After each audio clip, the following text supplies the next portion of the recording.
Thank you for tuning in to the Woman Soar Virtual Leadership Summit. Here's what's happening at Joy Morgan Motivates. Do you lead others in the corporate space? Do you lead a team as an entrepreneur? Do you feel destined for leadership? Join the Woman Soar Leadership Challenge. If you're ready to take your leadership to the next level, sign up for this free 5-day challenge and gain valuable insight and learn what it means to stand out above the rest as a woman who leads. Learn things like, what's your leadership style? How to communicate well with others, and more. 5 days of power-packed info for free. Sign up today at www.joymorganmotivates.com/womansoar. Calling all speakers and entrepreneurs. Join the Successful Speakers and Entrepreneurs Network on Facebook. With over 2,000 members, you get speaking and business tips, a community of like-minded and successful people, free live trainings, and more. Join the Successful Speakers and Entrepreneurs Network today on Facebook. Are you an expert in your industry looking to connect with an elite class of business owners just like you? Then the VIP Lounge is the right place for you. In this group, you get monthly masterclasses with Coach Joy Morgan, international speaker and business coach, weekly trainings from the group's resident experts, and you get to teach workshops yourself in the lounge. Also, you have the opportunity to promote your business in the Successful Speakers and Entrepreneurs Network, which is full of over 2,000 potential clients.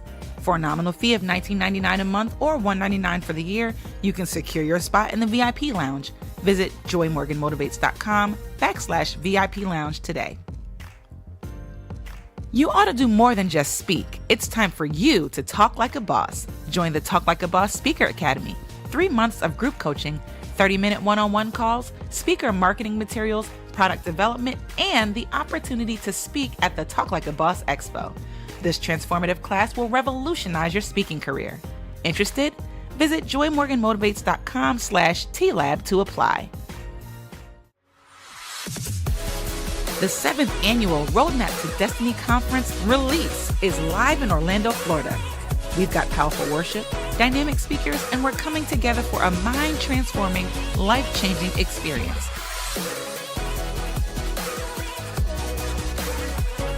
Are you ready to release what's inside? Visit www.roadmaptodestinyconference.com to register and get more information. We'll see you in Orlando.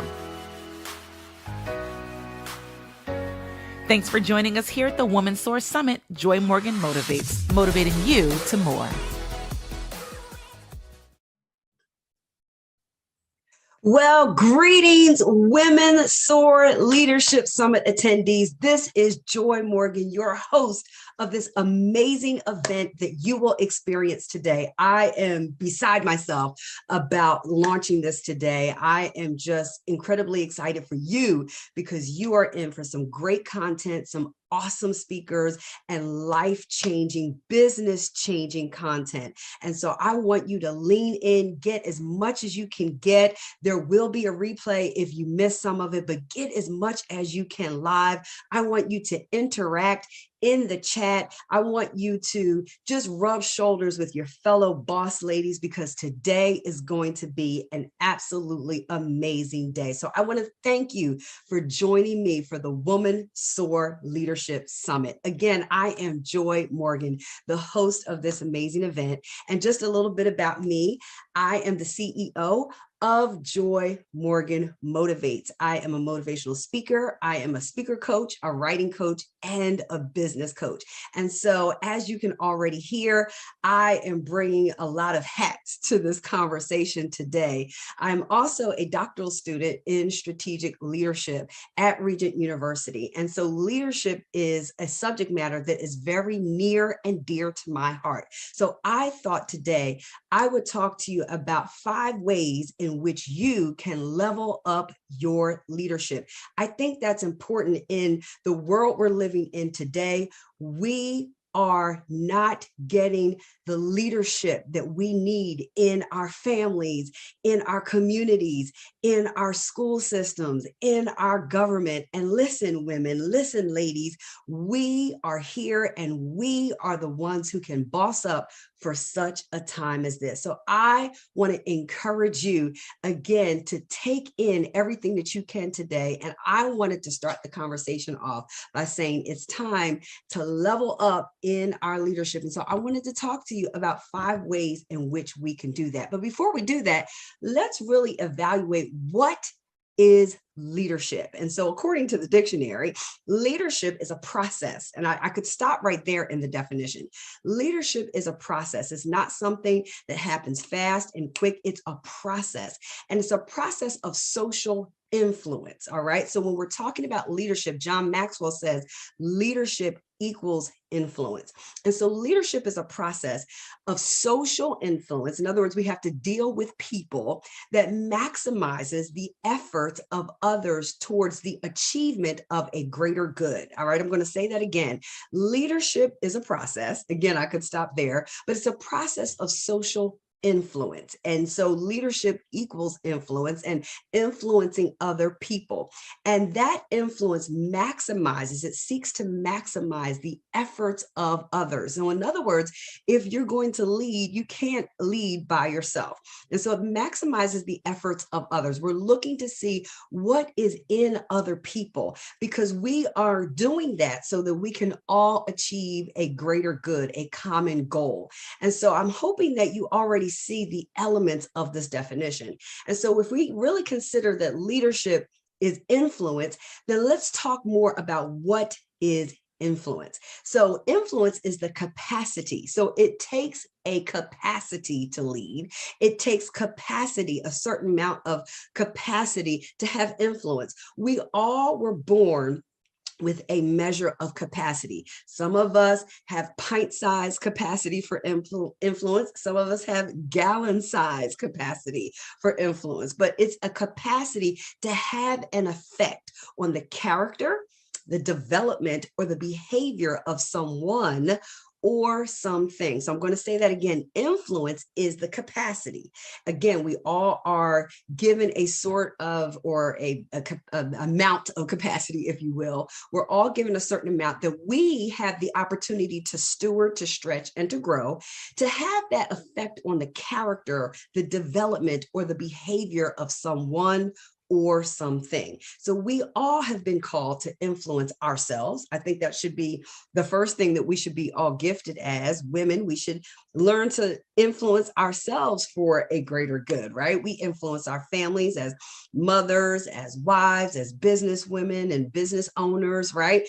Influencing our communities. That's important to again, use the capacity that we've been given to have an effect on something in our community, all right? So if we're talking about leadership, and if we were to put those two definitions together, because we said leadership equals influence, leadership is that process of social influence. It's the process of using the capacity that we've been given to have an effect on the character, the development, or the behavior of someone or something. So it's important for you to know and to tap into the amount or the capacity that you have to influence someone else. That is what this summit is all about. Today, we want to stretch your capacity to have an influence so that you can change something, change a situation, change your family, change the department that you lead, change perhaps your church, change your community. That's what we want to do. We want to give you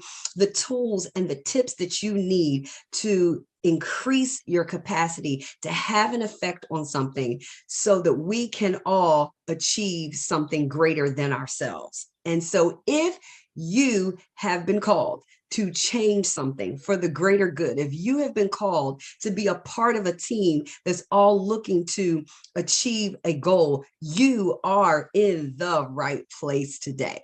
So let's talk about some of the ways in which you can do that. The first thing that I need you to understand before I start giving you all these tips is that you need a team.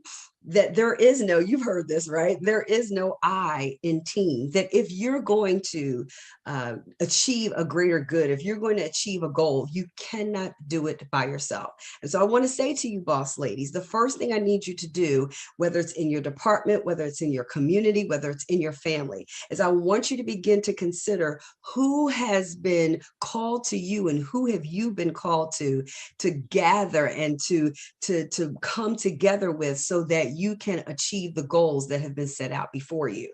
And so as you consider that, these are 5 steps that I have found in my personal leadership, whether it's in my church, whether it's in my business, whether it's been in other businesses that I've had the opportunity to serve in. These are some of the things that I have done to be more effective as a leader. And the first thing I have to say is, if you're going to lead anything, if you're going to use your influence, if you're going to use your capacity to have an effect on something, I want you to always, number one, take into consideration the perspective of those you lead. Number one, take into consideration the perspective of those that you lead. Always put yourself in your employee's shoes, your volunteer shoes.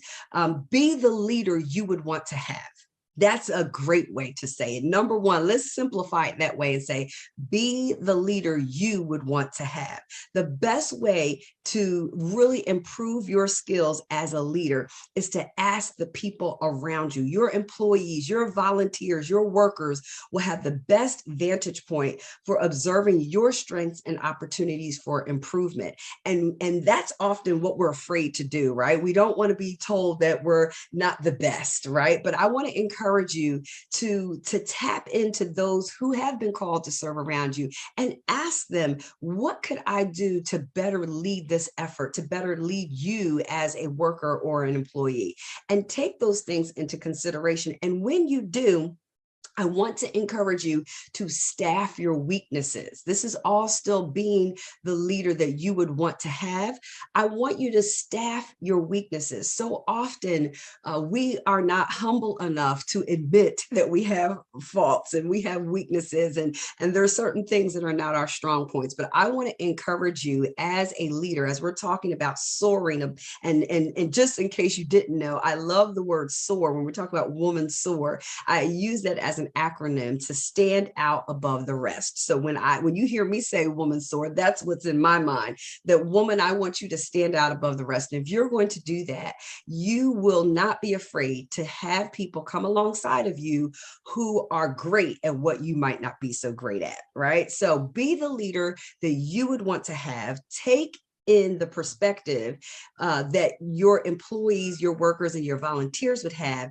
Take them and say, okay, how can I better serve them so that we can all get the job done? So be the leader, number one, that you would want to have. Number two, this is really, really juicy right here. If you're going to lead effectively, I have found this to be golden.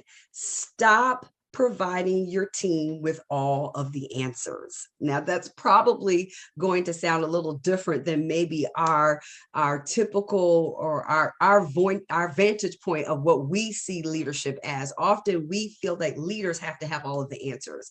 But this is what I have found in my leadership, that when you stop trying to have all the answers and stop trying to provide all of the solutions, when you do that, you're going to get creativity at another level. You are going to tap into the giftings in your team that you didn't even know you had. You are not helping your team if you lead them by fixing everything. So I really want to encourage you to stop providing all of the answers. You eliminate their challenge when you do that. You take away any opportunity for them to grow when you do that. You're taking away their opportunity to learn when you do that. By stepping back and being more hands-off, you are really, really helping them and nurturing them for growth and giving them an opportunity to find better ways to get things done. So number two, stop giving all of the answers as the leader. It is not your job to fix everything. Your job is to oversee what gets fixed and what gets solved. That's really, really good one there. And then number three, this is huge. And I had to learn this. And this was such a common mistake in my early years of leadership. But number three, be sure you delegate responsibility. Delegate responsibility. I'm coming to you with Leadership Basics 101, and it's in these small tips that I'm giving you that I have seen so many teams fail when leaders fail to delegate properly. This is so huge. I want you to consider the big goal that you have in front of you, whether it's a project on your job, whether you are an entrepreneur, a solopreneur, if you will, and you've got things that need to be done. So often we won't even get an assistant. And this is the type of thing that leads to burnout. This is why businesses are failing. This is why families are failing. This is why mothers and fathers are getting burnt out, because we don't share the load. So I want to encourage you today to delegate. One of the best skills that improves leadership is learning how to give responsibility away. Utilize your team, train them, trust them to do more. And when you can identify their individual strengths and allocate work accordingly, you will now unburden yourself. And employees always feel empowered when they become a part of the process instead of being micromanaged, instead of just being handed down marching orders. So I want to encourage you to delegate and divide tasks. I'm telling you, this is going to really, really help you in your leadership. Here's number 4, change how you discipline, how you correct. I mean, come on. Difficult employees, challenging volunteers, it's all a part of leadership. It's just an occupational hazard, if you will. But we have to make sure that we do it in a way that's constructive and in a way that does not tear down those who work for us. And I know this is really, really tricky, but when we master the art of effective discipline and correction, big issues that could blow up, you'll find that you'll be able to manage them a whole lot better. So often, this is the big thing about discipline. We don't discipline at all. We oftentimes feel like I'd rather just not even deal with it. I'd rather just let those little issues slide so I don't have to deal with confrontation. But if you leave those little issues alone, they will become big issues. So as you see something arise, pull somebody aside right away and learn to deal with the little issues, because those little issues will turn into habits. Those habits will turn into bigger problems. So don't be afraid of conflict. And when you are about to correct, when you approach a correction situation, this is what I want you to do. I want you to ask questions first. Don't come in and start pointing fingers. Ask them their perspective on how things are going and what they think is going on from their perspective. It puts them in a position where they feel a little bit more in control and they feel a little bit more at ease when it's more of a conversation. Your entire team will take notice if they are embarrassed publicly. And I'm telling you, it will really, really hinder the leadership process. So make sure you're reprimanding in private. Don't ever do it in public. Make sure that you're always respectful to your workers and your employees. That's number 4. Change how you discipline. And then number 5, again, just basics on how you can level up in your leadership, how you can use your capacity so that you can get everybody around you to achieve a greater good. Number 5, make an effort to inspire your team. I was asked the question just a little while ago, what have you done to get people to rally around your vision and around your cause, even when you can't pay them yet what they're worth? One of the things that I've always tried to do is cast vision. Allow the people who come around me to see their part in the bigger picture, to also identify their gifts and to also find out what their dreams are, and to help them to see how what they're doing and what they contribute, really how it is impacting the world, how it's impacting those around them. And then I also make sure that I'm invested in helping them to make their dream come true. And if there's anything in my vision that can help them to really bring their vision about, I make sure that I connect the dots for them. Motivating and inspiring your team is an important part of improving your leadership game. It has a direct impact on maintaining that competitive edge, and it affects how your workers, your volunteers, your employees view your leadership. Because not everybody is going to run at peak performance every day. And there are going to be threats all around you at all times that are going to make them either work harder or not work at all. And they respond so much better when they are encouraged to stay focused, and it also helps them to feel valued. So I hope you got something out of these 5 tips on how to become a better leader. Again, always lead from those that are serving you from their perspective. In other words, be the leader you would want to have. Don't always provide all of the solutions. Let your team contribute to the answers that are needed for a specific problem. Number 3, always delegate and give other people the opportunity to contribute to the work that's being done on your team or in your business. Number 4, change how you correct, change your discipline, change how you give constructive feedback. Do it in a way that's respectful, but whatever you do, just make sure that you do it so small issues don't become big issues. And number 5, don't be afraid to motivate your team. Don't be afraid to inspire your team. It's so very important that you keep the vision in front of those who serve alongside of you. I hope this was helpful. Listen, I'm going to get out of the way because there's so much more juicy content coming, but I just thought I would start off with just the basics of leadership before we get too fancy, before we start talking about how to turn profit margins and how we need to, involve ourselves in self-care. I just wanted to make sure we had the basics of what leadership is so that you can use that and keep that in mind as we go throughout the rest of the day. I'll be back at the end of the day. Stay tuned and enjoy the rest of the summit. Take care. Hello, everyone. I am Holly Whaley, and I am a certified business and life coach with K&H Coaching. And I'm so excited to talk to you today about turning your passion into profit. So I'm an entrepreneur coach. I am passionate about empowering entrepreneurs to building a sustainable and scalable business. And I know that there are times when we want to take our passion and turn them into profit. And a lot of times we don't think we can. Nobody's going to pay for it. We're not sure about it. So I'm so excited to share this information with you because it's going to be life-changing.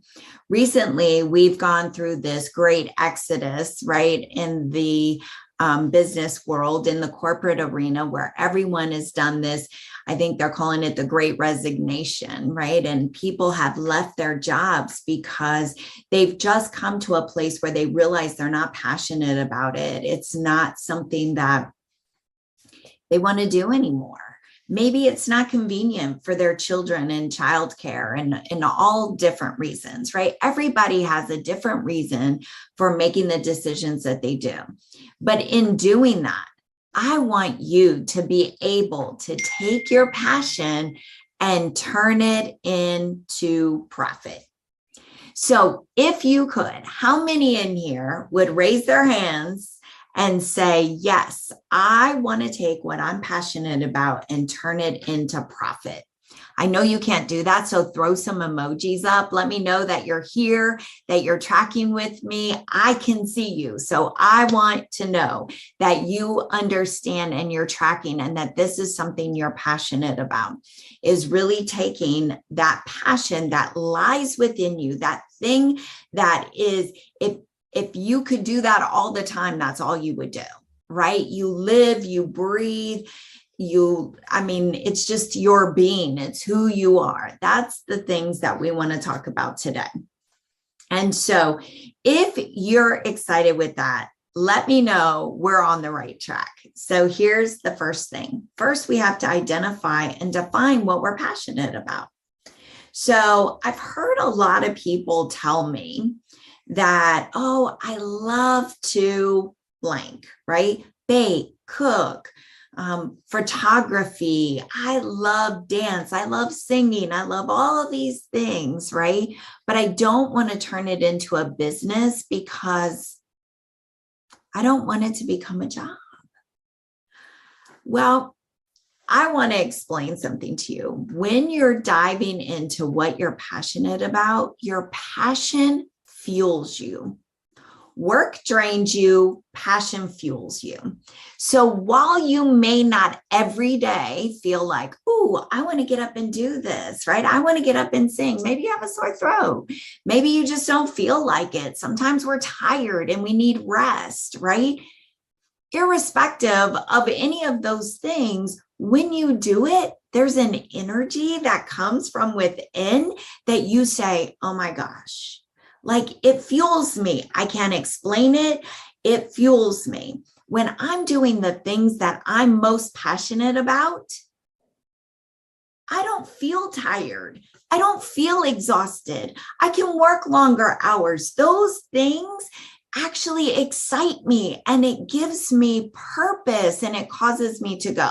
So I don't want you to think like, oh, I don't want to do it because I don't want to turn it into a job. When you're really doing what you're passionate about, the whole outcome's going to feel different. It's going to look different. There will be days you don't feel like doing it. And there may be days you don't even like it. But when you're passionate about it, it's okay because those times will come and go and you're going to make profit. Who doesn't want to have a little extra money in their pocket or a viable business that you now don't have to work for somebody else? You can do what you're passionate about. So let's talk about passion. So if you say, well, that's all great information, Holly, but I'm not quite sure I know exactly what fuels me yet. Here's some ways that you can identify those things. What is the one thing that you do consistently every day, hands down? If you could get paid to do it, you would do it. Put it in the comments. Let me know what those things are. Write it down on your paper. Right? Get your paper and pen and start writing down. The next thing is, what do you do today for family and friends just because you enjoy doing it? So maybe you say, oh, I love planning their parties and I decorate and I do all of this and I love it. Write it down, right? This is your list. So I want you to really tap into what is important to you and then just call it out, right? And the last thing is, what would you do? Or maybe you're doing it, right? What do you do today for free just because you love doing it?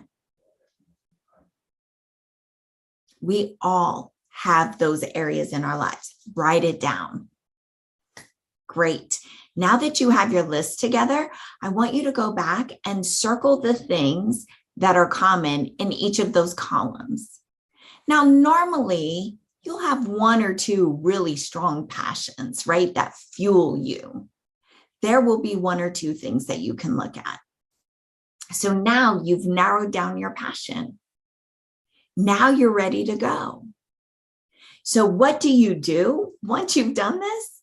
There's 3 steps that you can use to take that passion and turn it into profit. Easy steps, steps that you're probably doing today, but I just want to build your awareness around it and show you how to create this viable business. So the first thing you need to do is determine your target market. What does that mean? How do I determine a target market? Well, I want you to think about the people that would use your products or services. Who is it made for? If you have a product that's maybe, maybe it's hair products for women, you wouldn't sell it to men, right? Your target market is going to be women. And then you go from there. So I'm going to take you down a little trail here and let's use an example. So let's say that you love reading. Absolutely, hands down, you do it every chance you get, you read. You love reading all types of books. So there's a few things you could do with that, right? You could say, I really love reading books and I'm going to be a critic and I'm going to get paid to do that. Or you could say, I really love reading books. I think I'll be an editor, right? Or you may say, well, I love reading books every day, but I have this passion for kids. I just love watching kids grow. Perfect. Let's marry the two and let's use that as the example. So you say, oh, I even volunteer today at my local library and I read to the children. I would love to get paid to do that. So now you have a target market. You've identified your target audience and market. Now that's step number one. Now I would even say as a coach, you need to define that even further. So do you want to read to all ages? Or do you want to do pre-K to kindergarten, right? Where do you want to fall in that? And who do you want to reach? So you have determined your target. You've determined your passion, first of all. Now you've determined your target market and your audience. And now we need to know, will they pay for it? Number two, will they pay for it? Well, we all know that pre-K and kindergartners don't have the funds to pay for it unless you're robbing their piggy banks. And we don't want to do that, right?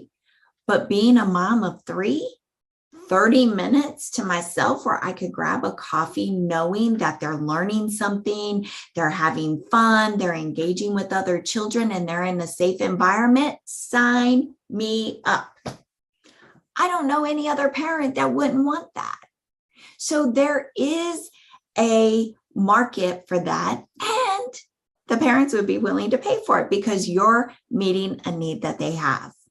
So you have identified your passion, what fuels you. You've now determined who your target audience is going to be. And now you realize, hey, somebody will pay for it, even if it's the parents, because I'm taking something they're struggling with and I'm turning it into a positive for them. So they'll pay for it. So number one, determine your target market. Number two, are they willing to pay for it? And I know this is going to be the most difficult one for you. It's going to be the most challenging. You'll probably want to throw something at your screen when you hear me say this, but just trust me on this. Stop doing it for free. Number three, stop doing it for free. Write that in the comments. Stop doing whatever your passion is for free. Stop doing it for free. If you want to take a passion and turn it into a viable business, you have to stop doing it for free. I know that's going to be hard. I know people expect it. I know you do it today and, everybody loves it and there's this expectation. So let me just tell you how I kind of work through that. I've been coaching for years and years and years and years for free, right? But when I decided that this is what I'm passionate about and I need to do it and make money doing it, I had to stop doing it for free. So what I do to give back is I have a group on Facebook that I go on and I share practical tips. I do hot seat coaching. I do various things like that, networking groups, all for free. I don't charge a dime. That's my way of giving back because I do believe in giving back. I believe you give first and then you'll see a return on that. So I always give. I also do free consultations. I do free consultations to see if a business coach is what you need. An entrepreneur coach, is it really what you need? So there's ways to do things for free, but also understand that if you're trying to create a viable business, you can't do everything you were doing for free. You just can't. Now, if you have somebody that you do it for your friends and your neighbors and your family, maybe once a month you do it for free, and then you ask them to promote your business to other people, or the more people they bring, then they get a discount. There's a way that they can be rewarded for helping you build your business. It's a win-win. So stop doing it for free. Please stop doing it for free. I want to encourage you today that you can take your passion and you can turn it into profit. You can do it. I believe in you. I believe that what is so deep inside of you, you can turn that into profit. And here's one thing I want to leave you with. Why do you continue to build other people's passion and turn it into profit when you could be taking your passion and turning it into profit? The time you spend doing that for other people, you could be doing it for you. So I just want to leave you with that. Think about that. You could be doing this for yourself and having a viable business. I believe in you. I know you can do this, and I believe in you so much.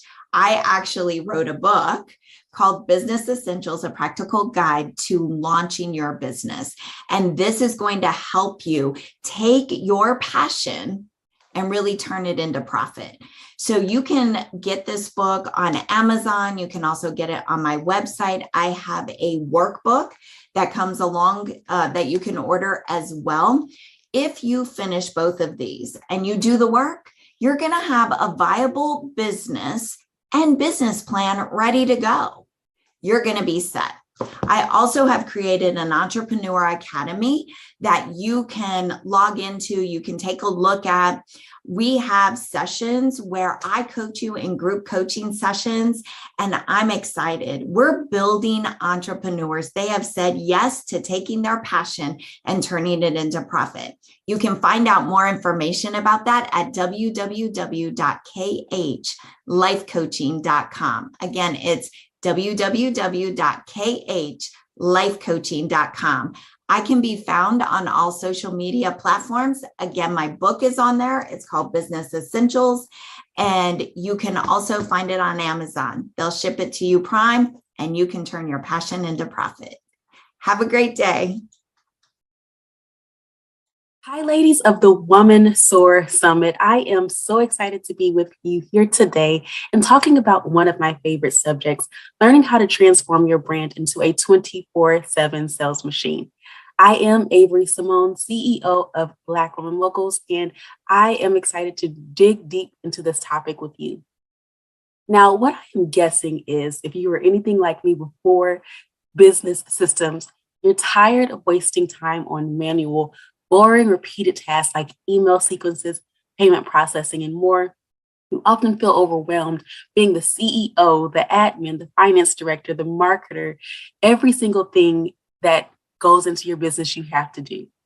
And then you probably wish that you had a more streamlined, automated process so that you could do more of what you love. And then, it's always great to have some sort of passive income so that your 9 to 5 does not feel like also your business.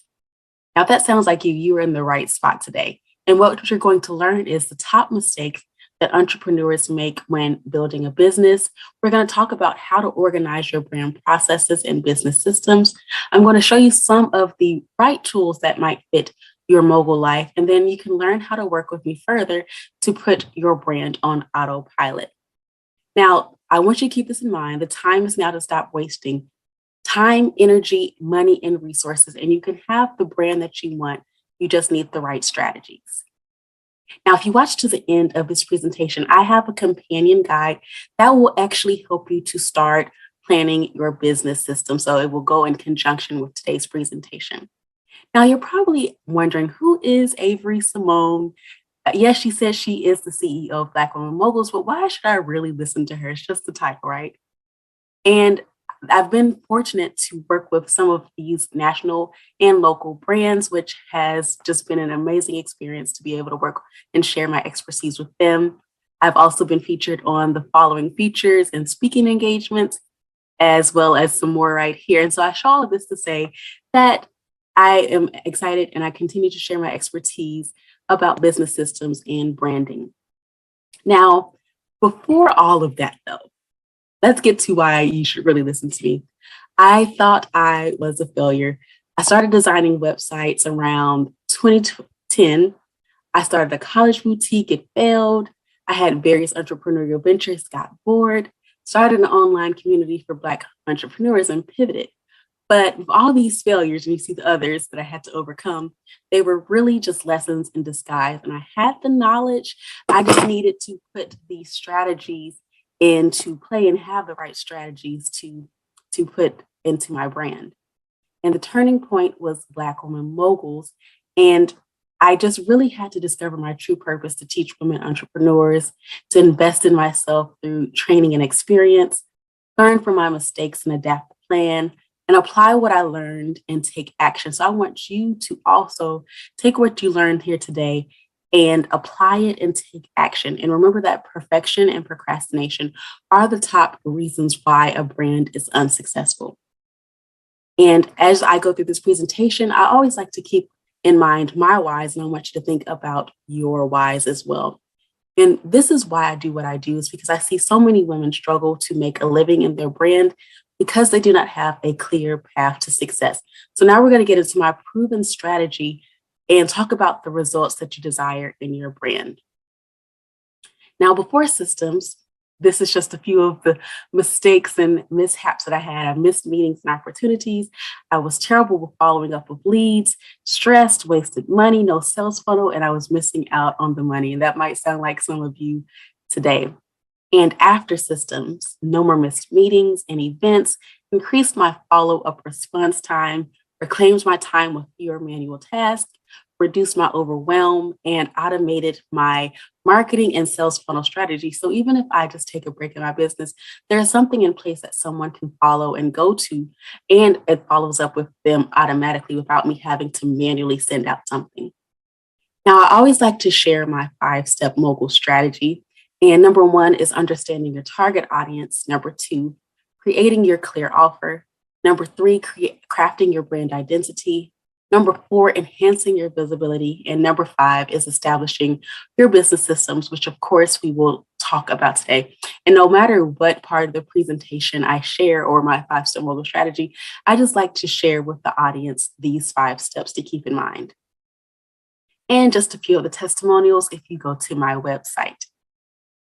Now, let's get into the common systems mistakes that most entrepreneurs make. Number 1 is relying on your memory to coordinate tasks. And if you're anything like me, if I don't write it down, I won't remember a single thing. And I'll be like, what was that I have to do? And so you really do not want to approach your business systems this way, because you're relying on your memory and you can easily forget a step in your business. And one case of, or example of that, was when I was using MailChimp as my primary email tool. I would always forget to change my social links and website at the bottom. And eventually I put it as a step in my process. And so then I internalized it. So every time I sent out a newsletter, I updated those links. But had I not, it would have gone to the MailChimp website, and that does nothing for my business. Mistake number 2 is using outdated processes to manage your business. You want to make sure that you always keep this up to date and make sure that you are evolving with your business. Mistake number 3 is having the wrong tools to coordinate your daily task. And a lot of entrepreneurs make the mistake of not investing in their systems or just relying on tools with limited capability that does not advance their business. Mistake number 4 is establishing your blueprint, but not implementing your plan. Now, think about a construction worker. If they were just to follow any type of squiggly line blueprint, that would not lead to a solid foundation. So you want to make sure that you follow the plan that you put in place. And also, as we mentioned before, update it accordingly. Mistake number 5 is using manual processes to maintain your business. Now, some things cannot be automated. And when I say that they can't be automated, that's when you can either delegate it or try to put processes in place that will make it easier for you to go about that task. And finally, number 6, not investing in the proper tools and resources. Now, I know free tools are sometimes so handy and it saves us money, but a lot of free tools are really not meant for the level that our business is in. So you want to make sure that it's okay to start with free tools, but you want to make sure that as you continue to grow, or another word for it is scale, that you are implementing tools that will help your business grow. Now, I want you to think about which mistake have you made. And if you're me, I've made all 6, so it's no shame in that. Now, creating systems enables you to free up some of your time, improve your customer service to prevent clients and customers from slipping through the cracks. And then it also positions you as the CEO and mogul of your brand and not the employee. So we're going to talk about the key ways to start your mogul life. And step 1 is to identify your business activities, create your blueprint, your business systems blueprint for step 2. Step 3 is to determine what processes can be automated. Step 4 is to find tools that can replace manual work. And then finally, step 5 is to look for tools that have a fully integrated phone app. Now, getting into step 1, which is identifying your business activities, here are a few of the business activities that are common in most brands. And feel free to take a screenshot of this. But you first want to start off by thinking about everything that you do in your business and write down those activities accordingly. And then again, in the workbook that you will receive if you sign up for that, it will walk you through this step by step. So make sure you take a screenshot of this. Step 2 is to create your business systems blueprint. And this is just a simple way to start your business processes. And you can see an example to the right. So you start off by, again, writing all of your business activities, place them under a main category, break each activity into action steps and processes, organize them using a flow chart or method of your choosing. And I use a tool called Trello, and then you will revise and update as needed. So again, on the right is just an example of this blueprint that you can use. And here is what I use again, Trello. So you can see on the far left, it's a part of my onboarding process. And this would be someone in the inquiry stage. And then there's also like a welcome sequence. And then also someone who is in the middle of our processes. And on the right side, you can see an old example of the email process I used to write newsletters. Going into step 3, you want to determine what processes can be automated. And this is not limited to this list, but these are the common business systems that are automated. Email, sales funnels. And so for those who do not know, a sales funnel is when you go to your favorite store or you opt in for like a workbook and then you receive a series of emails following that. That is actually automated. You do not have to send that out manually. Next is the onboarding process, depending on what client relationship management tool you use. There's order fulfillment, payments from customers, scheduling with autoresponders and reminders, social media, and the workflow process. Now, getting into step 4, you want to find tools that take away the manual processes. And this is where it really becomes important. So I really want you to say this out loud to yourself. Number 1, all tools are not created equal, and say, just because it's free, it doesn't mean it's for me. And so we have to get out of the mentality that all free tools are good for your business. So again, CRMs stands for Client Relationship Management System. Dubsado and Honeybook are my top 2. I use Honeybook personally for various reasons. And there is HubSpot, which in this case, it's okay to use it for free, but then you want to upgrade when you can. And here are some scheduling tools. If you use Honeybook or Dubsado, they have a built-in scheduling tool already. However, with Honeybook, unfortunately, they will not allow you to take payments if your first consultation is free.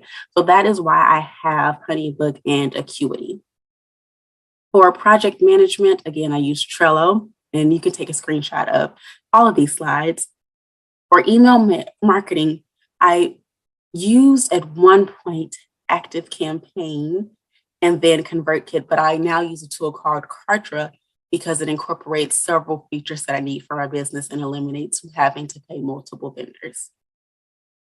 And finally, if you want automated webinars, here is just a list of a few webinars that you can use. And an automated webinar is where you pre-record your opt-in or your webinar, and then anyone can sign up at any given time and see your recording. Now, what we've covered so far are the top mistakes that most entrepreneurs make: organizing your brand processes, creating a business blueprint, and tools to help you become more productive. And we're going to talk about how you can run your brand from your phone. And don't forget, if you watch till the end, we're almost there, you can receive the Savvy Systems workbook. And so think about this. Maybe you are experiencing losing clients, late nights, costing your mental capacity, not being as productive as you want to be, wasting time and energy. Perhaps you're feeling frustrated and overwhelmed, or maybe, you just are almost there, but you still want to get to that state of fulfilled and relaxed. And if you say that you are fulfilled and relaxed, what if you don't have the time? I would love to work with you to give your brand a makeover. So I am inviting you to a 30-minute profit planning session where we can talk one-on-one to discuss your business challenge. And we'll discuss any gaps that I identify in your current business plan. We can talk about your business systems. And then I will also make my recommendations so you can focus on your next step. So all you have to do is use the link below, bit.ly/brand BSN, or you can go to my website, www.blackwomanmoguls.com, to sign up. And I would love to chat with you, or you can connect with me on Instagram and Facebook at Black Woman Moguls. Now, finally, for step 5, look for tools that have an app. So here are a few of my favorite things, my favorite apps that I love to use that also allow me to have an app on my phone, so I can literally get on a plane right now with just my phone and run my business. And one of my favorite tools, again, is Honeybook. And every time I receive a payment, it says cha-ching. So I love all of these tools that I use, and I hope that some of them will help you as well. Now, here is how you can get the guide, www.bit.ly/systemssoar. And this will allow you to download the Mogul's Guide to Savvy Systems, and you're able to download the guide and work out your processes. I am, again, excited to share this information with you, and I hope it helps you as much as it has helped me in my brand and growth. Thank you so much for tuning into my segment, and thank you so much to the Woman Soar team. Thank you for tuning in to the Woman Soar Virtual Leadership Summit. Here's what's happening at Joy Morgan Motivates. Do you lead others in the corporate space? Do you lead a team as an entrepreneur? Do you feel destined for leadership? Join the Woman Soar Leadership Challenge. If you're ready to take your leadership to the next level, sign up for this free 5-day challenge and gain valuable insight and learn what it means to stand out above the rest as a woman who leads. Learn things like, what's your leadership style? How to communicate well with others, and more. 5 days of power-packed info for free. Sign up today at www.joymorganmotivates.com/womansoar. Calling all speakers and entrepreneurs. Join the Successful Speakers and Entrepreneurs Network on Facebook. With over 2,000 members, you get speaking and business tips, a community of like-minded and successful people, free live trainings, and more. Join the Successful Speakers and Entrepreneurs Network today on Facebook. Are you an expert in your industry looking to connect with an elite class of business owners just like you? Then the VIP Lounge is the right place for you. In this group, you get monthly masterclasses with Coach Joy Morgan, international speaker and business coach, weekly trainings from the group's resident experts, and you get to teach workshops yourself in the lounge. Also, you have the opportunity to promote your business in the Successful Speakers and Entrepreneurs Network, which is full of over 2,000 potential clients. For a nominal fee of $19.99 a month or $199 for the year, you can secure your spot in the VIP Lounge. Visit joymorganmotivates.com/VIP Lounge today. You ought to do more than just speak. It's time for you to talk like a boss. Join the Talk Like a Boss Speaker Academy. 3 months of group coaching, 30-minute one-on-one calls, speaker marketing materials, product development, and the opportunity to speak at the Talk Like a Boss Expo. This transformative class will revolutionize your speaking career. Interested? Visit joymorganmotivates.com/TLab to apply. The 7th annual Roadmap to Destiny Conference Release is live in Orlando, Florida. We've got powerful worship, dynamic speakers, and we're coming together for a mind-transforming, life-changing experience.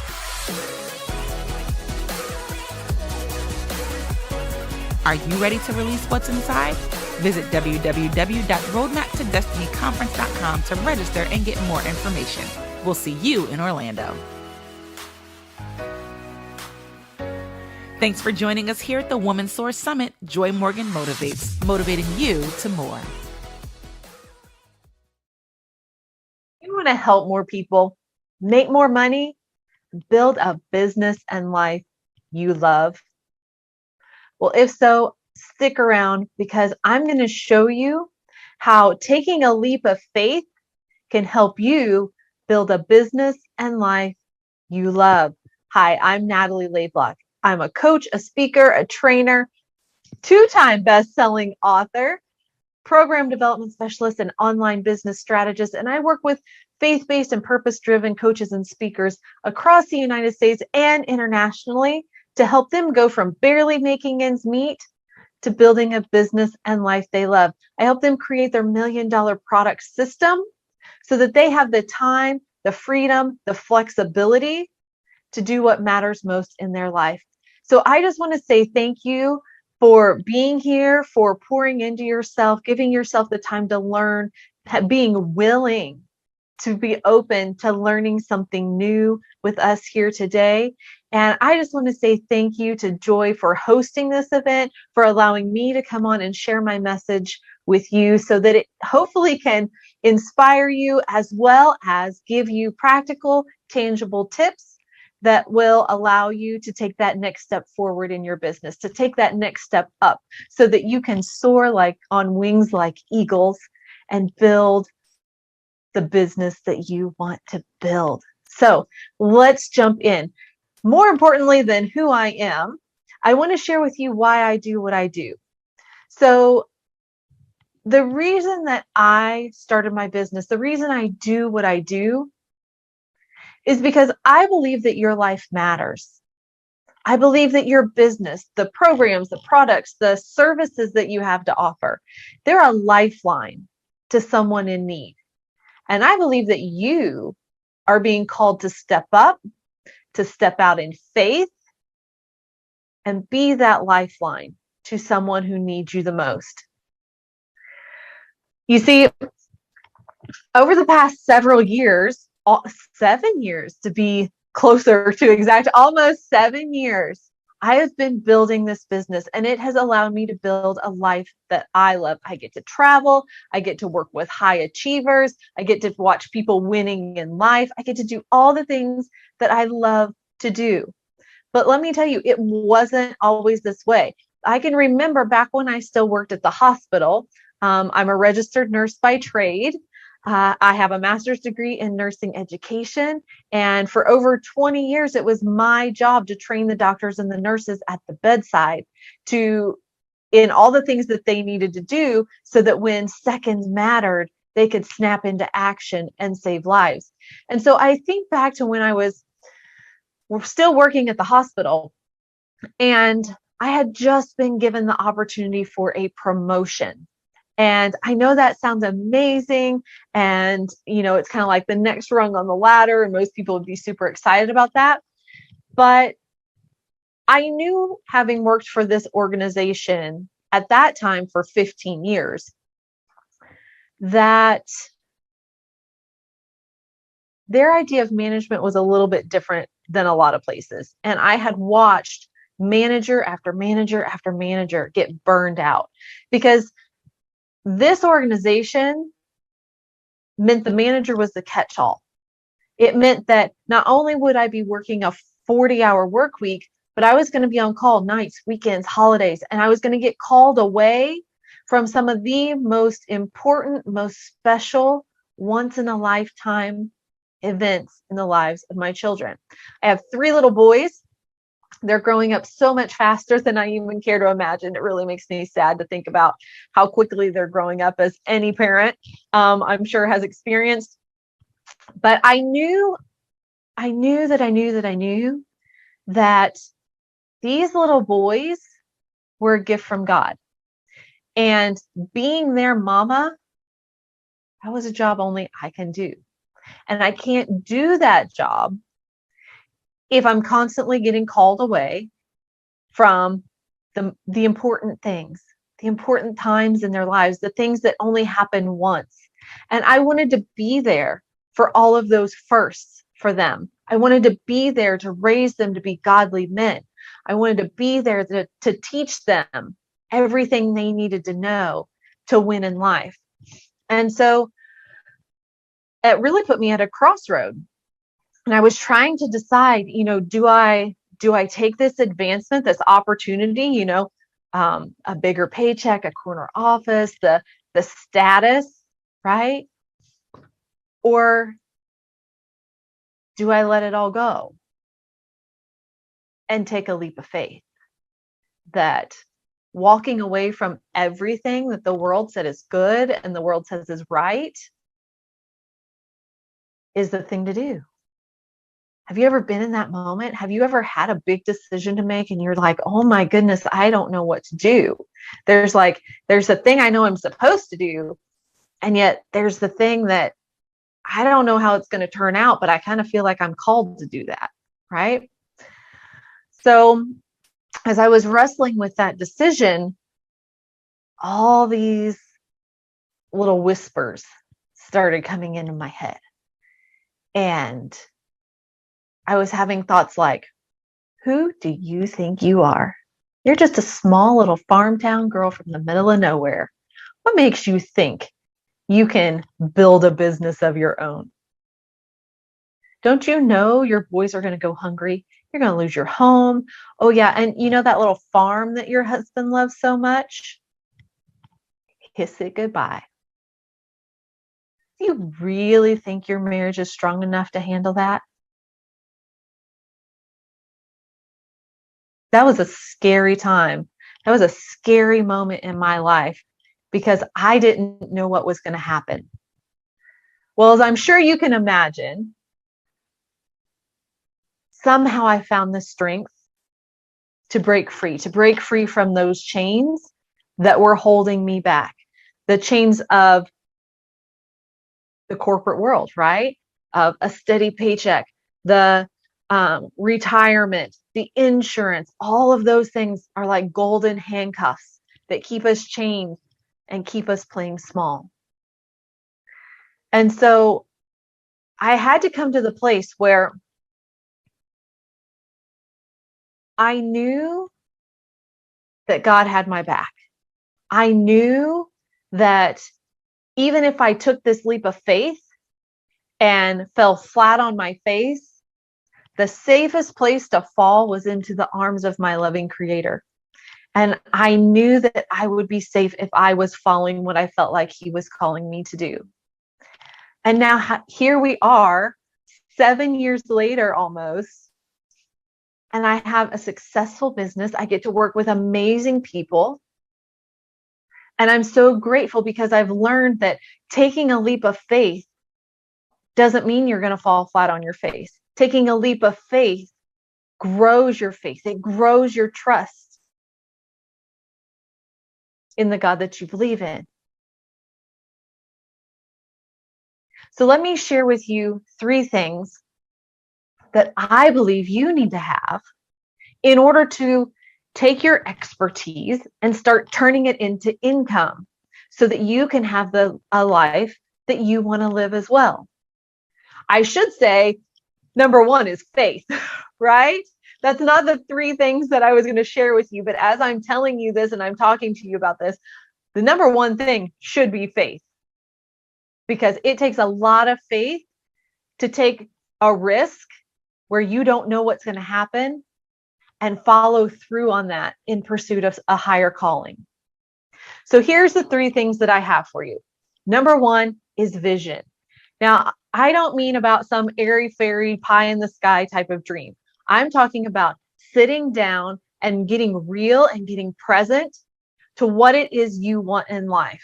Because if you're just out there running and you don't know where you're going or what you're building, you're going to end up with something you didn't want. It's very easy to get off track, and it's very easy to start building something and to watch as it's growing, it's turning into something that you didn't mean for it to turn into. So you have to have a very clear vision from the beginning. All right. Number 2 is you've got to have the right business structure. You've got to have a business structure that works for your life. There are millions of coaches out there with millions of different strategies on how you can build a business.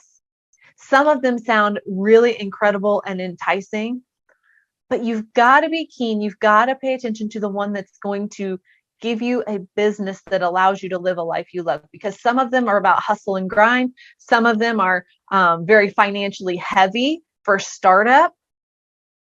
And if you don't have those types of finances, that can put you in a big, big pile of pain, for lack of a better term. All right. So we've got to make sure we have the right business structure. We've got to have a process in place where we can get leads, where we can get visible, where we have an offer that allows us to build a firm foundation in our business.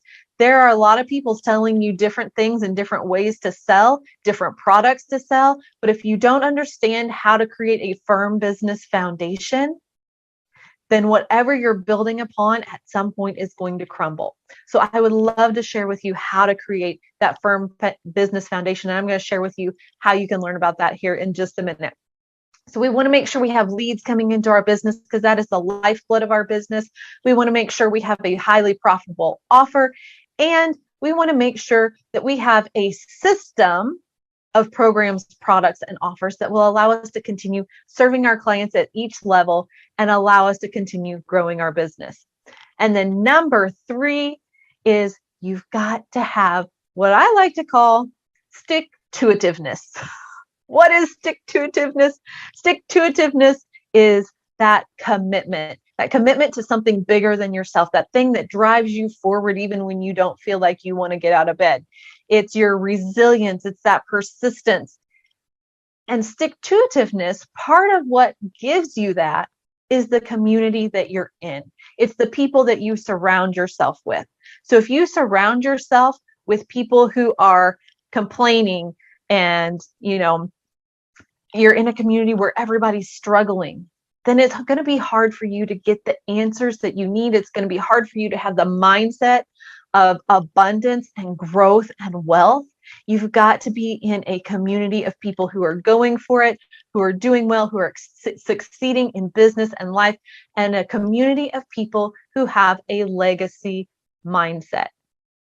All right. So those are 3 of the things that I think are absolutely essential for you to be able to take that leap of faith, build a business and life you love. So I want to give you an opportunity to connect with me even further. I have an event coming up that's super spectacular, where you're going to be able to learn even more. You're going to learn about how to build that business foundation. You're going to learn how to create your offers and get those leads and get that visibility, all of those things. You see, I believe that each one of us has a divine spark inside, and we get to choose whether we fan that spark into a flame or whether it gets extinguished for all of eternity. So I want to give you the opportunity to come spend an entire day with me where we can fan that spark into a flame.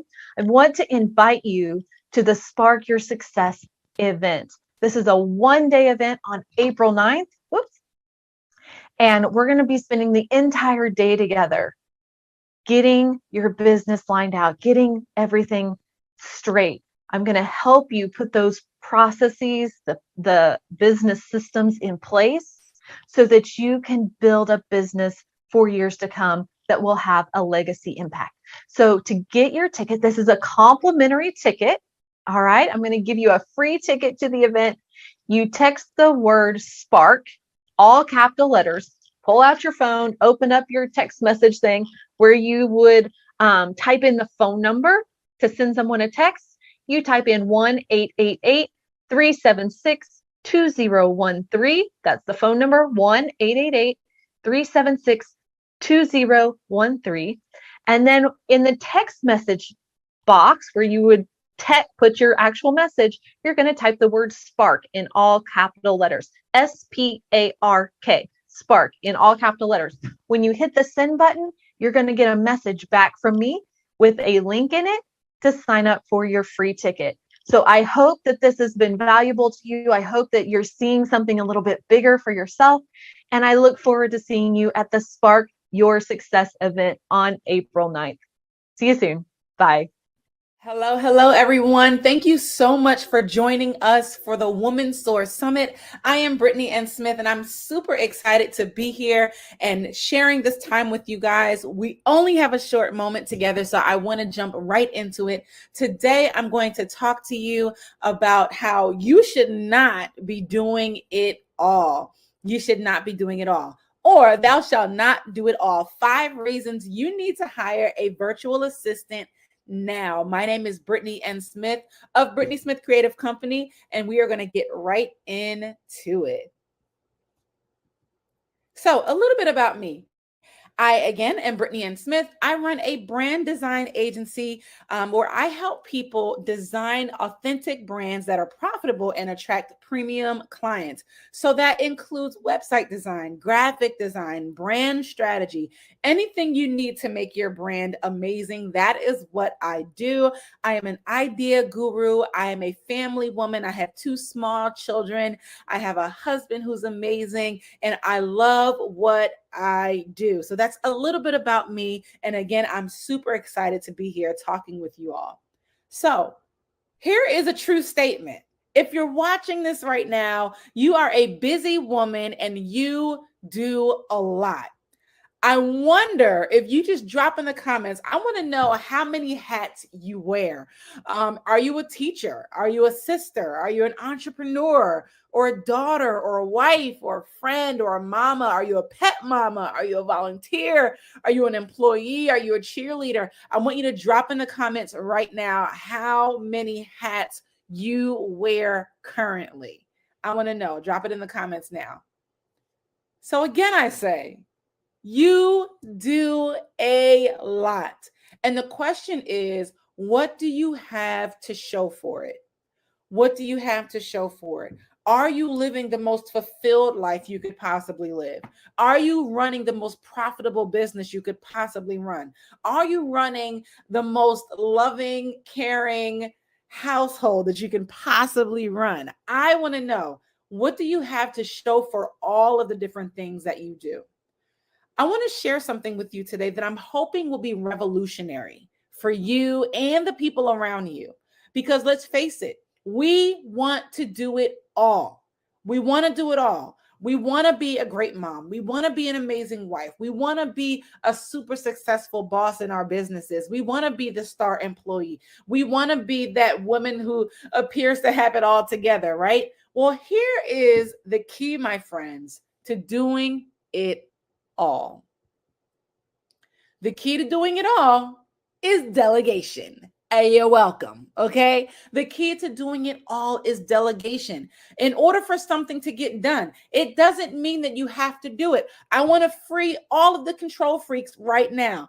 You do not have to physically, with your own hands, do it in order for it to get done.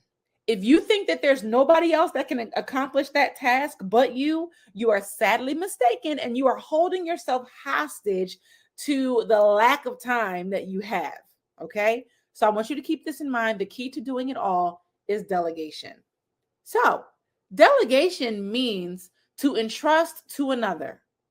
I'm going to pause right there, because if you are an entrepreneur and you don't have a team yet, this business of yours is your baby. And I understand that it can be challenging to entrust your baby to someone else. But I promise you that you will thank yourself later if you learn and embrace this concept.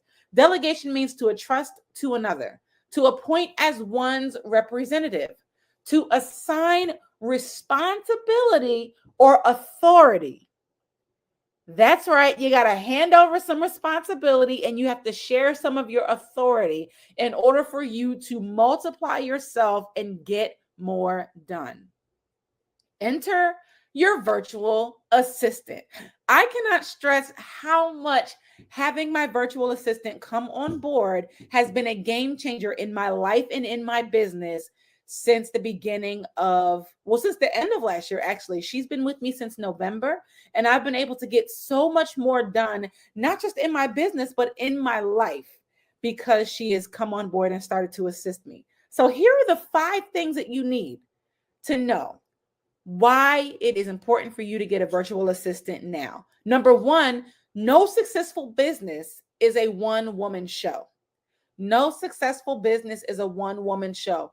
Even the smallest businesses who are making multiple 6 figures and 7 figures are not run by one person. There's at least a team of 2 or 3 that's making it all happen. And so you have to be open to growing your team and expanding your bandwidth. I, as a graphic designer, yes, I can make 6 or 7 figures in my business, but it will not be because I am the only person working in my business. I need somebody to answer emails and answer phone calls and schedule client appointments. I need somebody to manage my Facebook groups and manage my social media accounts. I need somebody who can help me work the funnels that I have in place for the different programs I'm running so that I can keep my head on my shoulders and still serve my clients in a way where everybody's getting the attention that they deserve. No successful business is a one-woman show. You need a team, even if you just have that one person, that virtual assistant, to take some of those things off of your plate. Number 2 is you should only spend time doing the things that you excel at. Gotta love technology. You should only spend time doing the things that you excel at. Somebody help me out and drop that in the comment section. Number 2 is you should only be doing the things that you excel at.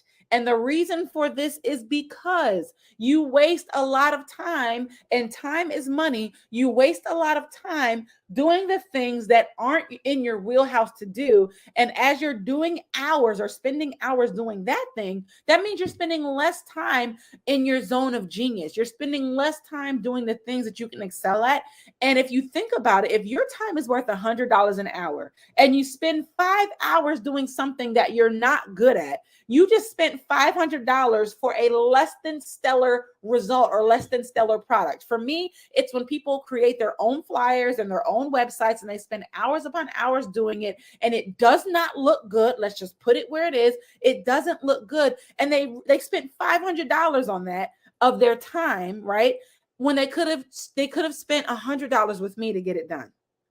That's how I want you to look at that. Your time has a dollar amount attached to it. So that's number 2. You should only be spending time doing the things that you're good at. Number 3, here we go.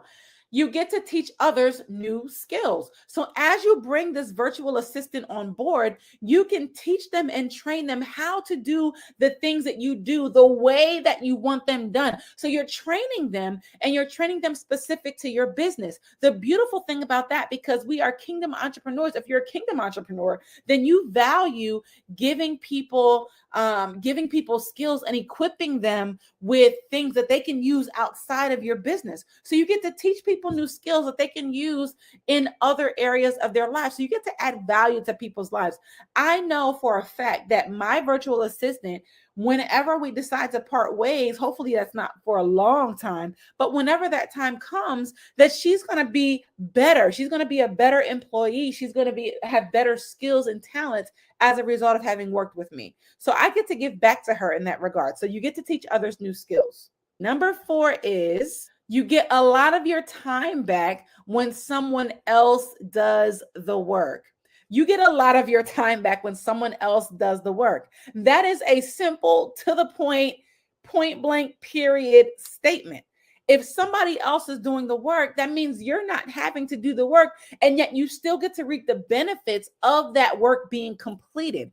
I know that when I give my assistant tasks during the day, because she's on the other side of the world, when I wake up the next day, those tasks are done. I literally got it done in my sleep because I delegated that to someone else. I need you to reconceptualize your money and your time in your business. You can pay someone who lives in a different country, who our dollar conversion rate is different, right? I'm paying my assistant $7.50 an hour to do the things that I need her to do. That's good pay. That's great pay for her. And it's also great for my budget. And she does excellent work. So it's a win-win, win-win-win on all sides when I have her doing the things that I need her to do. All right. So let's keep going. Number 5, scaling your business equals staff required. This is why you need a virtual assistant. You want to scale your business. That's what I mean by that. Scaling your business means you have to have staff. So you bring on your virtual assistant to get the ball started, or get the ball rolling, or get the party started, right? And so the first thing I want you to think about in bringing on a virtual assistant, think about all of the different things that you do in your business. Make a list. Send emails, correspond with clients, manage social media pages, create content for social media, create programs and products for people to purchase, coach clients one-on-one, whatever it is. Make that list, and then I want you to be honest with yourself. The things that somebody else really could be doing, and the things that you don't really want to do that need to get done, and the things that you do because you feel like you have to, but they're not really your number one skill set. All of those things can be outsourced and delegated. I need you to understand, in order for you to scale your business, you have to share the responsibility and you have to share the weight of the things that need to get done so that you can handle more business. You can handle more bandwidth and get more done. If you can duplicate yourself, like what I'm working on right now is training my virtual assistant to do graphics as good as or better than I do. So now she can do the flyers for my clients, or now she can do the website design for my clients. Now we can serve more web clients. Now we can create more flyers and logos. That is the idea. That is how I will scale my business as a graphic designer and as a brand strategist. And now I can focus on my premium clients who want that VIP time with me, who want to spend a VIP day with me, and we're up close and personal working with me one-on-one. Now I have more time to serve them and make sure that the people who just want a website or just want a flyer or just want a book cover, they're still being served because I'm delegating that to other people. So lastly, I'm going to end with this. Systems are everything. Systems are everything. Your virtual assistant helps to execute the systems that you put in place in your business. You cannot continue to do things haphazardly or do things as you feel or not have a set process in place for when clients come into your business. You will not scale that way. You will not become a 6-figure business that way. And you will not be able to really enjoy being an entrepreneur if you're doing things all willy-nilly every day, flying by the seat of your pants. Systems are everything. What happens when a client comes to your business and says, hey, I want to work with you? What is the process you take them to? What is the process your money goes through when someone pays an invoice? What is your system for that? What is your system for marketing and advertising an event that you have going on? You ought to have a set process in place. So every time you do something in that particular category, you already know what needs to be done. And now your virtual assistant can do some of those in-between things that can be delegated so that you don't get bogged down doing those things and those tasks. Okay. And all of this is to make you more efficient and consistent in your business. Okay. So I want to thank you for hanging out with me today. I want to help you with your systems. And being with a virtual assistant is included in that. I want to help you build out the systems of your business so that you can have systematic success in your business. So I want to join you. I want to join you. I do want to join you. I want you to join me.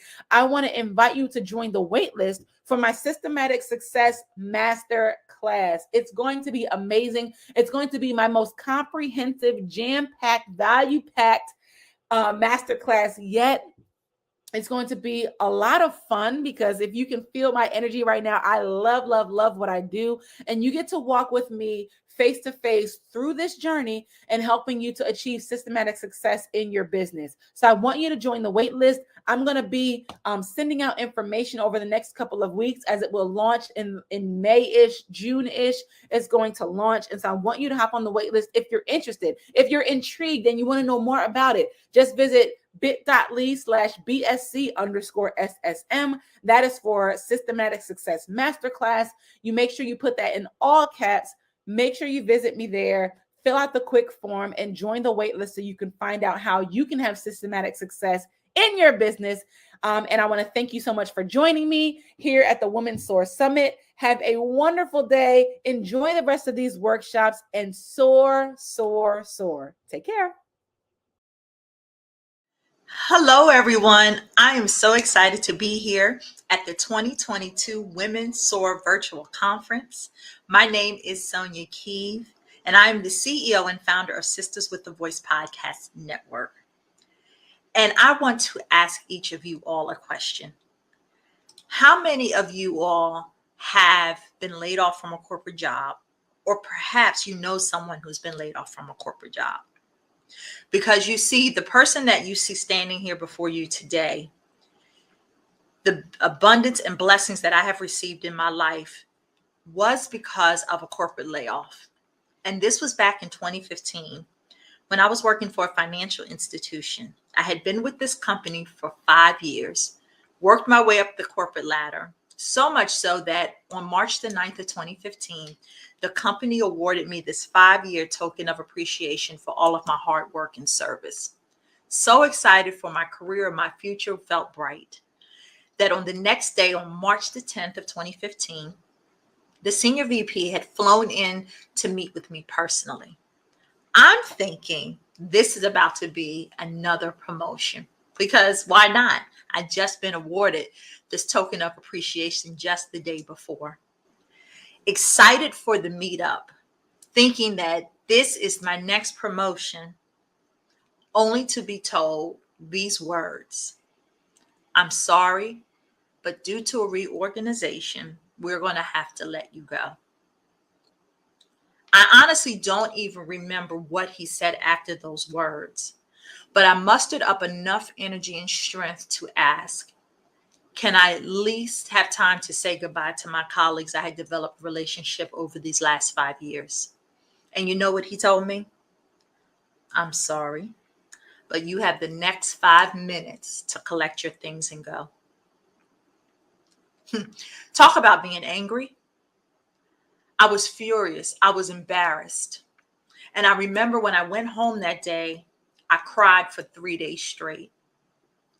But at the end of that third day, I got down on my knees and I asked God, what was I going to do next? Because up to this point, everything in my life was tied to my corporate jobs. Everything I thought I was tied into these jobs. And so he led me on a 40-day fast. And at the end of that 40-day fast, God birthed out of that fast a t-shirt apparel line, which I started in 2017. I became a first-time published author in the anthology Women Inspiring Nations. And on March the 10th of 2018, 3 years to the day that I was laid off from corporate America, I launched my podcast show, Inspiring Nations Podcast Show. Side note, I did land another corporate job probably 6 months after I got laid off, but God had a bigger vision for me. And so even though 2015 was probably the darkest period in my life, I had no idea it was going to be the biggest blessing in my life. Inspiring Nations podcast show has gone on to be heard in over 164 plus countries. So not only did I create an international podcast show myself and had amazing, incredible women that came onto the show, there was a deeper work that needed to be done. I went on and I built my own company called Sisters with the Voice Podcast Network. And here at that network, I teach and train women entrepreneurs how to build, launch, and monetize a podcast show in 30 days. And I did that because when I got into the game in 2018, statistics had shown that women only represented 22% of all podcasters in the world. And I needed to change that conversation. I wanted women to have their power, to find their voice, to share their expertise. And I've been successful in being able to help women to do that. And so today I am here to talk about how to launch a podcast for women in business. And when you talk about a podcast show, most people know exactly what a podcast is. You probably have been on a couple of podcast shows. But what some women don't know is how powerful this tool can be to help build, grow, and scale your business. But in order to get to that point of building, you've got to first know where you're going. And in doing so, I'm going to share just a few tips on how to launch your podcast. And the first place we all need to begin is beginning with the end in mind. You have to have some clarity around why is it that you want to start a podcast? And two, why should people listen to you?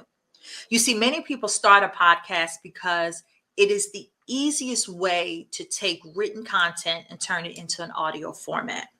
So if you've ever written books, written a blog, done live videos, you have so much content, it's probably oozing out of your ears.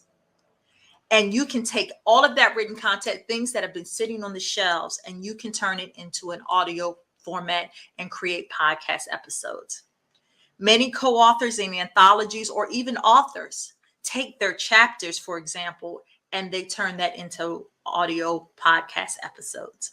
But you've got to know what is going to be the reason for your podcast show. What's going to be the end goal? Because when you create your own podcast show, people are going to want to know what the show's about. See, I created it so I could create a platform for women to share their stories. My question to you, in your expertise, what could you share to be able to create a movement by incorporating a podcast? Then once you have some clarity, knowing what the end in mind is, then number two, I want you to be consistent. This is the place where many businesses fail because they don't show up consistently. The thing with podcasting, the reason why it's so easy to do is because many people can easily speak out their expertise, can share their expertise rather than simply writing it down. With a podcast show with an audience, people are wanting to consume content easily and readily. It eliminates constant emails. Or if you try to do a Facebook Live video, guess what? That's the property of Facebook. So if Facebook goes down, all of your content goes with it. With a podcast, this allows you to consistently show up, creating a place where you can share your expertise. And with consistency, you want to think of two sides of the coin, time and frequency, and how you show up. So let me ask you, could you share your expertise for like 30 minutes, 45 minutes, or an hour? You see, most podcast shows typically go about 30 minutes. Some have them for longer. It just depends on the content and what you're sharing. And then on the other side of that coin, you want to be able to ask yourself, how often do you want to show up? Do you want to drop an episode once a week, daily, monthly, bi-weekly? I always encourage brand new entrepreneurs, especially when they're creating a podcast, to at least show up at a minimum once a week. Why? Because if you could share your expertise, say to an audience of 1.75 million people, would that be beneficial to you? For many of us, it would be yes. And where's that 1.75 million coming from? It's coming from because that is how many podcast shows there are out there in 2021. That's audiences listening and tuning into podcast shows. When I started in 2018, there were only 550,000. So talking about consistency and showing up, podcasting is not going anywhere. But you as a potential podcast host, you want to make sure you have some clarity around, I'm going to show up for 30 minutes once a week. And you don't even have to change anything that you're doing because guess what? I've already told you, you already have the content. Many of it's written. You're probably looking at written work right now. You just now need to figure out a way to turn that into a podcast episode. And that's exactly what I do. And then once you consistently show up, this is how you build raving fan base, because you are going to identify your target market.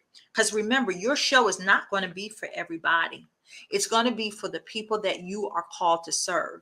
And when you create a podcast, you cast this wide net where when you understand who your ideal audience is, you start to get in front of more people that you typically would not have been able to get to in front of through in-person means. Because you've been at these networking events, you meet people, but not everybody's for you. Not everybody's your audience, but you get to tailor your message to your specific audience. And then once you've got that clarity, then you want to be committed to this process, because this is the long game. And you build this relationship over time with creating that fan base.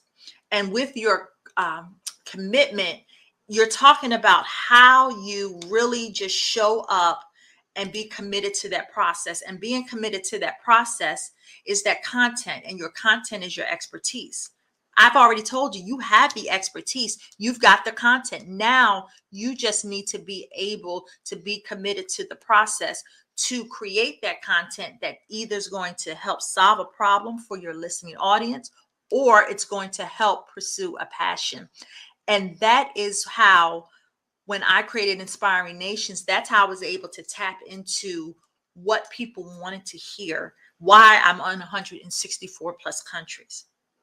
You see, when you do a podcast show, this is not just for your local community. This is for a global wide audience. And when people create podcast shows, they're creating it because they have the content, they're creating the experience. And as people are tuning in, people tune in because they want their problem solved.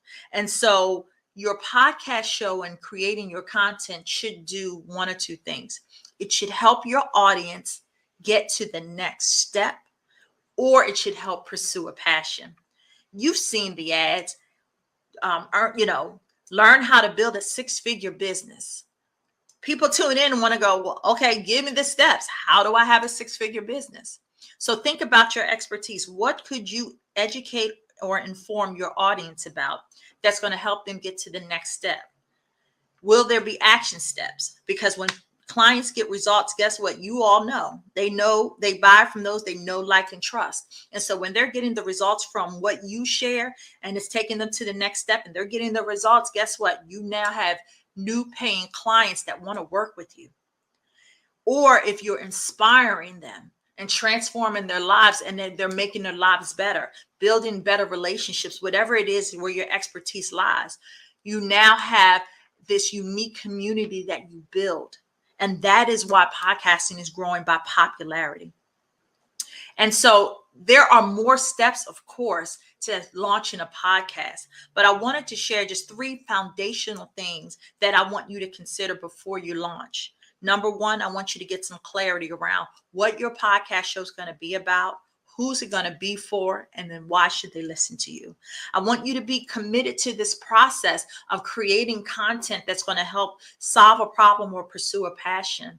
And then lastly, I want to make sure that you're showing up consistently every single day. So that clarity is important, the consistency to show up every time, and then the commitment to do the same. And so if you are someone that's interested in wanting to know more on how you can launch a podcast show and do it with ease and no stress, I am offering a 6-week program called Launch Your Podcast in 30 Days. It's a 6-week program where you walk through modules, you get the equipment that you need so that you can launch with ease, and you'll be launching in 30 days. The next cohort will begin on April the 10th of 2022. And so if you definitely want more details on how you can do that or how you can participate, because I'm only taking 10 students per session, I want you to reach out to me on all social media platforms, on Instagram, Twitter, Facebook, at Sonia Keeve, and it's scrolling at the bottom. Or you can visit my website at soniakeeve.com, or you can definitely DM me inside of Facebook, and we can sit down and we can have, as I'm offering, a free 15-minute strategy session on how we can help you build your business, how you can grow and launch your podcast in 30 days. I want to thank each and every one of you for allowing me the pleasure of your time. My name is Sonia Keeve, and I am the CEO and founder of Sisters with a Voice Podcast Network, where I teach and train women entrepreneurs how to build, launch, and monetize a podcast in just 30 days. Ladies, continue to soar in all that you do. And as my favorite quote by Wes Moore, I would rather flirt with failure than to never have danced in my joy. Enjoy the rest of the conference. Take care. Bye-bye.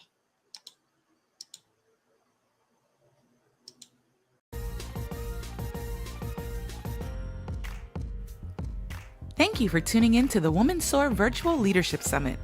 Here's what's happening at Joy Morgan Motivates. Do you lead others in the corporate space? Do you lead a team as an entrepreneur? Do you feel destined for leadership? Join the Woman Soar Leadership Challenge. If you're ready to take your leadership to the next level, sign up for this free 5-day challenge and gain valuable insight and learn what it means to stand out above the rest as a woman who leads. Learn things like, what's your leadership style? How to communicate well with others, and more. 5 days of power-packed info for free. Sign up today at www.joymorganmotivates.com/womansoar. Calling all speakers and entrepreneurs. Join the Successful Speakers and Entrepreneurs Network on Facebook. With over 2,000 members, you get speaking and business tips, a community of like-minded and successful people, free live trainings, and more. Join the Successful Speakers and Entrepreneurs Network today on Facebook. Are you an expert in your industry looking to connect with an elite class of business owners just like you? Then the VIP Lounge is the right place for you. In this group, you get monthly masterclasses with Coach Joy Morgan, international speaker and business coach, weekly trainings from the group's resident experts, and you get to teach workshops yourself in the lounge. Also, you have the opportunity to promote your business in the Successful Speakers and Entrepreneurs Network, which is full of over 2,000 potential clients. For a nominal fee of $19.99 a month or $199 for the year, you can secure your spot in the VIP Lounge. Visit joymorganmotivates.com/VIP Lounge today. You ought to do more than just speak. It's time for you to talk like a boss. Join the Talk Like a Boss Speaker Academy. 3 months of group coaching, 30-minute one-on-one calls, speaker marketing materials, product development, and the opportunity to speak at the Talk Like a Boss Expo. This transformative class will revolutionize your speaking career. Interested? Visit joymorganmotivates.com/TLab to apply. The 7th annual Roadmap to Destiny Conference Release is live in Orlando, Florida. We've got powerful worship, dynamic speakers, and we're coming together for a mind-transforming, life-changing experience.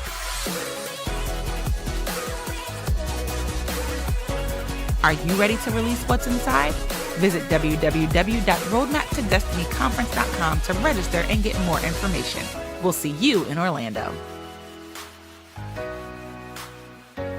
Thanks for joining us here at the Woman Soar Summit. Joy Morgan Motivates, motivating you to more.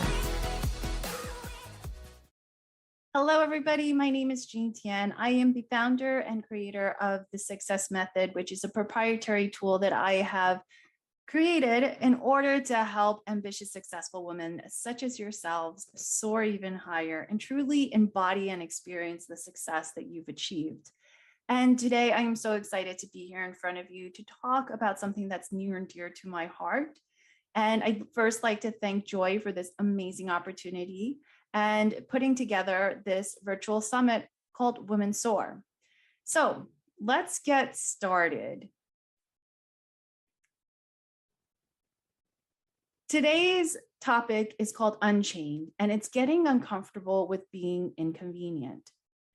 And we are going to break this down into 3 main topics. First is what it takes to fly, redefining you and your truth, and being uncomfortable or being comfortable with being an inconvenience. First, let's talk about flight. Now, we know that humans can't physically fly, but imagine in a world that we could. What would it take for us to fly as high as possible and to reach new heights of success?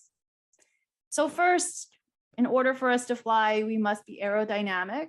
That includes the fact that our weight has to match our body so that we're not sinking right onto the ground. And second is that the stronger our wings and our muscles are, the higher that we can fly. The more that we can exercise the wings and the muscles, the stronger they can get.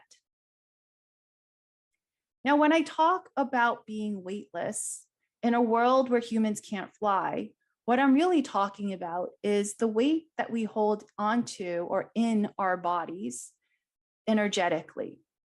And so everything is made up of energy. This has been shown by Tesla, it's been shown by Albert Einstein, and this includes our human body. We are just a form of energy. And the thoughts and beliefs and emotions and the memories that we have are also forms of energy. And our body basically holds on to our beliefs and our emotions and our memories energetically. And they don't just sit up here in terms of the memories that we have or the beliefs that we have. It doesn't just sit in our head. The imprints that the beliefs and the memories, etc., make in our body can sit anywhere. And so what's really amazing about this is that energy is neither created nor destroyed. Instead, it's converted from one form to another. And what I mean by that is that the memories that we hold can absolutely be shifted from negative to positive if we shift our perspective or if we shift the way that we see them. Similarly, the beliefs that we hold can also be converted from limiting to empowering. And so the beliefs that we have are created from two main sources. First is through our own experiences. And then the second is taking in information that others are sharing with us and holding them as true. And we hold them in as true because once we hear of it and we want to believe something, our brains, which are super machines, will go out there and find evidence to support the beliefs that we have. And most of the time we have blinders on and we ignore the counter evidence, the evidence that disprove the beliefs that we have. And so beliefs can be in our conscious brain and it can also be deep rooted within our subconscious, which is really, really important when we look at the fact that our beliefs, whether empowering or limiting, impact our actions. So when we look at the key to success, what I always share with my clients is that it sits within the beliefs that we have of ourselves. Do we have empowering beliefs about ourselves and our capabilities, or do we have limiting beliefs about who we are, our worth, and our abilities to reach heights that they've never seen before? And so the question that I want to ask for you today, and it's a critical question, and it's the only question we can really dig into within this 15 minutes, is who do you think you are? Because the beliefs that you have of yourself will be the energy that weighs you down. They're the energetic weights that will keep you from soaring to new heights of success. And so I want to share here a personal story. Now, as I was growing from child to adulthood, I have been shown and taught many different things. My parents taught me things that they thought I needed to know in order to be safe. Society has taught me things that they thought I needed to know in order to grow into a functional human being, one that can contribute to society. And in between the parents and the safety feature lessons, as well as the functional lessons into being able to contribute as an adult, like math and English, there are the in-between things that I was taught. Things that my culture has shown me, society in general has shown me, and also the people around me have shared with me. And so as I was growing older, and I was entering the workforce, I remember very clearly that my mom had shared with me that in order for me to succeed at work, I had to be very well liked. And there's some truth to that, absolutely. It's not the full truth, but there is some truth to it. And in order to be well liked, I had to smile. I had to be agreeable. I couldn't be emotional. I couldn't be mean or impatient. I couldn't be disagreeable, which I think I said already. I had to be docile. I had to respect my elders. And then on top of that, as I was moving along in my career, what I had also been told, but not so forthcoming, right? The messages that I had received over and over again was that you shouldn't disagree with senior executives. You shouldn't disagree with your manager. You should always just agree with whatever it is that they're saying. And that you had to act a certain way at the office. You had to dress a certain way at the office, and that your actions had to be consistent with the corporate norm, the expectations. I was also told outside of the office that my priority sat with my home as a wife and as a mother. And in order to do that, I had to spend time cooking dinner. I had to spend time, making sure that my family was well taken care of. And that fell on me as my responsibilities. Well, it's very interesting because through my years of personal development, what I have come to realize is that I am none of the above. I am none of what you see here. I am not docile. I do respect my elders. I do not bow down to them. And I certainly don't keep my mouth shut when I have a differing opinion.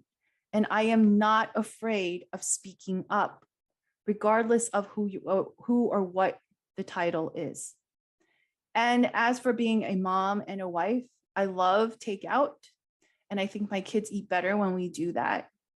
And I'm not always happy to be in the kitchen. And I'm okay with that. Now, the thing is that when I get comfortable with who I am, the fact that I don't fit into these notions that society has of me and how I'm supposed to behave create an imbalance in my life. And so the fact that I am loud and I am emotional, and the fact that I am opinionated and I am not afraid to share discerning views, or to share different views, or to correct a C-suite executives, or to order takeout 3 days in a row.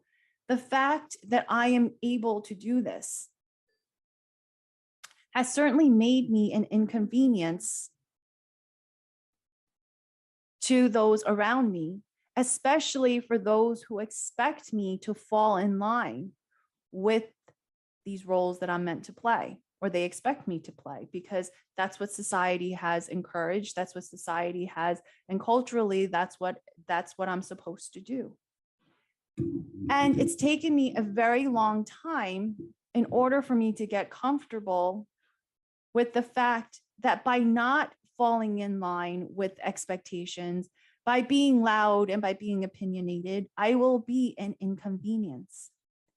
And so the choice then that I had to make was, what is it that is important to me? Is it important for me to fit in and shrink myself so that I don't make it uncomfortable for others? Or is it more important for me to be able to stand in my power and in my truth and be able to live my purpose and to support other women doing the same?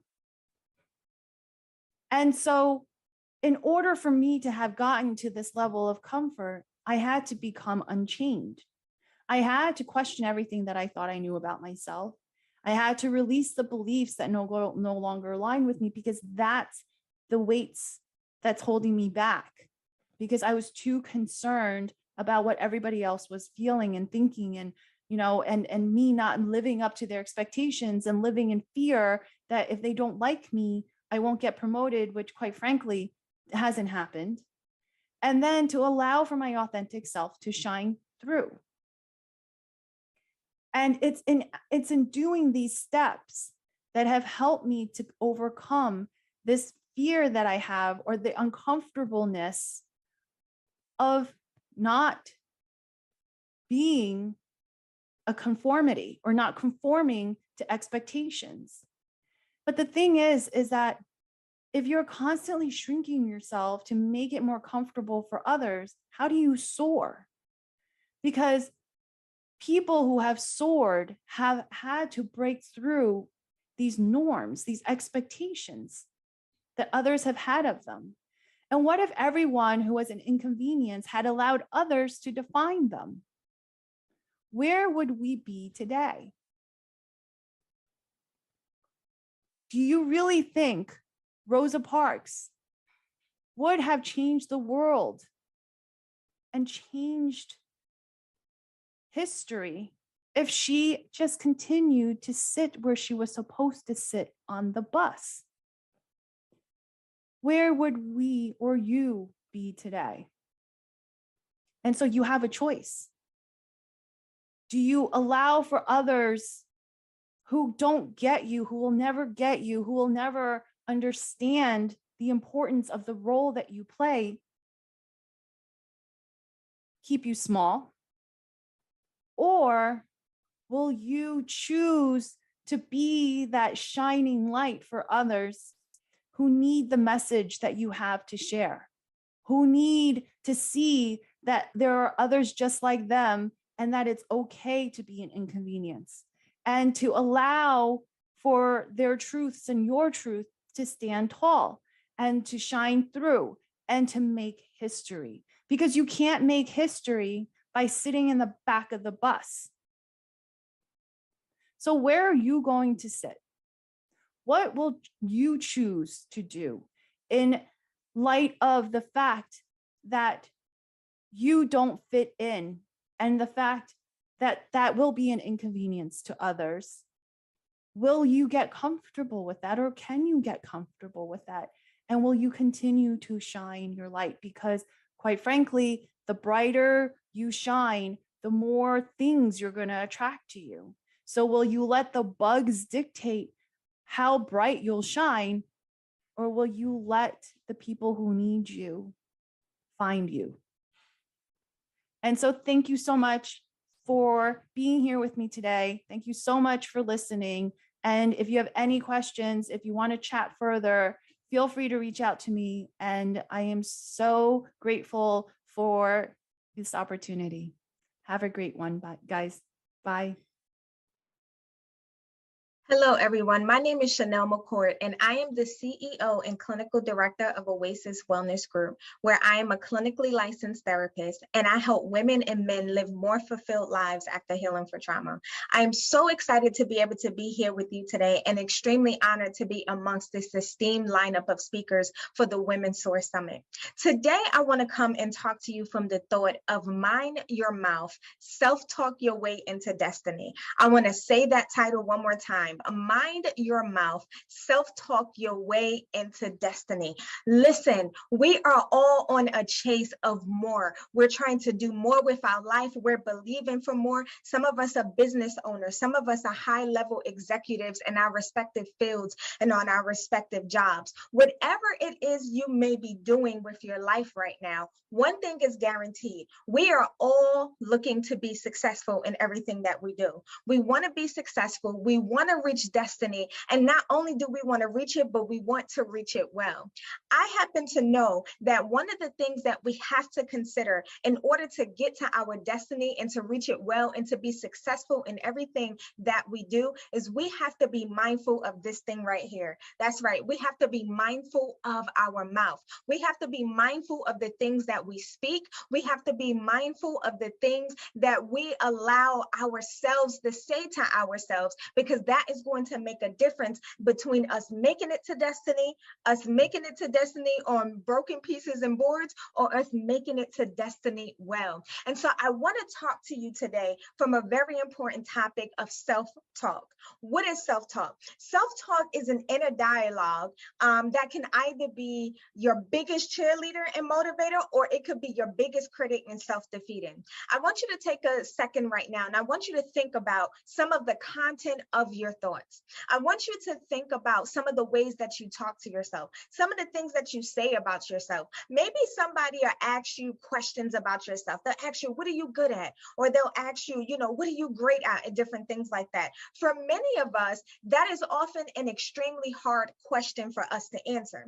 If somebody asked you, what don't you do well? If somebody asked you, what are your biggest failures? Most of us would take no time at all to sit down, to stop and think what those things are. Because naturally, as people, we are inclined towards that negative nature. It's just something that we naturally incline ourselves towards. But if somebody asks you the question, well, what do you do well? What are you good at? Brag on yourself for a second. Most of us will have a hard time answering that question. Most of us would have to stop, take some time, and really think about that. Because for whatever reason, it is easier for us to see ourselves in more so of a negative light and have a negative narrative over our life than it is to have a positive one. But you are supposed to be your biggest cheerleader and motivator. And so we're going to get into the nitty-gritty today, and we're going to talk a little bit about how you can go from being your biggest critic to being your biggest cheerleader.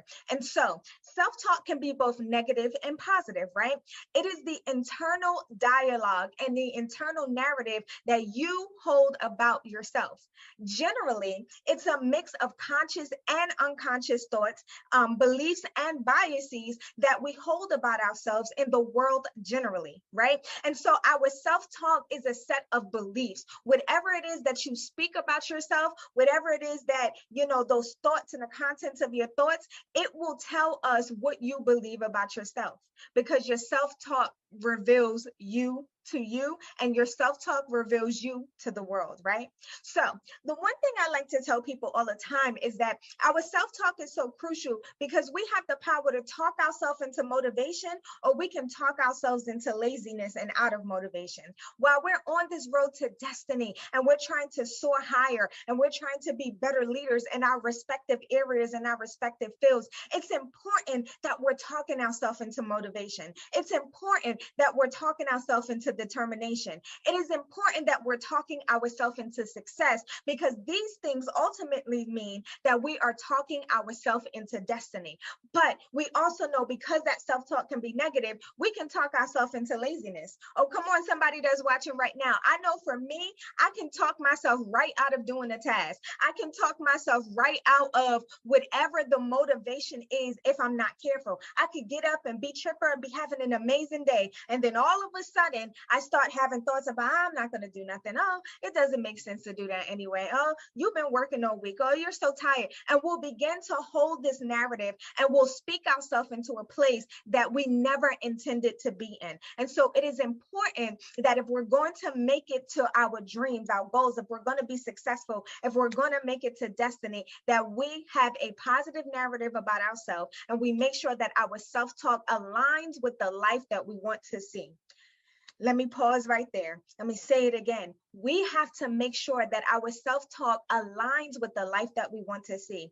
I'm going to assume today that if you're watching the Woman Soar Summit, it's because you believe that you're ready to soar. You believe that there's something more for you.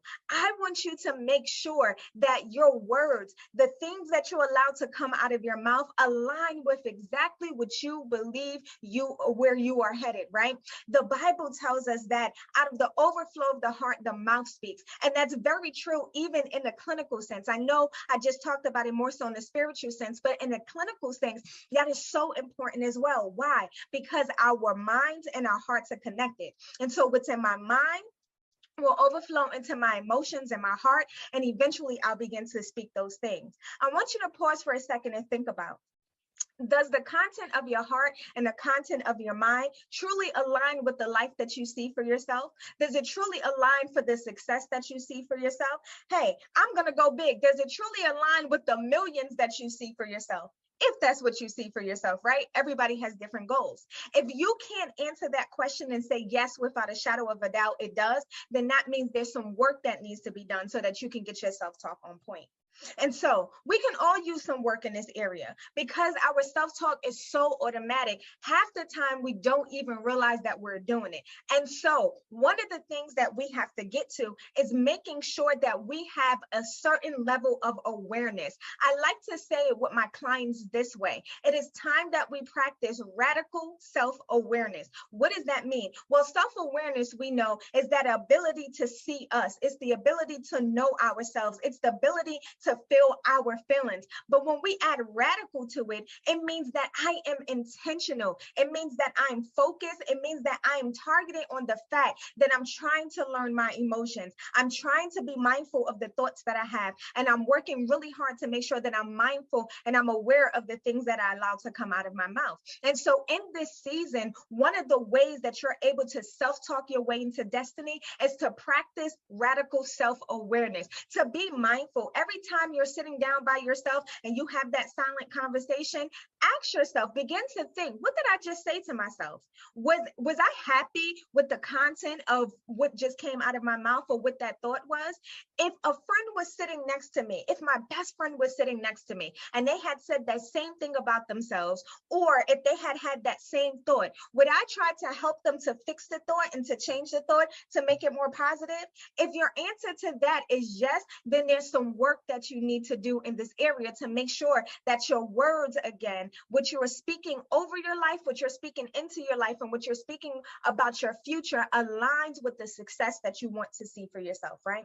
And so oftentimes what happens is self-talk happens, our self-talk and the content of it, it begins with conditioning through our upbringing from childhood, and then situations, experiences, and people that we may encounter throughout our teenage years and our adulthood up until now, right? And so there's a lot of conditioning that has happened about how we have learned to talk to ourselves, about how we have learned to interact with ourselves, right? And so we get a lot of toxic messaging from the day that you're born. We get a lot of toxic messaging, right? Maybe it's something as simple as, oh, you're clumsy, oh, you slipped and you're clumsy. Or maybe somebody on the schoolyard told you you weren't good enough. Or maybe you were in a relationship or you had a friend even in your adult years and they used to put you down all the time. And so what happens is, because you receive this toxic messaging throughout your life, what happens is it becomes reinforced. Now you're conditioned towards that. And so now those are the beliefs that you begin to hold about yourself. And so one of the things that we have to do is recondition ourselves in this season to make sure that we don't allow toxic messaging that has carried over from our childhood, that has carried over from negative situations in our teenage years, and has carried over from any part of our adulthood. We have to make sure that we recondition so that it does not become an official part of us, right? Because we can change our self-talk. One of the ways that we're able to change our self-talk is through a process called affirmation. You may have heard affirmation in many different ways people talk about it, but I want to talk about the transformative power of affirmation. Affirmation is using positive statements and growth language to implant healthy messaging. For most of us, for most of our lives, as I just said, we've been programmed with toxic messaging. So affirmation is one way to undo the learning, right? Because when we affirm ourselves, it's a form of resistance to lies that we've been told about ourselves, lies that society perhaps has told us about ourselves, and lies that we are taught to believe about others as well, right? And so affirmations help us to improve our self-talk, right? It helps us to improve that internal dialogue and those unconscious beliefs. Because remember, our thoughts feed our emotions, and eventually it feeds the words that we speak, right? And so self-talk is going to help us to, positive self-talk is going to help us to heal our mindsets. It's going to allow space for us to emotionally grow and mature. It helps us to realize, revitalize our belief systems and our values. It also helps us to break the transmission of trauma, right? Because through our words, through our self-talk, we transmit trauma, maybe onto our children, maybe onto our friends friends and all those around us, right? And it allows space for our humanity, and it allows space for our growth. And so it is so important that we make sure that we are affirming ourselves and we're talking more positively to ourselves, so that we can make sure that, again, our words align with the destiny and the future and the success that we see for our lives. And so I want to give you some quick examples, and then I'm going to wrap up with you today. And so one of the ways that we do this, we talked about affirmation, right? But I want to teach you a process called reframing your language, or we could say cognitive restructuring, as it's said in the counseling world. But when we reframe our language, we literally take the negative thought and we find a positive spin on it that's focused on growth language rather than fixed language. So here are a couple examples. The negative aspect of self-talk, maybe you've heard, I'll disappoint everyone if I change my mind. If I change my mind on a situation or circumstance, everybody will be disappointed, right? A positive way to reframe that is to say, I have the power to change my mind and others will understand. It sets boundaries. It still gives you the ability to go ahead and change your mind, but it changes the language, and therefore it changes the mindset about what it means to change your mind. Another one is, I failed and embarrassed myself. So again, the negative side, I failed and embarrassed myself. A positive way that we can spin that is, you know what? I'm proud of myself for even trying. That took courage. So instead of focusing on failure and embarrassment, I turn to pride and I allow myself to glean on the fact that I tried and that it took courage to do. And so this is part of the process that we go through in order to reframe our language. So I hope that this information was helpful for you today as you go on your journey of positive self-talk and learning to do so. I want to invite you to grab a resource and a tool that's going to help you to do this. Everything that I talk about today is actually in my newly published book that I just wrote, Jumpstart Your Journey to Mental Wellness, Strategies and Tools to Living Your Well Life. This book I like to call an arsenal in your, it is a tool in your arsenal on your journey towards wellness. As you're learning, we talk about coping, we talk about embracing your story, we talk about learning to change those thought processes. We have a whole chapter on affirmations in your self-talk, right? This is a compilation of tools, clinical activities that I utilize with clients in order to help them, even as we're in therapy, even as we're in sessions, in order to help them to go on their well journey. And so I'm just going to share with you really quickly a little bit more about the book. Again, it is available for order right now. This book is meant to help you to live a more fulfilled life. Just a quick couple of things about it. This book is for you if you're tired of repeating the same cycles of mental and emotional dis-ease. You've been doing the same thing over and over again, and you're looking to do something different. Or you're looking for immediate, tangible, digestible, and actionable steps to help you along your wellness journey. You hear all of the things, but being able to take it in a way that works for you, that's digestible, that you're able to utilize on your own, this book is for you. And lastly, it's for you if you've been a passive bystander. You know that there's things on your wellness journey that you want to get right, but you haven't yet quite gotten on the path to doing so. This book will help you to get active in your life and no longer be a passive bystander. And so if you're interested in ordering, I invite you to go to bit.ly/journey to mental wellness. Again, that is bit.ly/journey to mental wellness. You can order a copy for you. You can order a copy for a friend, but I promise you that this is an awesome tool that you will be able to utilize so you can live a more fulfilled life, but more importantly, a well life. And so I hope this information was helpful for you today. I thank you all for allowing me to speak with you. And I hope that you have an amazing, amazing, amazing time at the rest of this summit. Hello, everyone. I'm Shayla, and I'm so very excited to be a part of this Woman Soar Summit. When I saw that lineup, I don't know about you, but I was very, very excited to see everyone and just anticipating all that there is to come today. So I'm hoping that you're feeling the same way. I hope you feel excited and energized and pumped up and just ready to learn and ready to just go forward with all the new things that you take away from today's summit. So my workshop in particular today, we're going to be talking about the secret of self-care. And self-care is something that is very important to me. It's something that I spend a lot of time teaching and training on. And so to have the opportunity to be here with you today and just share a little bit about self-care and why it's so important and what are some of the secrets to it and how we can make sure that it's something that we're all applying to our lives, it's just really, really important. And I want to make sure that when you leave this summit here today with all of the amazing things you're going to leave with from all of the leaders and trainers and speakers, I want to make sure that when you walk away, you still remember to prioritize yourself. So whatever you learn, whatever you take away, it's so important that when you leave here, you are still a priority. You are still making sure that you're taking care of you, because you got to make sure you have everything you need. You have to make sure that you are in tip-top shape. And so here's the thing that I've learned about women. This is my own confession as well, right? Women, we are so good at taking care of everybody, right? We take care of family members, friends, we take care of all kinds of responsibilities and roles, and we do this and that. And someone says, hey, can you do this? Do you mind doing this? Can you do that? And we're like, sure, I got it. Yeah, I can got it. Yeah, I got it. I'll take care of it. No problem. I'll do it. Yeah, it's done. Consider it done. You know, we have all of these things that we do and we juggle. And then what happens is that we begin to wear ourselves out. So while we are excellent at taking care of everybody and everything, we're not always that great at taking care of ourselves.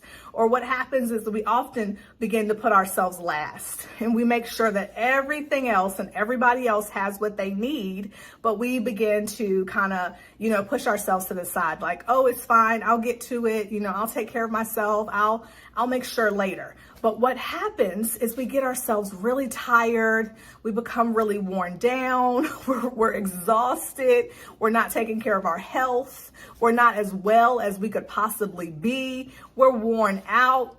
Sometimes we become aggravated and resentful with other people because it's like, why do they keep asking me to do all these things? Well, we keep taking it on, right? We keep agreeing, but it becomes frustrating and it can become overwhelming. And all of those things can play into your wellness. It all plays into your mental health, your well-being.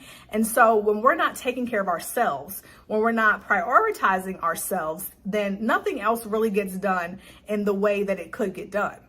So if we're going to just make sure that we are at the top of our game in life and business and ministry and family, whatever it is that we're doing, we want to make sure that we are taking care of ourselves. We want to make sure that we are in tip-top shape as well. So I just want to share a few tips with you today, just a few things that I hope you can take away. I hope you'll be able to find something helpful, something encouraging, so you'll remember that you are important, and you'll remember that you have to be in good shape, and you'll remember that the people that love you, the people that need you, the people that are counting on you, they need you to be well. And they need you to prioritize yourself so you can get it all done, because you are superwoman. We know that, right? But we want to make sure that you are healthy and well so that you can get those things done. So I'm going to share a few tips with you today. The very first tip, if we're going to make sure we're taking care of ourselves. So some of the secrets to self-care, number one is we have to reprioritize wellness. And so when I say reprioritize wellness, we have to determine, what does that mean? What does that look like? So what does wellness look like to you? What does it mean to you? Because wellness looks like a lot of different things to different people. And we can be talking about physical wellness, like, are you working out? Are you taking care of your body? We can be talking about mental or emotional wellness. Are you making sure that, you're emotionally healthy? Are you making sure that you're checking in with yourself or others to make sure you feel good and that your mind feels strong? Wellness could be financial wellness. Are things going well in your home? Are things going well in your business? It could be spiritual wellness. Are you feeling, if you have a spiritual relationship, if you have a relationship with God, are you feeling like that's thriving? Or are you feeling like you're not where you used to be? So wellness looks like a lot of different things for a lot of different people. So you have to determine, what does wellness look like for you? So that's one of the first things I want you to think about as you are thinking about today, taking care of yourself. And as you're learning and you're making all the notes from all of the sessions today, I just want you to think about, what does wellness look like for me? I would even encourage you to write that down. What does wellness look like for me? And maybe today and maybe over the next few days, you can kind of begin to explore that. Like, what does wellness look like? How do I make sure that I'm well in all areas of my life? How do I make sure I'm in tip-top shape? How do I do that? So I just want you to kind of think about that and figure out what wellness looks like for you and how can you make sure that you're moving in the direction of your wellness, okay? So number 2, if you're going to have the secrets to self-care, the second thing is to release the past. Now, sometimes it's like, well, Shayla, what does that have to do with self-care? But when we are thinking about things that have happened in our past, when we're holding on to past mistakes, past failures, maybe you had a big loss in your business and you still are holding on to it. You can't get over it. You can't seem to shake it. It's just staying with you. Or maybe you've had something happen in your personal life or with family or friends, and that thing is just looming over you all the time. Well, that begins to cause stress in your body. It gives you stress. It gives you anxiety. It makes you feel overwhelmed. When you begin to think about it, you start to sweat. You might be sweating right now thinking about the thing now that I brought it up, right? Whatever those things are, if we don't release those things, if we don't release the past, it really begins to play an effect into our wellness. It plays an effect on our self-care. It plays an effect on how you move through your day to day. So I really want to encourage you, as you're thinking about all of these things on today, think about some things from your past that you may need to release, some things that may be holding you back, some things that you have to get rid of. Maybe you've been feeling stuck in your business for years and you're like, I just cannot move to the next level. I just can't get my business off the ground, or I just can't get my business to that next mark. I want you to take some time and think, is there something in your past that that's holding you back? Are there some type of limiting beliefs or something that have you stuck? And if so, in order to make sure that your self-care is where it needs to be, I really want to encourage you to begin to think about what you need to do to release those things. I really want you to begin to think about, what would it look like if you walked free? What would it look like if those particular things from your past were no longer holding you back? What would it look like in your life, in your business, in your family, if those things from your past weren't always lingering over your head or lingering in your thoughts? Okay, so I want you to think about that as well. Number 3, talking about self-care, the third thing I want to encourage you to do is reset your habits. So when we're talking about self-care, sometimes people always think that means taking a bath or taking a walk or going to the spa. And it can absolutely be those things.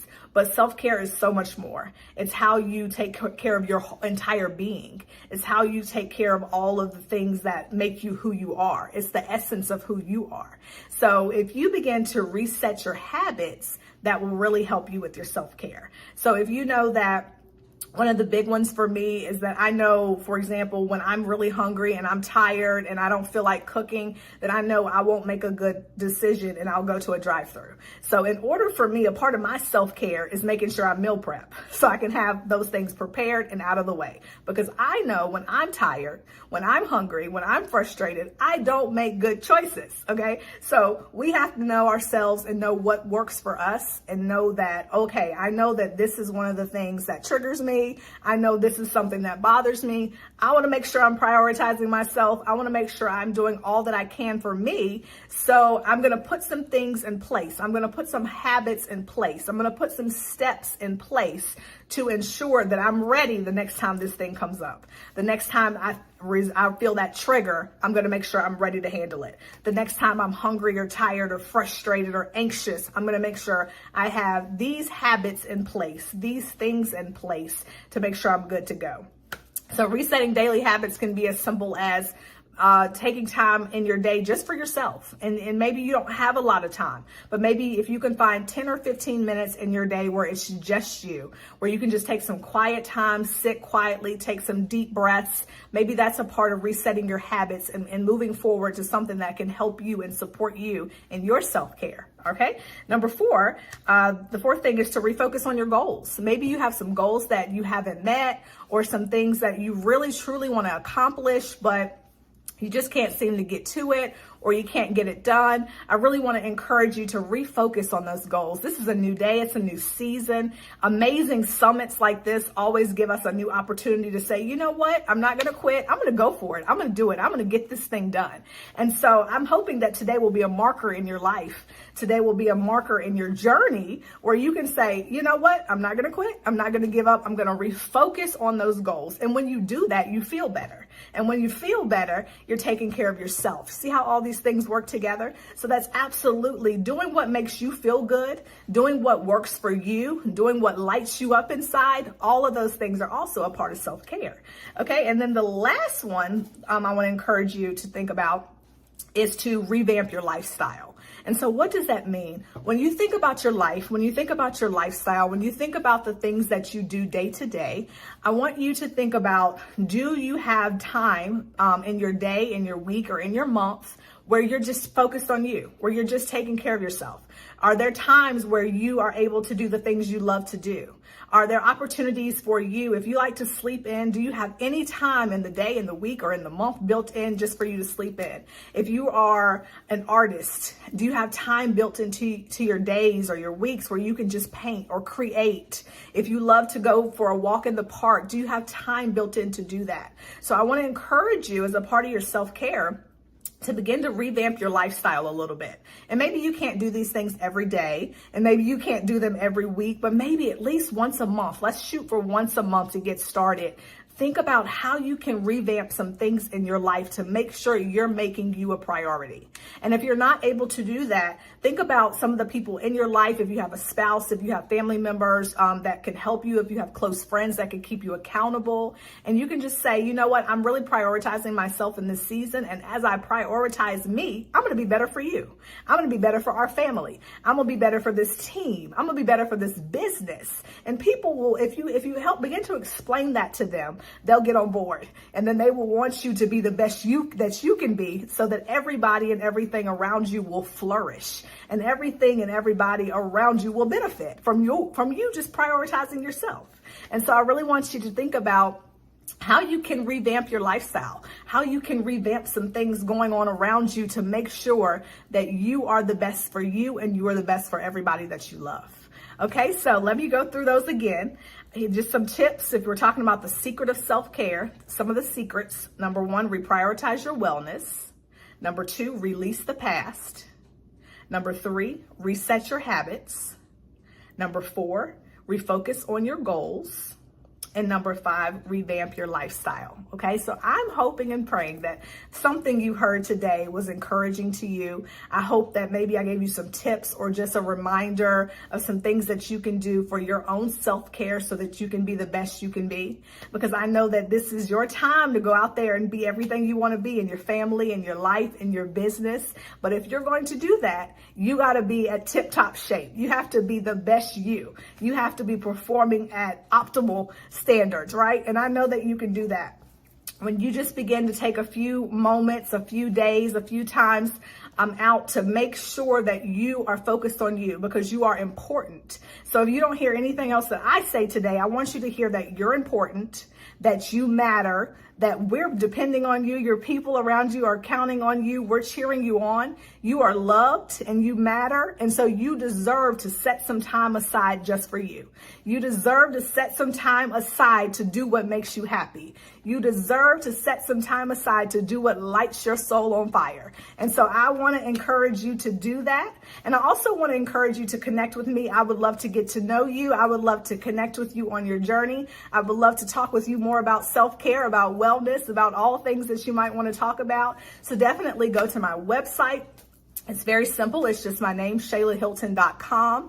Check that out. I would love for you to visit my website. I'm also on pretty much all social media platforms, on Facebook, on Instagram, on YouTube, all places as Shayla Hilton. And when you're on my website, by the way, I would love for you to participate in my five-day challenge. It's absolutely free. We're going to be talking about these exact same things in the 5-day challenge.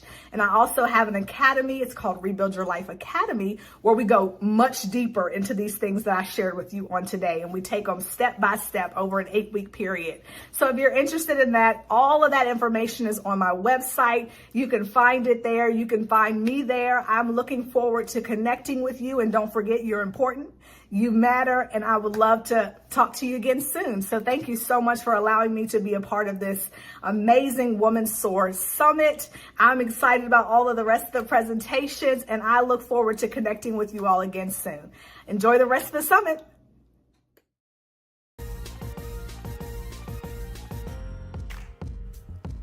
Thank you for tuning in to the Woman Soar Virtual Leadership Summit.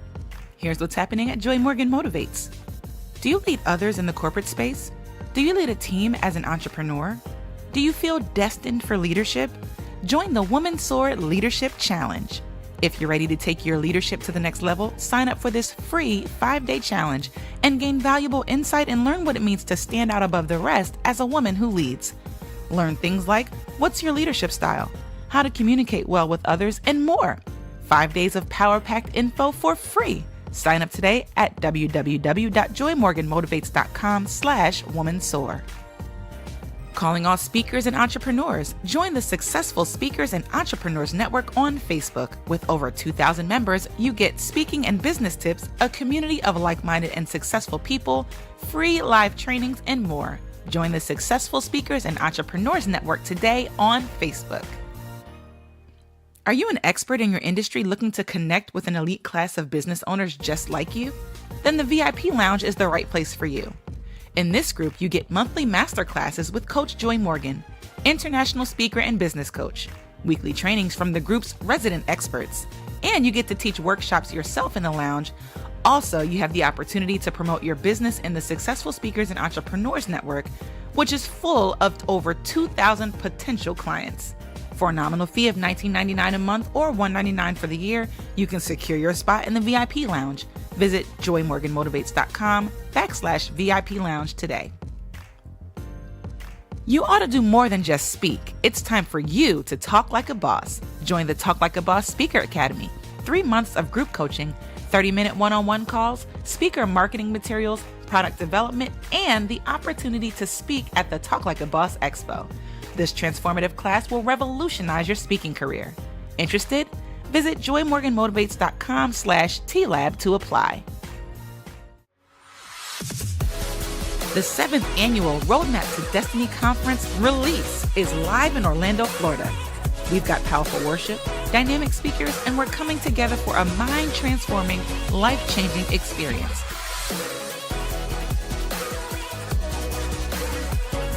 Are you ready to release what's inside? Visit www.roadmaptodestinyconference.com to register and get more information. We'll see you in Orlando. Thanks for joining us here at the Woman Soar Summit. Joy Morgan Motivates, motivating you to more. Confidence. It's a simple word that brings so much discussion. But what does it actually mean? Is confidence a good thing? Is it something to work towards and be proud of? Is confidence a trait that you wish you had? Is it about understanding and relying on your skills and abilities? Or is it more about ego, arrogance, and seeking the approval of others? What is confidence? I ask you to please quietly close your eyes as I describe this to you. And while I do, think about times when you've struggled with confidence, when something has shaken you, or when you didn't think you were good enough. If we break it down to its roots, the Latin root for the word confidence is fide, which simply means trust. I think that this is probably the simplest and best description of what confidence is and what it means. Trust. Trust in yourself and in your abilities. Trust that you are good enough. Know that the sun will rise and tomorrow will come. Trust. I ask you to please open your eyes. So many of us get caught up in lack of confidence, which leads to low self-esteem. This is focused on so much more than actually doing something about it and building confidence. It can be emotional, right? We talk about faith and confidence all the time. We debate on it and take courses on it. There's so many quotes, memes, and endless heated conversations. But when we use this one word, especially when it relates to a belief in yourself, your abilities, and your worth, it seems to feel and sound differently, doesn't it? Trust. Trust means to believe in something and not just believe in it, but rely on it. Sounds easy, right? Well, now think about what you are trusting in. Do you have confidence in the fact that every night when you go to bed, the sun will rise tomorrow? Why is that? It's because for every day of your entire existence, you have seen the sun rise. So you trust that the sun will rise today. So confidence is easy, right? Let's take it a step further and make it all about you. Imagine that for 1 month, I ask you to do 10 push-ups in a row each day. Nothing too crazy. On day 1, it probably feels pretty hard, and you might only get 2 or 3 push-ups done. But by day 5 or 6, you're probably close to 10 push-ups in a row. By day 15, halfway through the month, you can do 10 push-ups without too much difficulty. By day 30, you don't even think about it when you do 10 push-ups at a time. 2 to 3 times per day without any difficulty. Now, if someone asks you, can you do 10 push-ups in a row without stopping? Are you confident that you could do it?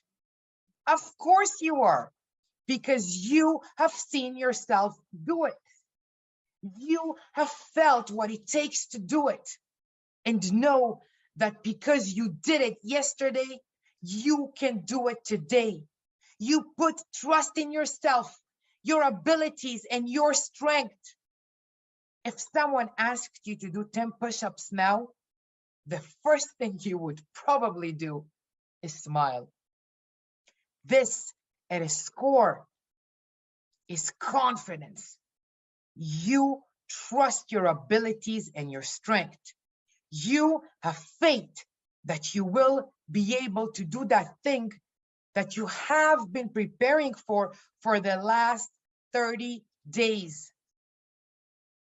So why is it that so many of us, even in a situation like this, where we have done the work, see our own growth, and ultimately know that we can do, still choose negatively and either shy away from the challenge completely or doubt that we can accomplish the task, even though we have all but seen the fact that we can do it already? It's fear. It's always fear. closing ourselves off, reacting negatively, and putting up walls in our way of defending ourselves from getting hurt.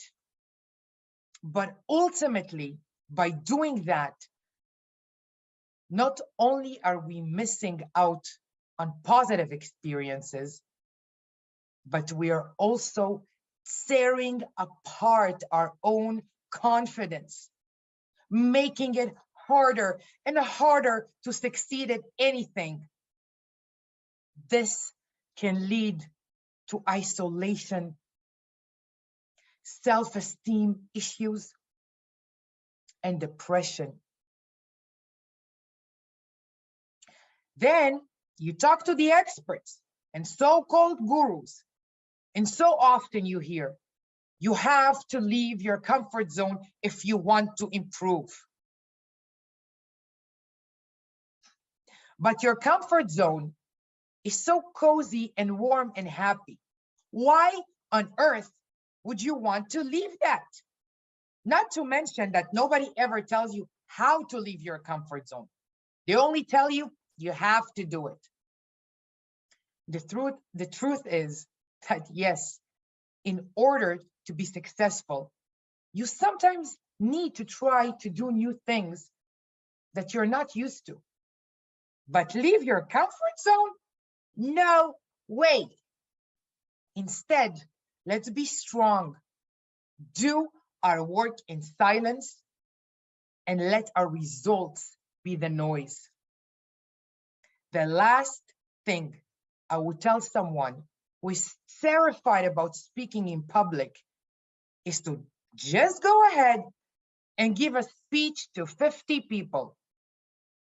Instead, I would encourage them to practice writing their speech, reading it, and rewriting it until they are very, very, very comfortable with their content. Then I would work with them on recording the speech and playing it to themselves. From there, we may make some tweaks and go through the process again. We can then look to do the speech to 1 or 2 people who the person is very comfortable with. Depending on the comfort level after that, we may want to practice with a slightly larger group. Baby steps is often the key to confidence.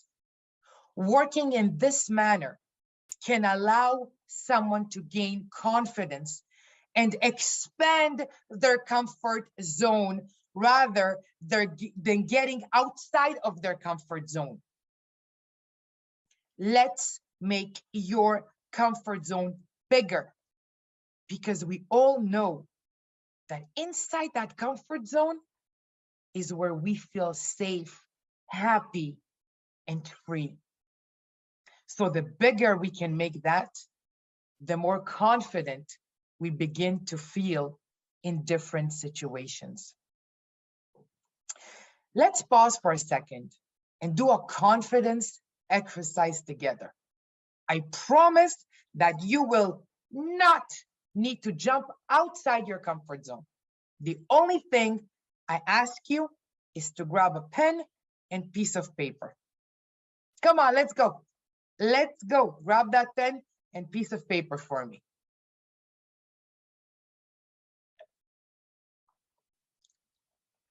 Are we good? Here is what we'll do.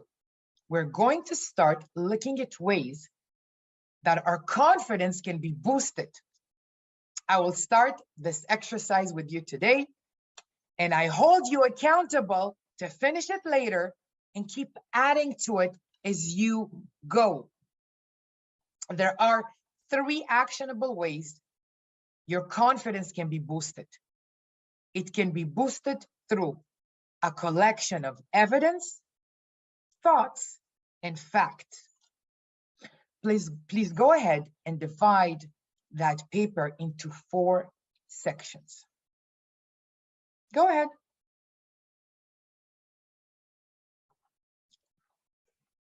I ask you to label the first section as Mastery Experiences. This section is about your own personal experiences in which you have been successful. These can be any accomplishments that you have achieved in your life and you are proud of. Please write down all the accomplishments you're proud of, regardless of when they happened in your life. You achieved it, now record it. That's your evidence right there. Now, I ask you to label the second section as vicarious experiences. These are experiences that involve observing other successful people. These people could be people who inspire you and empower you. It could be a person who is your role model, a parent, a friend, or even a public figure. Someone you respect or hold high opinion of. I need you to write down evidence of your role models successfully achieving the goals that you are setting for yourself. When one has a positive role model, they're more likely to absorb at least a few of those positive beliefs about themselves. I ask you to label this third section as social persuasion. This is all about positive feedback you've received from others, a feedback that proves that you can, a feedback that is the evidence of how capable and great you are. I know that most times people don't pay as much attention to this positive sort of feedback as they should and may not even believe it. But if you record all the times when people have given you positive feedback, then you may see that it's a trend of how you can, a trend of how capable and great you are. I mean, come on, everyone couldn't possibly be wrong. What you're doing is simply collecting and recording evidence of your greatness. I ask that you label the fourth section as keeping positive. I would like you to write down as many strategies that you think could help someone stay positive. Nothing is too small and nothing is too silly. From positive affirmations to carrying around a gratitude charm, list anything you can think of. Anything that you feel has helped you in your toughest moments, to anything that you feel can help you in your greatest moments. This section is your support system. On the days you feel the sun doesn't shine too bright on you, all you need to do is go back to all you have listed in this section to remind you how sometimes the smallest things can have the greatest positive impact and help you get through. Now, I need you to take a moment and look at what you have written so far. And remember, I'm holding you accountable to finish it later and keep on adding to it as you go.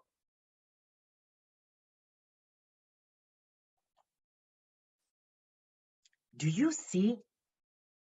Do you trust? Do you believe? I know that we've spent a short time together today, but can't you start to see how possible it is to grow your confidence? You are an amazing person, and you deserve your trust. Put your trust in yourself and watch things start to happen. If you can start to see the lights going on, start to see the possibilities, and start to understand your worth, your strength, and your resilience after just 15 minutes, just imagine what you can do if you focused a month on growing your confidence. In fact, imagine what you could accomplish if you focused on anything for 1 month if you have a plan. Just trust. I am Veronica Natzia, your confidence and business mentor. To gain confidence, execute fearlessly, and become a badass entrepreneur, follow me on Instagram at Veronica Natzia or my website at veronicanatzia.com, where you can sign up to my exclusive mailing list and fortify yourself with powerful weekly hits of propeller motivation. And for the most controversial and comprehensive actionable tools, follow the Scaling the Impossible podcast across all streaming platforms. Courage is fueled by confidence. Confidence is fueled by faith. Faith is fueled by belief. Who do you believe in? I believe in you, legends. I am Tamika Blithers, and I will be sharing with you 9 points of impact, transformation to greater. When I mention the following, what comes to mind? American, Delta, United, Southwest, JetBlue. Well, these are all airlines, and they have soaring down to a science. Now, we can get soaring down to a science, but there are some things that we have to have in place that's running effectively in our lives before we can effectively soar. I'm going to unpack those 9 points of impact for you. So let's get ready. First of all, we have to have the mindset to know that we have to have these things in place because we don't want extra weight. We don't want unnecessary things to keep us from soaring at our highest altitude. So with these 9 points of impact, they should be running effectively in our lives. And I truly believe that these are 9 things that we all have in our lives that must be running cyclical of each other. Let's start with the first 3. V, vision, voice, and value. Think about your vision and what you see for your future. What's coming in your eye gates? What are you looking at?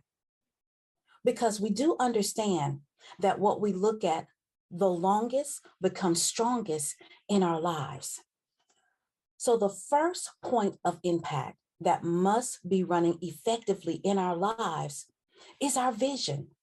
We have to be looking at the right things because oftentimes when we look at the wrong things, our vision gets skewed. That's the first point.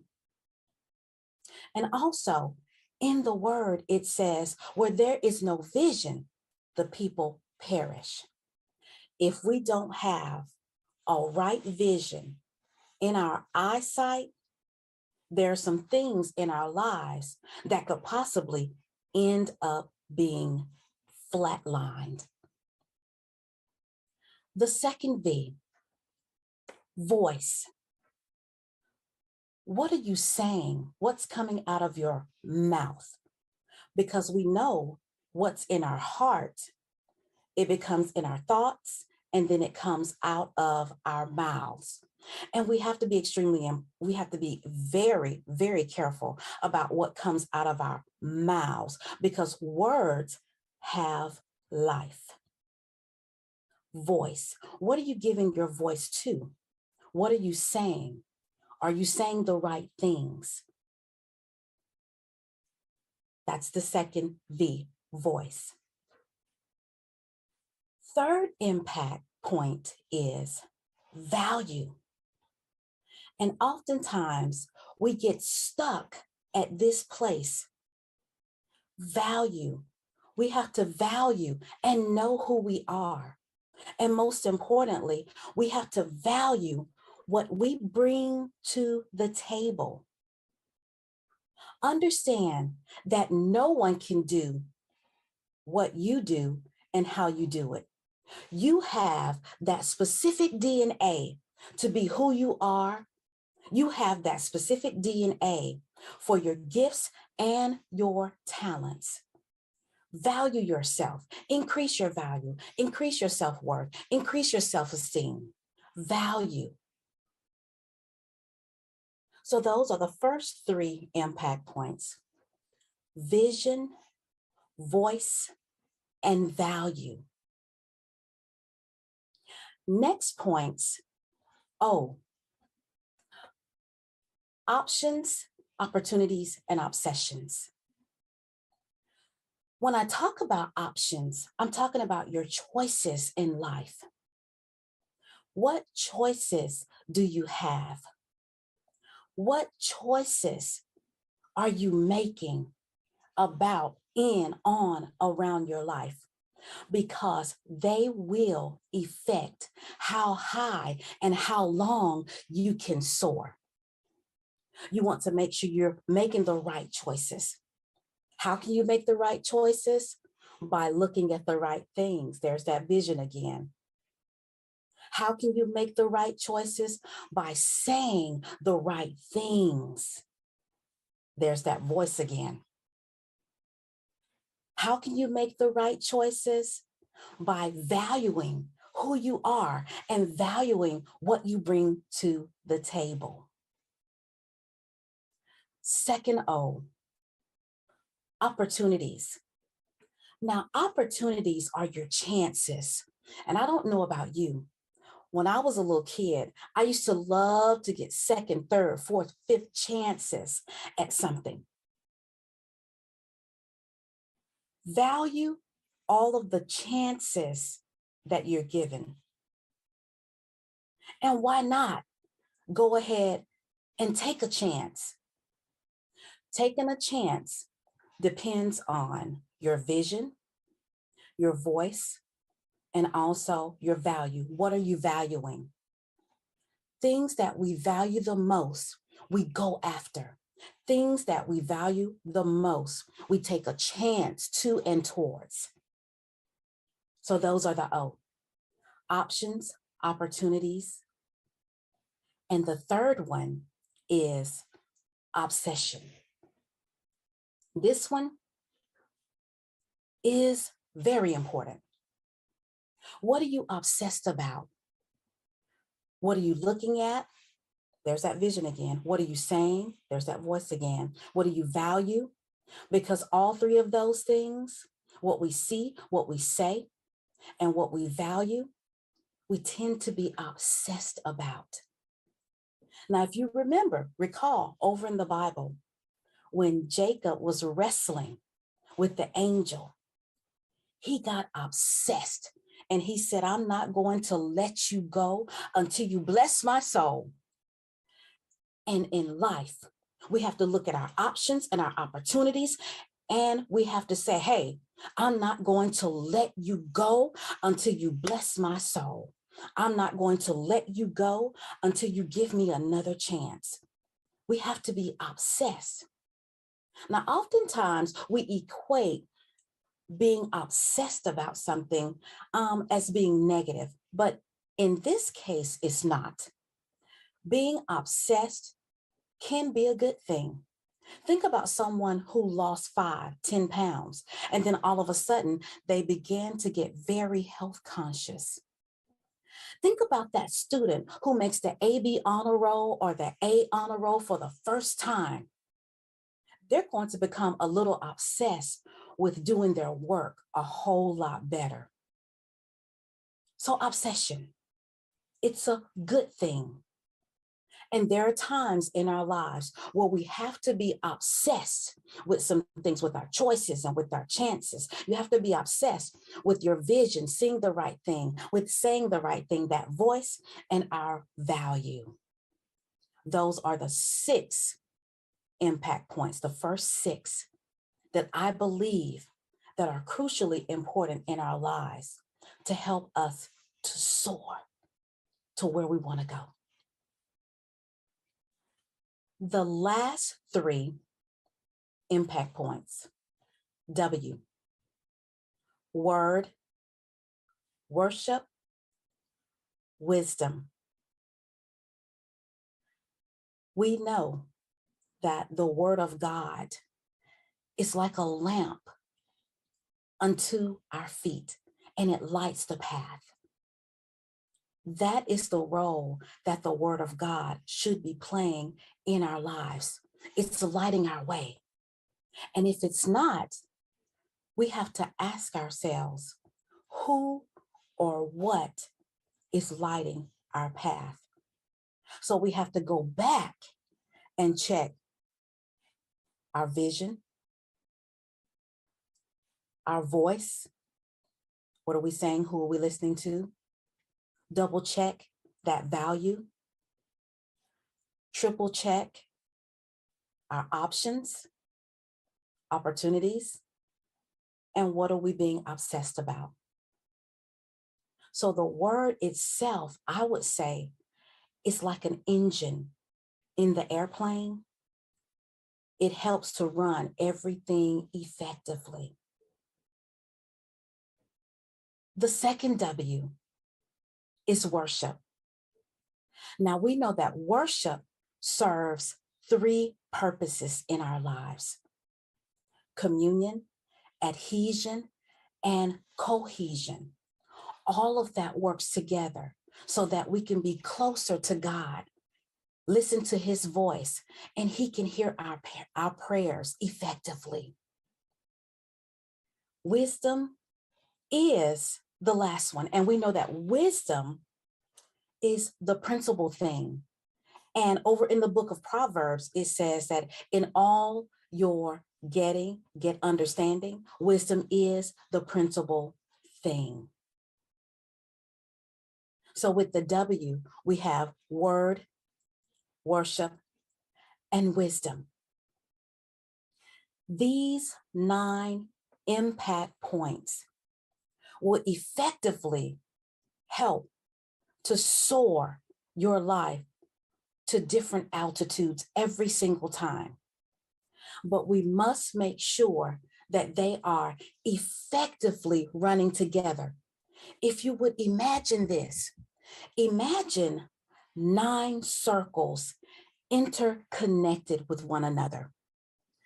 And each circle has its own responsibility: vision, voice, value, options, opportunities, obsessions, word, worship, and wisdom. Those are the 9 those are the 9 points of impact that are extremely important in all of our lives that should be running effectively. Once you have all of those points in place, you should prepare for your departure. And remember, what determines your altitude? That's right, your attitude, every single time. Because if you think about it, our lives is a non-stop service flight. Life never stops. Even through the peaks and valleys, life keeps on happening. And every single time you come up against something in your life, I guarantee you, if you put these points of impact in place to make sure that they are running effectively, you'll continue to soar at a safe altitude. Vision, voice, value. Options, opportunities, obsessions. Word, worship, wisdom. And keep in mind, with this nonstop service life flight, if you ever come in contact with turbulence, consult the Holy Spirit through prayer. It works every single time. I hope that I have given you something that will help you to soar higher in your life. With every circumstance that you come across in your life, I guarantee you, if you put these points of impact up against those circumstances and make sure that these points of impact are running effectively, guess what? You'll be able to maintain your altitude and you'll be able to gain altitude. Because remember, they who wait upon the Lord shall renew their strength. They shall mount up with wings like eagles. They shall run and not be weary. They shall walk and not faint. Position yourself on the runway. Prepare your engine and perform the necessary checks using these 9 points of impact. Get ready for your departure, taxiing on the runway, your takeoff, and then your soaring. I'm excited about your future. I look forward to hearing from you. I am Tamika Blithers, educator, consultant, and transformational speaker. And it has been an honor and privilege to serve as your flight attendant for today. Also, for your time and attention, I'd like to share a free gift with you. Go on over to imtlblithers.com to receive 5 P principles that guide and assist in shaping your life's landscape. You can connect with me on social media platforms, Instagram and Facebook, TL Blithers, and on LinkedIn, Tamika L. Blithers, on Clubhouse at T Blithers. Also, for your book studies, women's studies, journal studies, you can take these points of impact deeper with the discussion with this book, which is also like a journal. Vow 9 Points of Impact, Transformational Guide to Greater.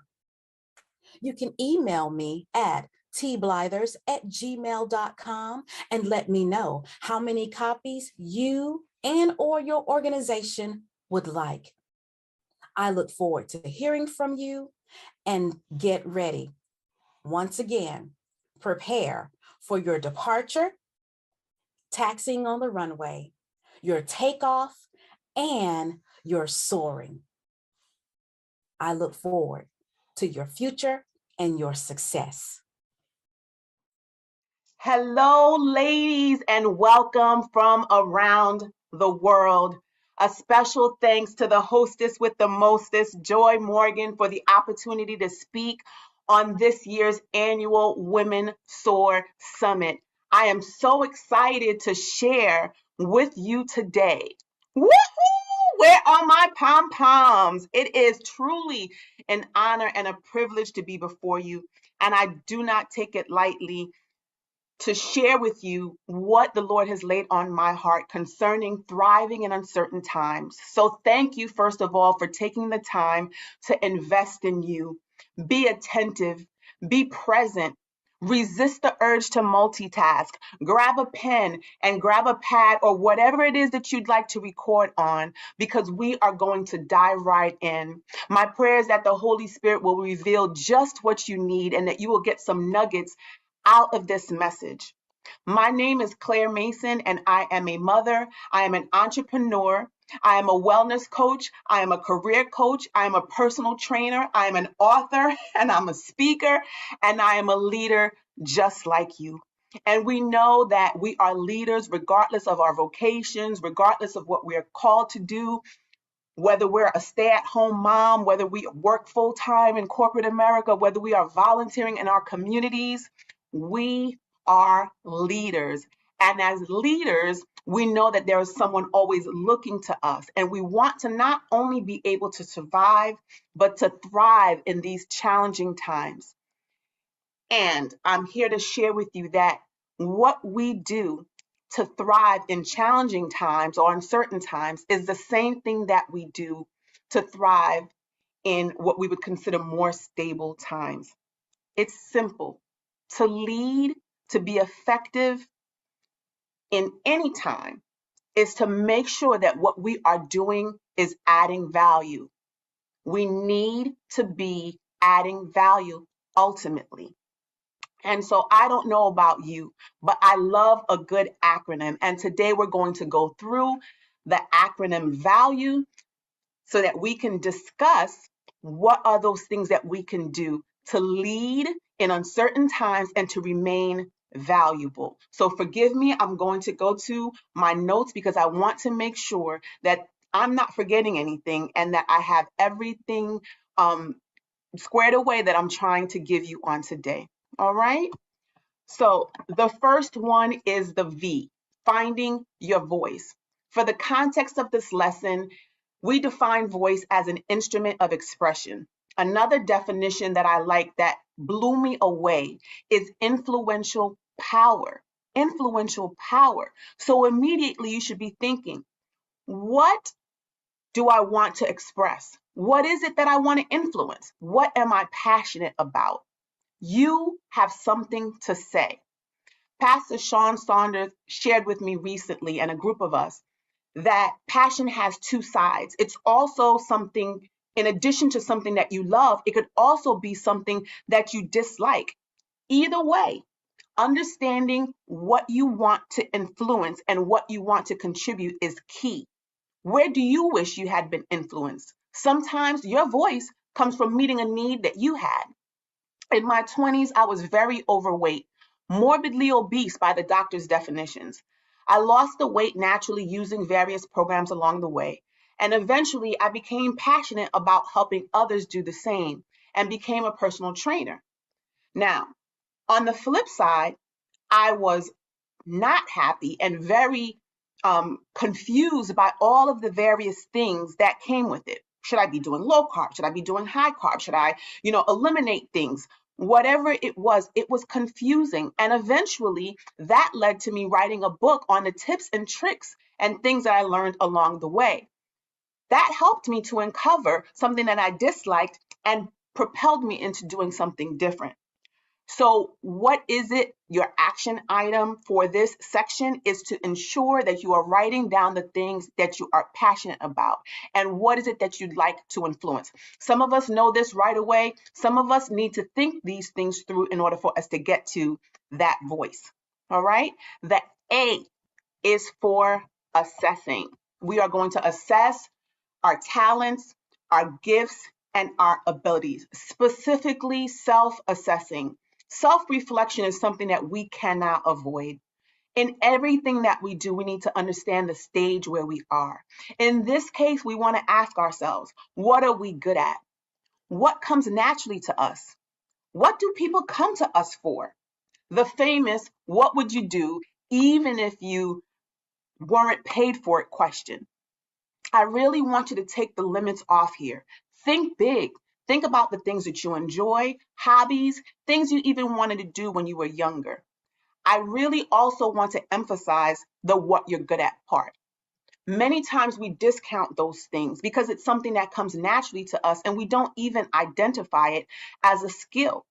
This reminds me of a story in the Bible about a widow who went to the prophet Elijah for help with paying her debts so her children wouldn't be sold into slavery. And Elijah asked her, what was it that she had? And she replied, nothing but this jar of oil. For those of you who are unfamiliar with the story, the very jar of oil is what it was that she needed, not only to pay her debts, but to take her into overflow. So it is important that when we are thinking about our gifts and our talents and our abilities, we are also thinking about what it is that we already have. So my question for you is, what do you have in your hand? The action item for assessment is to list your gifts and talents. But not only you list them, I want you to reach out to people you trust that will tell you the truth, to share what they believe you're good at. This is going to be able to get you to do two things. One, it's going to confirm those things that you know about yourself. But two, it's going to help you to start thinking differently about some of the things that people come to you for. They're going to be able to spark an interest in something that you hadn't thought about and have you look at it in a different way. The next one is L, and L is for leverage. Leverage is to use something to maximum advantage. In this case, what we're doing is we're taking the outcome of the V, which is our voice and our passion, and we're taking the outcome of A, which is the assessment, which is really in turn our gifts. And we are identifying those things at that intersection. Where do our gifts and passions meet? This is what we're going to leverage. What can we do with what we're currently doing? Can we revise or rebrand what we're doing to meet another related need or a different audience? As an example, I, as a fitness instructor, would record exercise videos. Once the Lord revealed to me that it wasn't just about the physical, and I really needed to get more into the wholeness aspect, and I began weight loss coaching, the exercise wasn't the emphasis there, but I was able to take those classes and add them as a bonus to those who participate in that weight loss coaching program. So what can you do? What can you rebrand or retweak for a different purpose? The next one is the you. What makes you unique? And this right here is the game changer. This is what really allows you to stand out. What is your unique value proposition? What is different about you?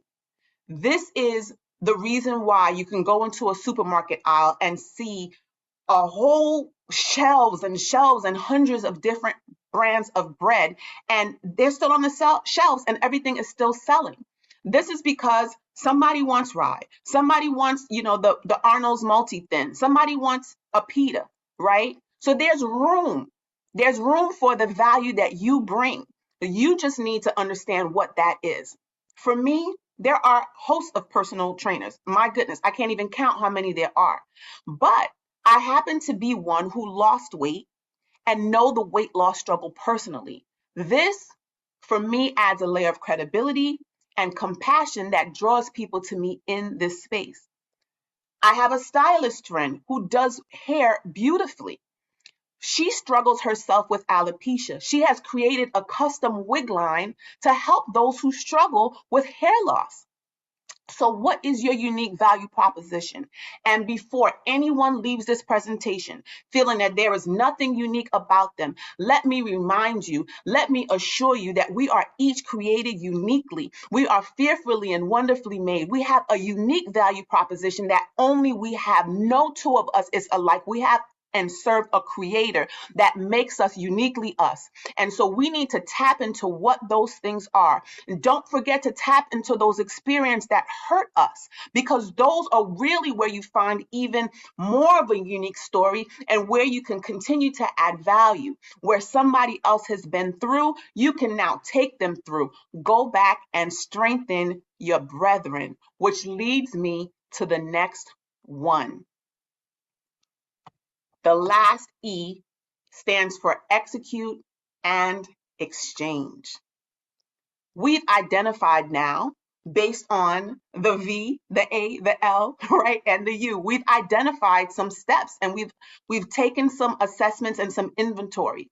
Now we have to execute. What do we do to execute? We make ourselves visible by letting people know what we do. Doesn't have to be a big thing. We can start small and build.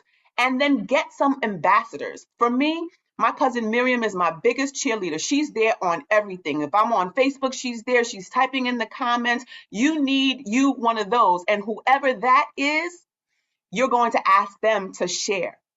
The next thing is to ensure that you are focusing on impact and not just activity. Share with others. Make it bigger than you. Exchange and reach back and make sure that others are receiving this message. Make sure that others are strengthened by what it is that you do. You cannot keep your value to yourself. You cannot keep what the Lord has placed in you to yourself. You cannot keep that story that hurts you to yourself. So we're going to do a quick recap. Value. The V is to find your voice, your passion, what it is that you want to influence. The A is to assess your gifts and talents, what comes naturally to you, what you can do with your eyes closed. The L is for leverage. What is your jar of oil? The U is for understanding what makes you unique. Don't underestimate the power of your story, even the things that hurt you. E, execute, put that action to that plan, and exchange, make it bigger than you. Share it with others. Make sure that as you learn, you grow and you teach others. These are the steps that it takes to remain valuable. And this will allow you to lead in uncertain times. It will allow you to pull out the value in yourself, just to be a better version of yourself. And so I am praying that you receive something out of that word value. I am ecstatic for having had the opportunity to share with you. I thank you for your attention. And I'm just going to take a couple of minutes to share some of my offerings with you.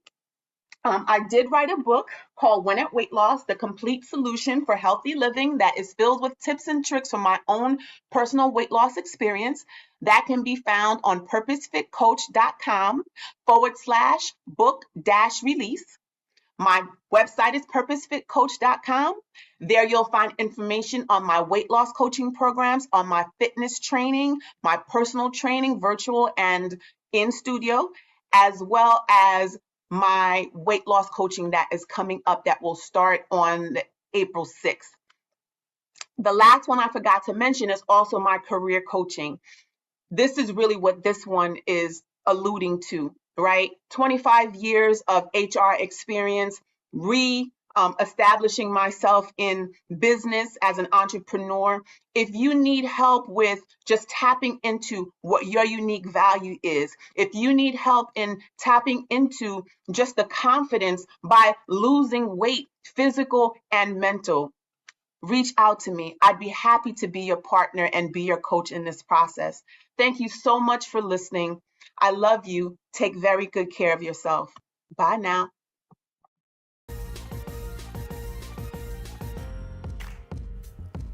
Thank you for tuning in to the Woman Soar Virtual Leadership Summit. Here's what's happening at Joy Morgan Motivates.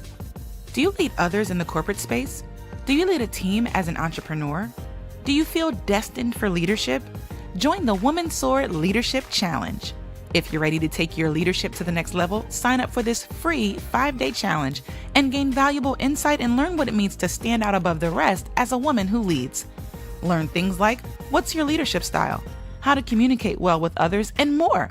5 days of power-packed info for free. Sign up today at www.joymorganmotivates.com/womansoar.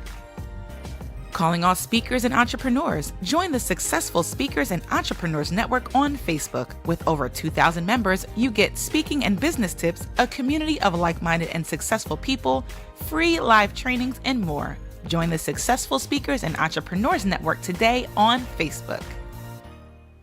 Are you an expert in your industry looking to connect with an elite class of business owners just like you? Then the VIP Lounge is the right place for you.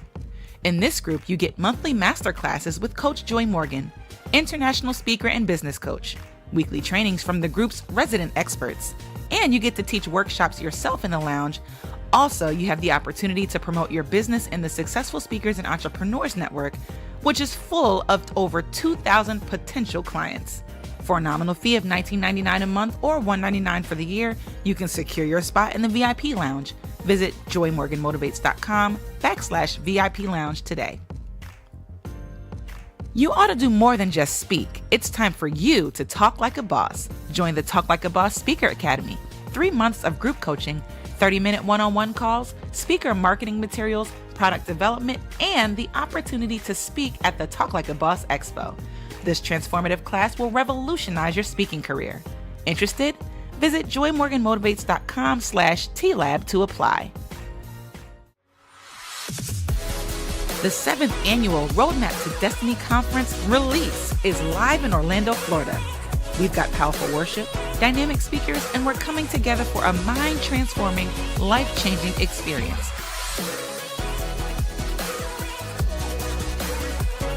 Are you ready to release what's inside? Visit www.roadmaptodestinyconference.com to register and get more information. We'll see you in Orlando.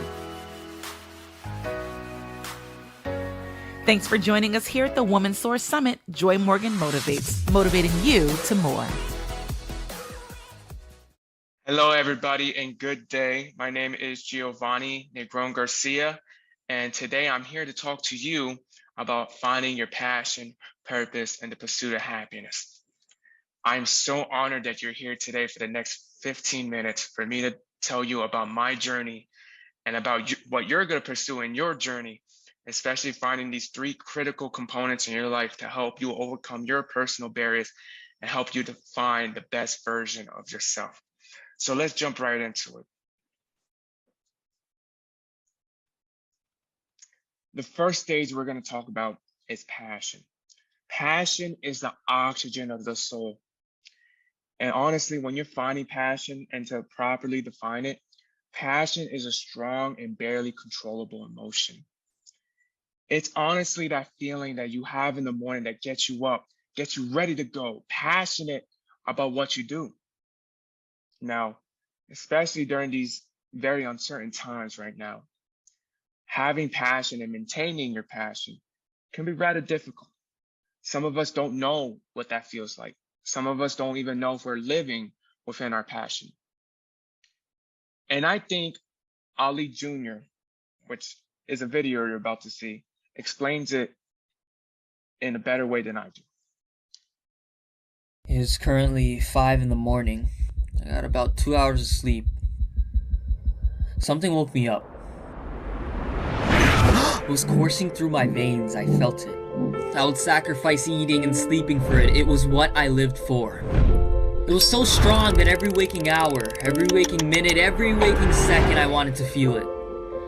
It was oxygen for my soul. It made my blood race. I longed for the warm embrace and chased the sun rising and sun falling. It was passion. Passion for capturing life's beautiful moments. Passion for telling a story. They say that everyone has passion, but only few have the courage to follow it to the dark places where it leads. The light at the end of the tunnel isn't guaranteed, but all you can do is believe. Believe that this passion that you have will turn into purpose, and that purpose will turn into greatness. Passion can move a person beyond themselves, beyond their darkest fears. Without passion, life is nothing. This is your world and no one can take your passion from you. It will make you unstoppable, insurmountable, unbreakable, until your last heartbeat, last footstep, until your last breath. Greatness lies within. This world is yours for the taking.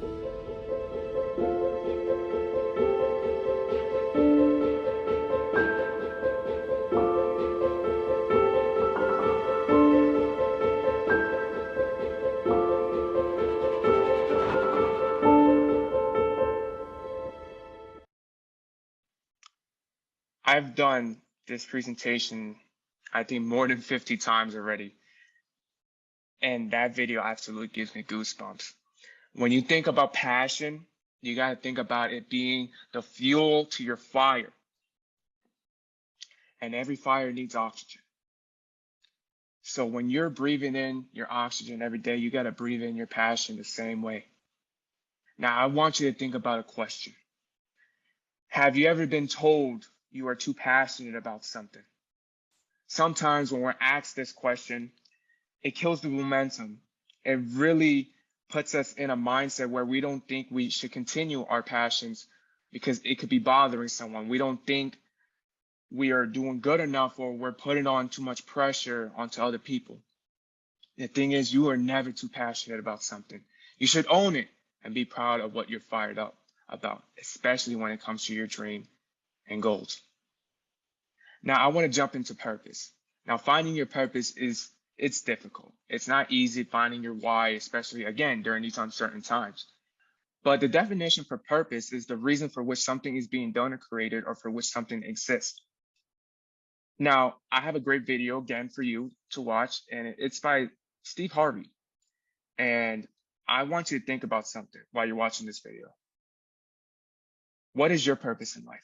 And what if I told you that your purpose in life is as easy as baking a pie and frying chicken?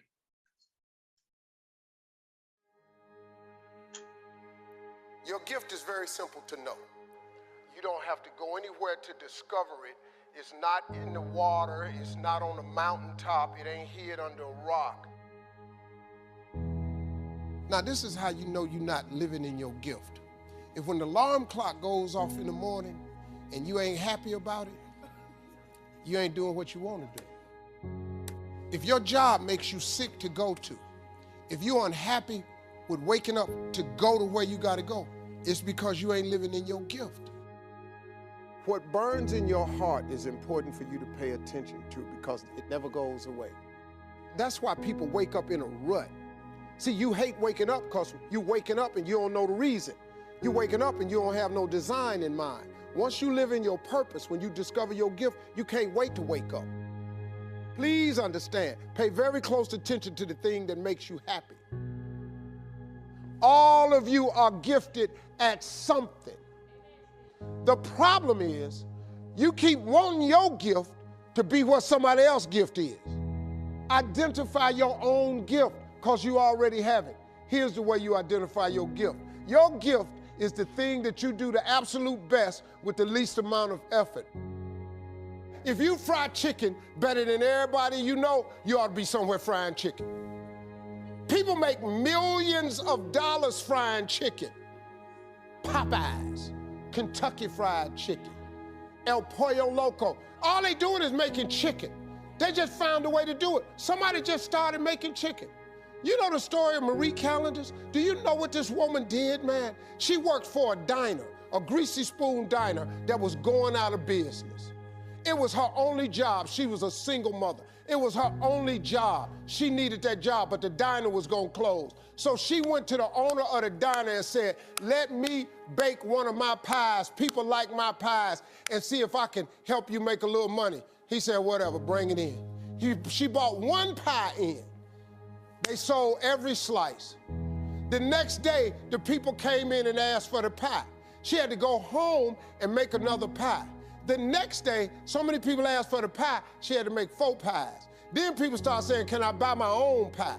She made so many pies at this store that she eventually saved her money and put a commercial oven in her house.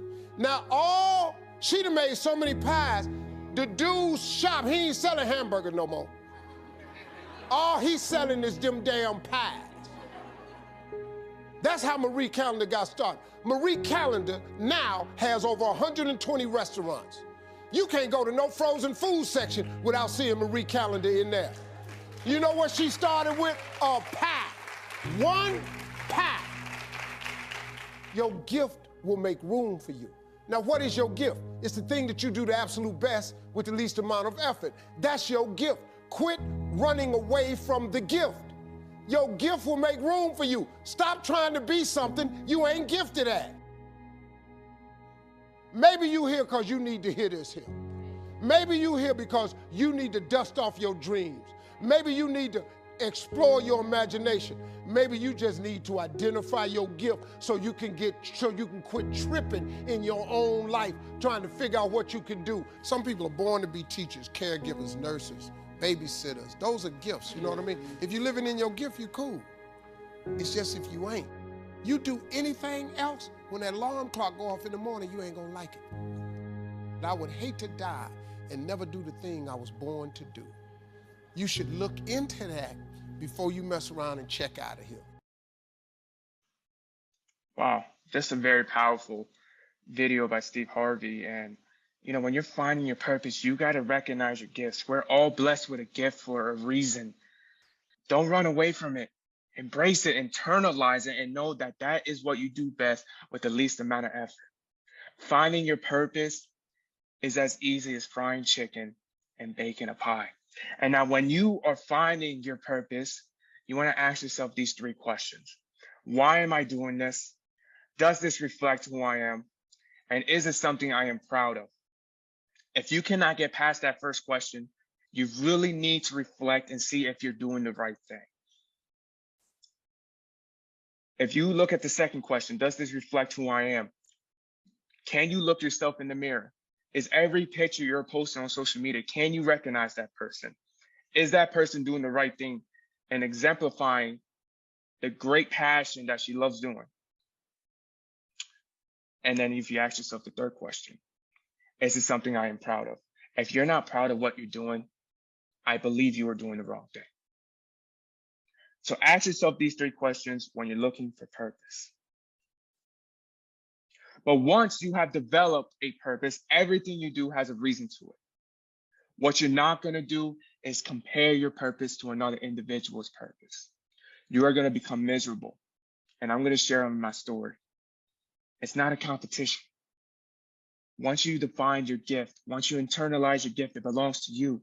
And what you do is what you do best. And it doesn't belong to nobody else. So do not compare your purpose to someone else's purpose. Your purpose is what fuels your passion. Your passion is what fuels your purpose. So always remember that you need to have an established purpose in order to fuel your passion, but you also need that passion, the fuel to your fire, to pursue your purpose. Now, let me share my story. When you're looking at this photo, you're not looking wrong. In 2021, I weighed 366 pounds. I had vitamin deficiencies, moderate sleep apnea, hypertension, all these health complications that were limiting my life. One time I went to go to a physician, and my physician told me eye to eye that I should not pursue any of my dreams or goals that I have established in my life because I'm going to pass away by 35. And every day it was a struggle for me to go to sleep. I could never be at peace. I'm only 23 years old right now. And then when I was told this, I didn't believe I was able to accomplish anything I wanted. People kept telling me that I'm too passionate about things. And it stopped my momentum. But I found myself in 2021. I said, I'm not too passionate about what I do. And what I do best is helping other people. It's instilling passion, purpose into other people. So I went through a journey. I found myself. I reclaimed my health in a year because in 1 year, I lost over 200 pounds. And no, you did not hear that wrong. Yes, I lost 200 pounds in 1 year because I believed in what I do. I believed in my dreams. I believed in what I was going to become. And all I needed to do was a mindset shift. And what I encourage you all today after watching this workshop is to really reflect upon the things that you love. Reflect on the things that matter to you the most. Because we shouldn't feel trapped.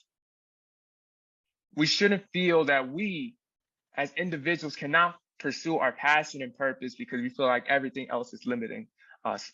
Sometimes we put barriers in front of us that we created ourselves, that nobody else put there. And what I'm telling you is that you are free to pursue whatever you want. You are free to become whoever you want. And I proved that in 1 year, that it is possible to become the legend, to establish a legacy.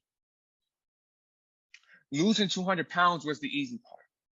But becoming the person I truly wanted to become, that was the hard part. Because I needed to stop seeking validation. I needed to stop being that person everyone wanted me to be. And I needed to be the person that I wanted to be. Stop running away from my own gifts and pursue my dream. It's a very beautiful thing. So everybody, once again, my name is Giovanni Negron Garcia. I'm the CEO of GeoEffect Life Coaching and Public Speaking, and I would love to connect with you. I would love to continue this conversation. So follow me on Instagram at GeoEffect LLC. You can also email me with any questions you had after this workshop. You can follow me on Facebook and LinkedIn, which is Giovanni Negron Garcia. And also, I have a great website that you should check out. And this same presentation will be there for you to review or reference at any time. Thank you so much for joining me. Enjoy your day. And it was an honor to be speaking in front of all of you. Beautiful, powerful, and inspiring women. Thank you so much for being here and listening to me today. Have a fantastic day.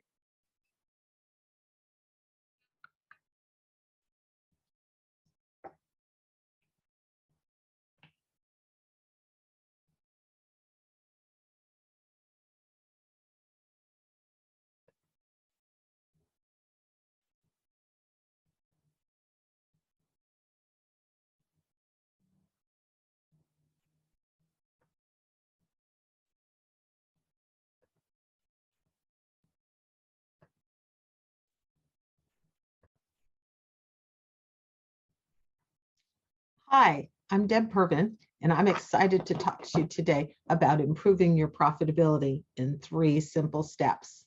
Hard to believe, right? So this is why it's hard to believe that you can be that efficient and improve profitability.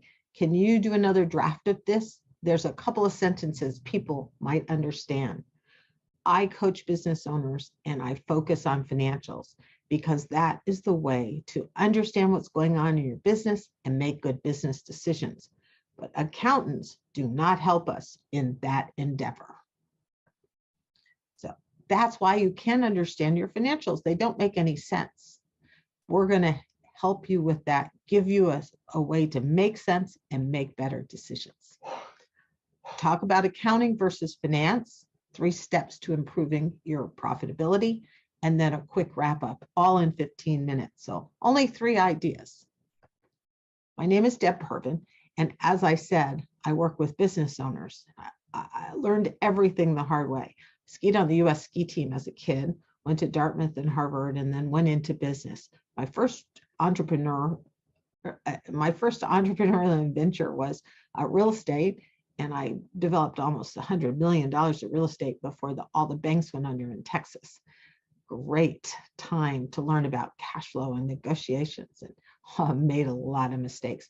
But we were able to sell the properties and make some money, sailed around the world for 5 years, and then bought this resort in Vermont out of bankruptcy.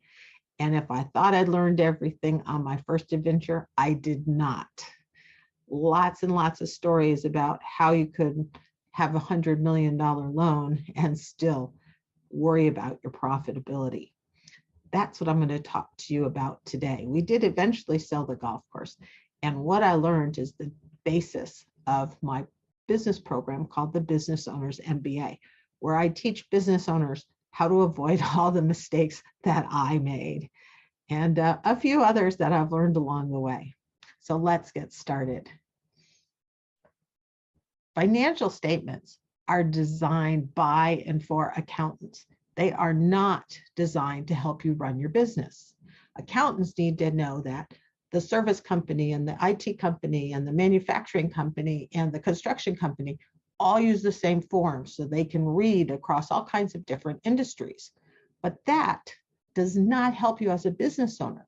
You want to find the information in your financials that helps you drive your business. What makes you efficient? What makes you profitable? And so you really have to take that QuickBooks or ERP system that you have, and you need to develop a management financial. And I'm going to show you some of that. So in accounting, you have transactions tells you what's happened. It tells you the history, and it's the numbers. In finance, and what business owners need to know, you want to be able to interpret those results. What are they telling you? What might happen? How do you figure out your metrics? How do you do your projections and your forecasts? One is a bookkeeper putting transactions into a ledger. The other is the CFO thinking strategically. And for most small businesses, that has to be you. So what we're going to do is we're going to simplify your financials. We're going to combine all of those line items. This is one of my clients. They have 300 and something line items. Page 1 gives us their income, and the last page is page 12, gives us their net income. Now, how do you know what's going on in that business? So what we're going to do is we're going to turn all of those line items into 10 or a few more. Create a management financial statement. So here you go, 10 lines. Revenue, cost of goods, gross profit. Those are your variable costs. Marketing, G&A, fixed costs. Those are your fixed costs. Interest, taxes, and you get to a net profit. Very simple. So let's talk about ways to improve your profitability using these management financial statements. So as I said, we're going to look at revenue and cost of goods to begin with. And we're going to start with that QuickBooks number or whatever your financial statement is. And we're going to take the revenue that's on the top line, and we're going to take the profit that's on the bottom line, and we're going to keep those the same. But your management financials, we're going to change all the numbers in between. We're going to move them around so they give us the information that we need to make good business decisions. First, we're going to reallocate the variable and the fixed costs. Variable costs are the costs that vary based on your sales, and they're the costs of providing the product or service to your clients. And those are all in your cost of goods or cost of sales. Your fixed costs are the costs that are your operational costs. They do not vary based on your sales. They are usually the costs associated with providing support for the business, internal support. So examples of variable costs would be your materials and your shipping, the production labor who builds the product or provides the service for the client, sales commissions. Those all vary with the revenue stream.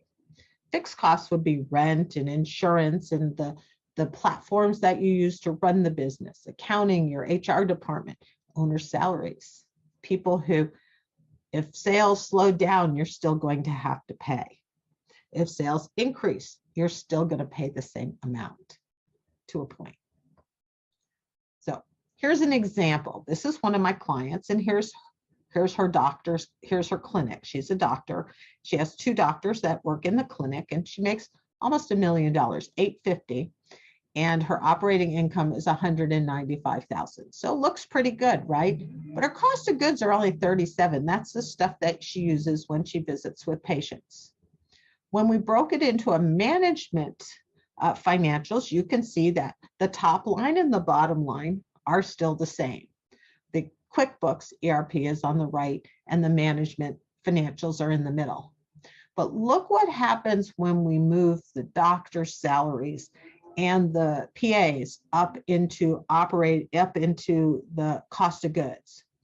All of a sudden, we start to see that we have a gross margin of about 67%, which is very much close to what the industry is.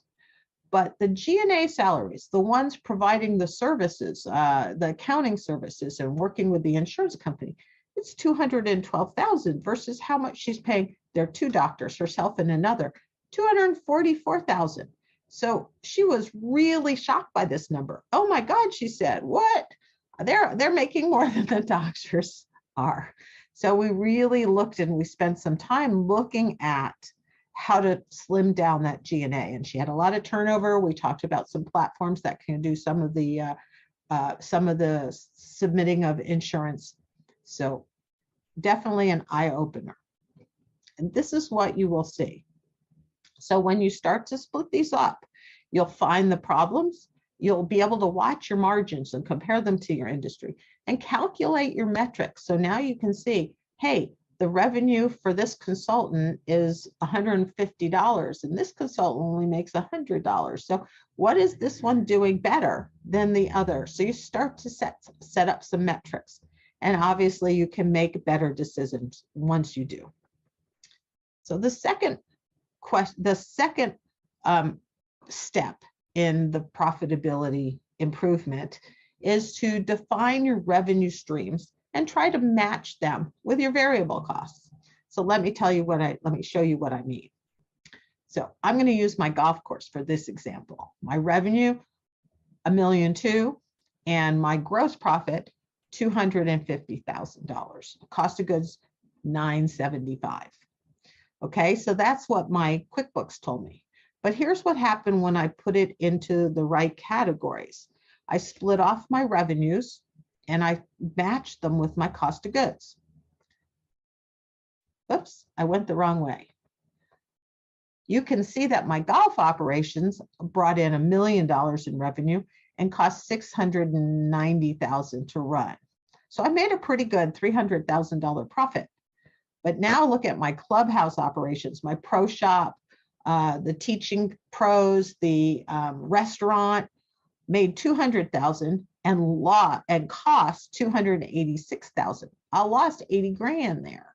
So I know that my golf stuff is working fine, but my pro shop, and my restaurant, I really have to look and decide what I'm doing and how to do it more profitably. Here's an example from my doctor. Okay, so this is her ERP. This was her QuickBooks. And she was trying to decide, hey, I only get $100,000 from insurance. Maybe all the money I spend on those folks that work for me, putting in, submitting all the insurance forms, maybe I should just not do that at all. I said, okay, well, that's one option. Let's look and make sure that these numbers are correct.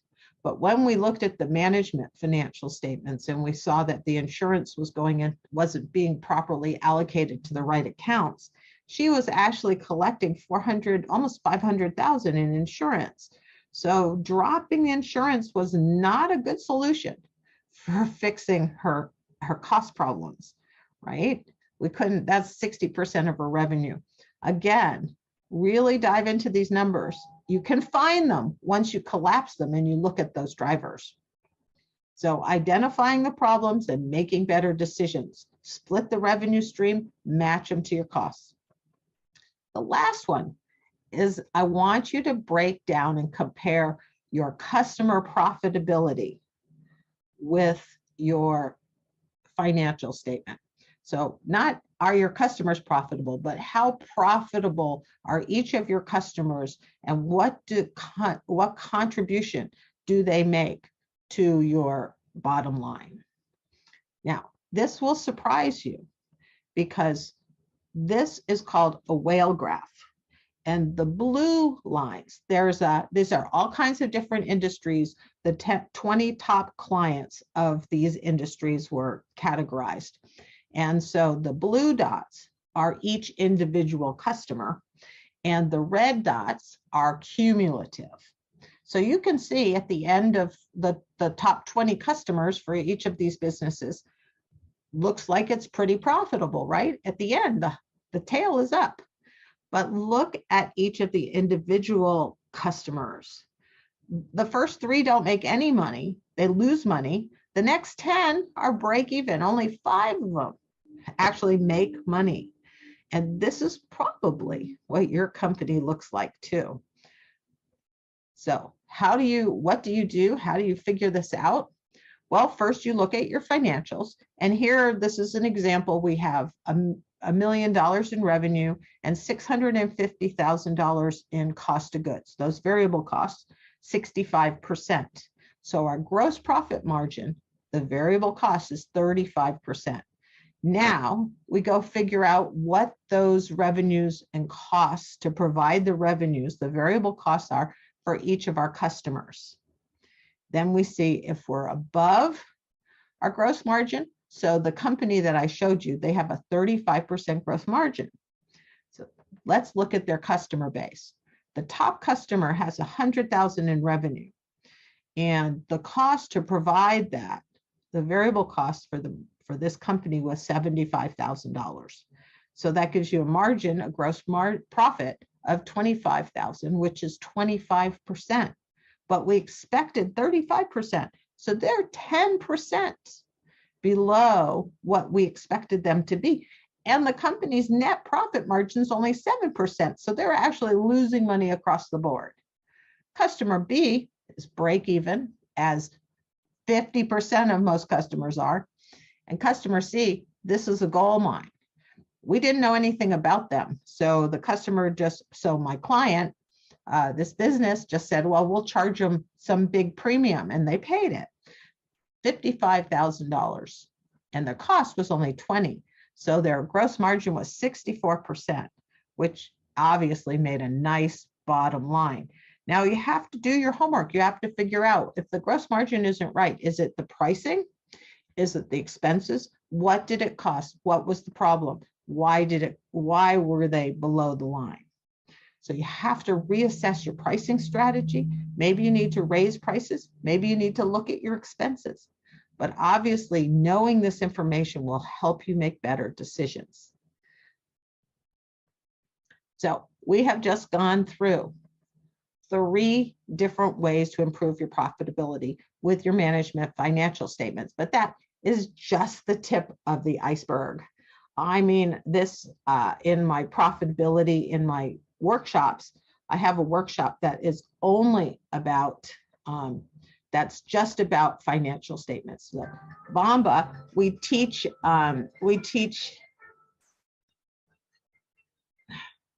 business owners how to run their business. And we spend 3 months on financial statements. And then during the course of the entire class, we're working on your financials to tweak them, to give you good management financial statements.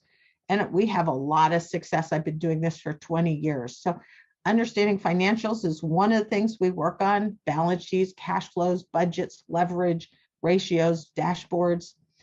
In the master classes, we grow revenue 60% as much as, double profitability, hire some people, empower your staff.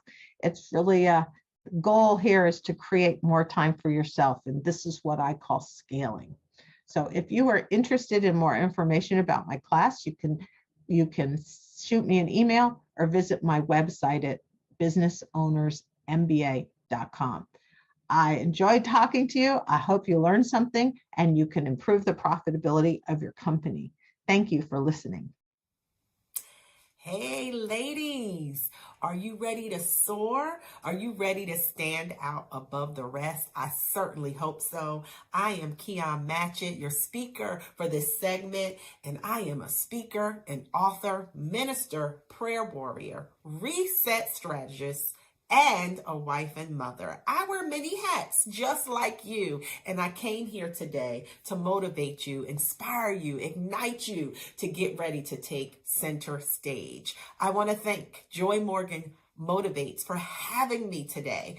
And I am ready to show you how you can unlock your authentic power so you can take center stage. You have a stage with your name on it. You really do. I want you to put that in the comments. I have a stage. I don't know what your stage is. Your stage could be the classroom. For some of you, it's the boardroom, courtroom. It could be your kitchen table where you are feeding your family, your community, a music studio, or the stage where you get on and you speak or you sing, perform, act. But whatever it is, it needs to start by you being authentic. So that's why I asked the question, will the real you please stand up? Who are you, sis?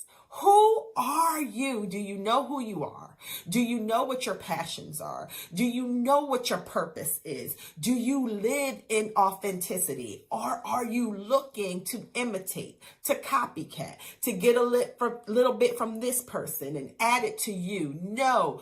Who are you? Because it's time for you to be authentic, because there's a space, there's an area, a people that you have been specifically designed purposefully to influence and impact. And now is the time. This is an amazing time for women. I sense that there are going to be many women who are going to seemingly come out of obscurity. And it's not that you have been in obscurity. You've been doing what you've been doing for a long time, but it's just the rest of the world. Your area of influence is about to be exposed into who you are. So let's go. We're going to start with the definition of authentic. It says of undisputed origin. You can't dispute my origin. You can't dispute that I am real, that I am genuine of who I am. It also means true to one's personality, spirit, or character. Are you true to your own personality, or do you change with the wind? Do you change by who's in the room? Do you change when you're at home and you're different when you're at work? Who are you? You have to show up and be true to your own personality, your own spirit or character. And when we are authentic, it disarms people. It creates a space for people to be comfortable with you so that they know that there is safety here. Authenticity builds trust. It's a space where transparency will flourish, because if I'm authentic and I am showing up transparent, it will give room for everybody else to do so. So let's get to it. I'm going to give you 5 qualities of an authentic person that you can practice. You may say some of these things that you already do, but perhaps there's some that we may need to fine tune, or some that we may just need to get into all together. So here is the first quality. To thine own self be true. Don't you come at me and you're not true to yourself. Oh my goodness. I've learned that some people who are the most critical and judgmental do not have a self-reflection. They're not doing any self-work. Everything they do is outward. But you, being an authentic person, you have to do some self-reflective work. You have to be true to who you are. So that's why you have to know being true to yourself starts with what? Knowing who you are, and not only knowing who you are, but accepting who you are. Yeah. Your flaws, come on, my mistakes, all these things. I accept who I am. I know who I am. I accept my past. I can't go back and correct it. I can't undo what was done. I accept who I am. I just try to become a better person. When you are true to yourself, you find what works for you. Come on. When you're true to yourself, you know your strengths, you know your passions, you know your purpose, you even know your limitations, and you live that way all the time. I know who I am. I know my purpose. It brings safety when we can be self-reflective, because if I know who I am, I know who I'm not. If I can define myself, give definition to my life, it makes me whole. It helps me stay in my lane, right? I don't have to feel compelled to be in everything. No, I'm authentic. I know what my spaces are. I know what my lanes are. I know that it helps me to know what engagements to accept and what partnerships to form, and others that maybe I don't need to, because I know who I am. I am doing self-reflective work. And when you do that, when you're true to yourself, those things that you may not like about yourself, it gives opportunity for you to correct them. Are you working on yourself? Are you doing something new and different to become a better person so that you can continue to be authentic? So number 1, to thine own self be true. Number 2, please Don't hide your imperfections. There is nothing harder than trying to get into a relationship, or even just in terms of a working relationship, with someone who tries to hide their imperfections. Because here's the thing, okay? We all have them. Imperfections just show us that we're human. I'm human, you're human. And when I try to hide my imperfections, that's a lot of work. Some of you are, spending so much energy trying to present imperfection that it's making you stressed out, right? And you're wondering why you're not really taking center stage yet. Because why would you mount a platform that you are really not prepared for? Are you prepared for the platform? The platform can be prepared for you, but are you prepared to be on a stage? Come on, because those lights will bring in and define and point out more of your imperfections. So you shouldn't hide them. You should share your imperfections, right? You should learn, let others learn from your mistakes. Let others learn from what didn't work, your setbacks. Come on. I always like to say, share the gory of your story just as much of the glory that you like to share, because we all like to present that we're this and that we've always been this way. No, let me know how you got from that setback, how that setback became a springboard that made you successful. Share your imperfections. I think of Oprah Winfrey when she had her talk show in the late 80s, early 90s, and she was very transparent and shared how she had a child that passed away when she was 14 and she was molested. And that was a huge risk, right, for her to take. But what that did for her show, it created a platform like none other where people got on there and shared personal tragic details of their lives. But they could because she had already created a space that said, I am not perfect. I am imperfect, but I'm still here. And she's still mounting a platform like never before and owning her stage. It did not discount who she was. It made her more relatable. So don't be afraid. Don't hide your imperfections, because when you are authentic, you study your mistakes without obsessing over them. And you use those experiences to be a springboard for to a better person. So don't hide your imperfections. Number 3, engage in active listening. Authentic people listen. Authentic people are not intimidated to invite other people into the room. Authentic people who engage in active listening, they like to listen to other voices, other opinions, get people's creativity. When there is a diversity of people in the room, there's a diversity of voices. There's a diversity of creativity, right? Because we come from different backgrounds, right? That when you are authentic and an active listener, you look for opportunities to listen, to be engaged with people so that they can feel comfortable to share and you are not intimidated to take what they have to say.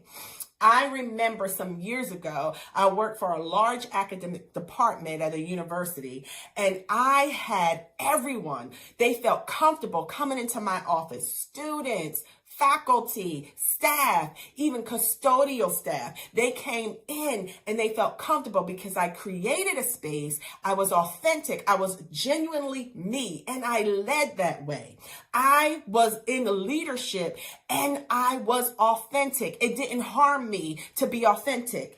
And I didn't treat the custodian any differently than I did the highest paid faculty member, to the point when I left that space, even now, they still say, we miss you. Because when you are authentic, you leave a void when you leave. What do people say when you're not in the room? Do they say, I'm glad she left? Or do they say, man, she brought some value, because they know that you added value to them by actively listening. So practice active listening. When you're talking to someone, engage with them. I'm not looking around to who else is in the room, but I'm studying and I'm allowing them to speak and I'm taking in what they say. So engage in active listening.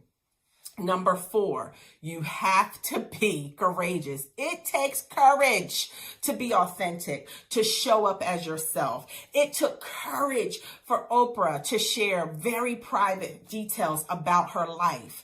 It takes courage. I like what Dr. Brene Brown said. She said, I've learned that there is no better way to invite more grace, gratitude, and joy into our lives than by mindfully practicing authenticity. You have to mindfully practice authenticity. You have to take courage to do it. It takes courage to be vulnerable. It takes courage to be transparent, right? Authentic people stand out because they refuse to conform to what others think they should be doing. It takes courage to say, no, this is who I am. I have to stay in this lane.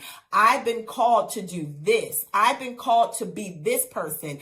I am led by my convictions. I am led by my character. It matters to me what people say, not so much that I will change who I am, but it matters that I am integral, that someone can't point and give an opportunity to say, she doesn't lead by example. She's not integral.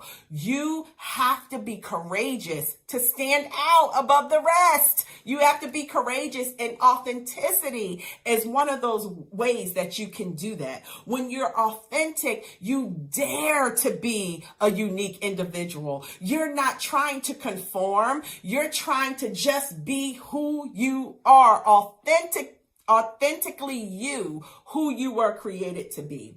And you consistently show up as yourself. No matter what the circumstances dictate, you are you. That takes courage. So dare to be courageous. And then number 5, encourage others.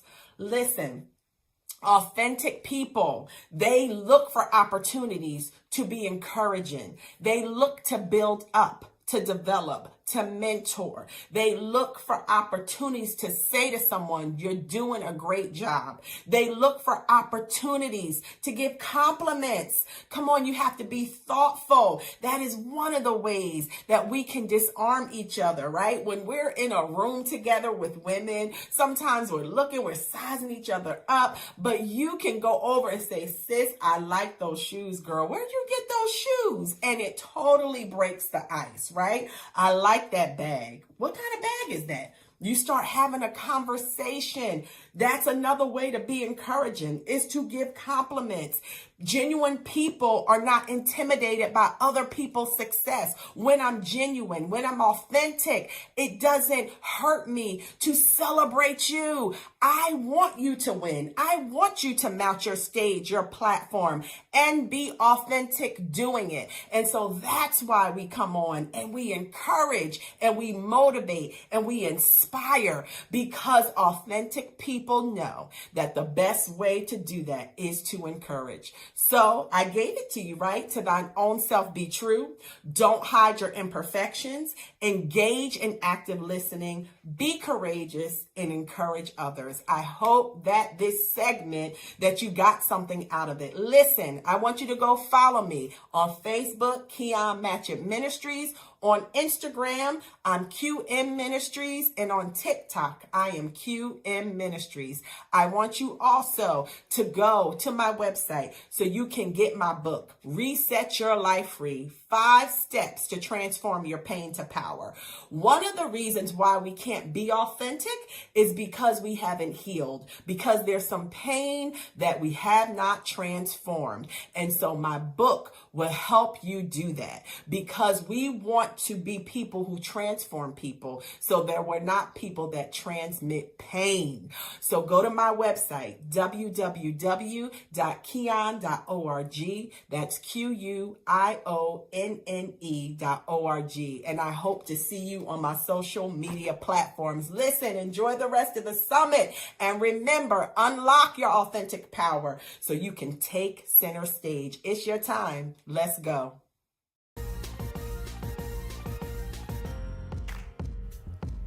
Thank you for tuning in to the Woman Soar Virtual Leadership Summit. Here's what's happening at Joy Morgan Motivates. Do you lead others in the corporate space? Do you lead a team as an entrepreneur? Do you feel destined for leadership? Join the Woman Soar Leadership Challenge. If you're ready to take your leadership to the next level, sign up for this free 5-day challenge and gain valuable insight and learn what it means to stand out above the rest as a woman who leads. Learn things like what's your leadership style, how to communicate well with others, and more. 5 days of power-packed info for free. Sign up today at www.joymorganmotivates.com/womansoar. Calling all speakers and entrepreneurs. Join the Successful Speakers and Entrepreneurs Network on Facebook. With over 2,000 members, you get speaking and business tips, a community of like-minded and successful people, free live trainings, and more. Join the Successful Speakers and Entrepreneurs Network today on Facebook. Are you an expert in your industry looking to connect with an elite class of business owners just like you? Then the VIP Lounge is the right place for you. In this group, you get monthly masterclasses with Coach Joy Morgan, international speaker and business coach, weekly trainings from the group's resident experts, and you get to teach workshops yourself in the lounge. Also, you have the opportunity to promote your business in the Successful Speakers and Entrepreneurs Network, which is full of over 2,000 potential clients. For a nominal fee of $19.99 a month or $199 for the year, you can secure your spot in the VIP Lounge. Visit joymorganmotivates.com/VIP Lounge today. You ought to do more than just speak. It's time for you to talk like a boss. Join the Talk Like a Boss Speaker Academy. 3 months of group coaching, 30-minute one-on-one calls, speaker marketing materials, product development, and the opportunity to speak at the Talk Like a Boss Expo. This transformative class will revolutionize your speaking career. Interested? Visit joymorganmotivates.com/TLAB to apply. The 7th annual Roadmap to Destiny Conference Release is live in Orlando, Florida. We've got powerful worship, dynamic speakers, and we're coming together for a mind-transforming, life-changing experience.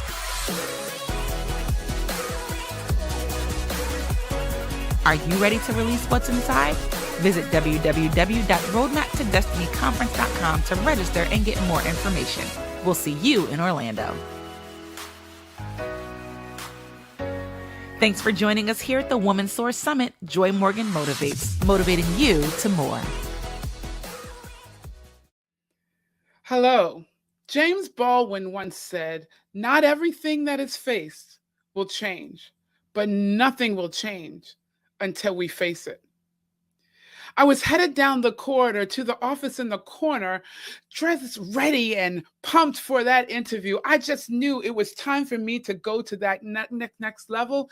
And this position that was opening was going to be the key for me. So I opened that door. I went in and sat down across from the head of the department. And as I sat down, I was ready. Let's do this. And she said, "Yvette, you're not going to be successful in this position. You are like a bull in a china closet. You get things done, but you leave a lot of casualties along the way." And I was like, "What?" I said, "I've never heard this before. No one has ever put it in any of my performance appraisals.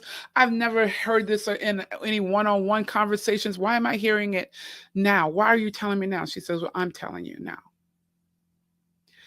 It took everything in me. My stomach was churning, and I was like, I was trying to do my very best to compose myself, not to let her know that that punch to the gut really got to me. So I just got myself up out of that chair, left that office, and headed to my office.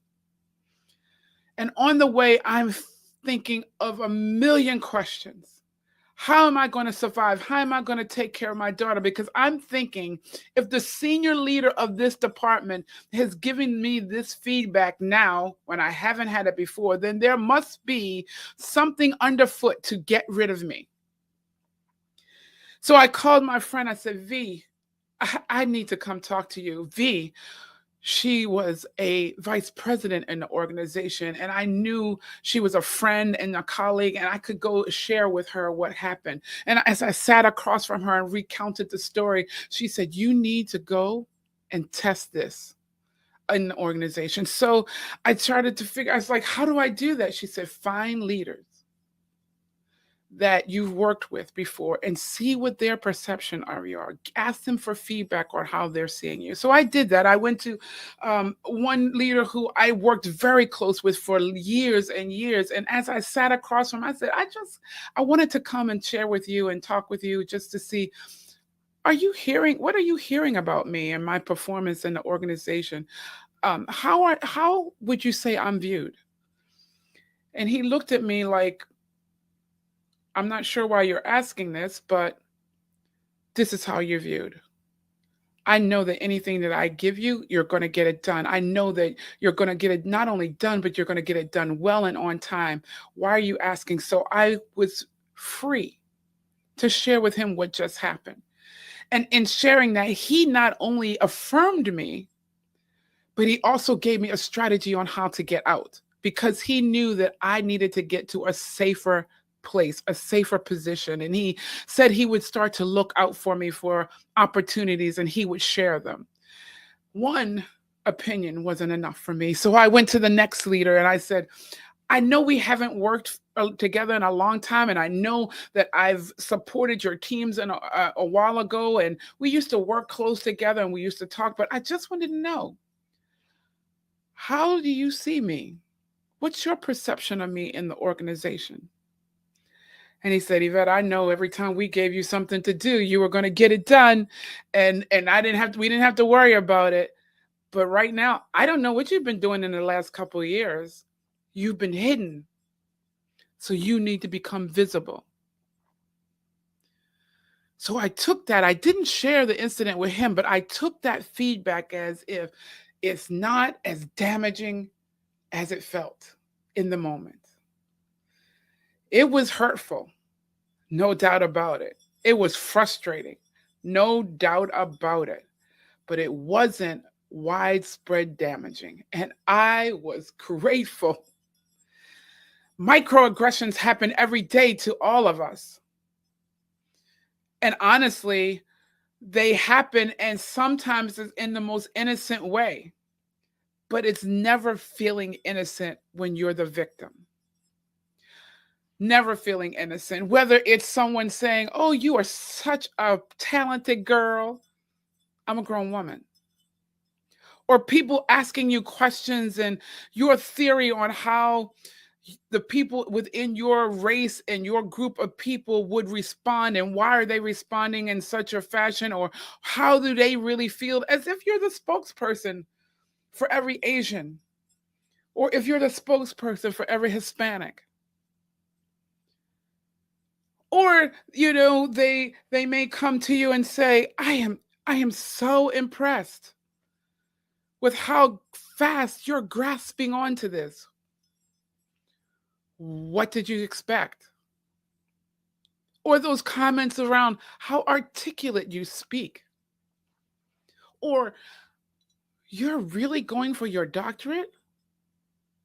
As if I'm not supposed to. So these microaggressions, these samples of happen all the time. And what are we to do with it? We are to take charge of it, rise. We can no longer allow others' impressions or their biases towards us damage us. And believe me, they damage. Microaggressions can come at you at fast pace, and what will happen is you continue to get lower and lower and lower, not just in your spirit and mental capacity, but some in their physical capacity. Your bodies take a hit with every microaggression that comes at you, with every slur, with every subtle insult, as if you're not aware that it was an insult. With every person taking a liberty with you, your body, your person. Oh, I just love your hair. And before you know it, their hand is in your hair. Or you having to explain your hairstyle. Or when I first decided to go to locks, I had another Black woman say to me, you have just cut your career off. Really? Because you will never advance with locks. We've got to do better. So I want to introduce to you Rise. Because my experience, I had to go and rise. Charles Swindoll says life is 10% of what happens to you and 90% of your reaction. So that 10% that happened to me in that office was not going to hold me down. There was something that rose up within me that said, I've got to fight my way through this. And so I started trying to figure out who can help me, who can come up with an alternative. How can I push past this so that my 90% of reaction was going to be fruitful and yield me harvest? And so we all must rise, R-I-S-E, respect. Respect yourself, and not only yourself, but those around you, and demand that others respect those around you and yourself. We own our identity, and we have to take our power back and not expect others to support and sponsor us when we can. Far too long, I was giving my power over, expecting that all I had to do was to do a great job and do it well, and my leadership would acknowledge it and make sure they gave me those advancements. Well, that didn't prove out in that case. So we have to own our own identity and our destiny. Look for those ways of advancement, work it, and make sure that people are aware, have more of those networking abilities, because it impacts our salary, it impacts our bonuses, it impacts my physical health.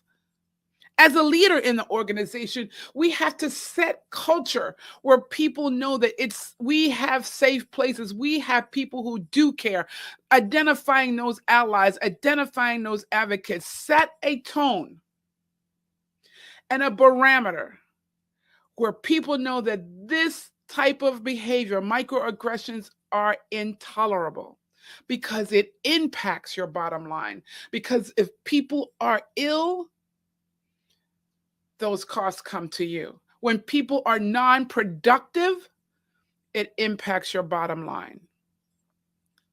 Respect. Identity and interaction.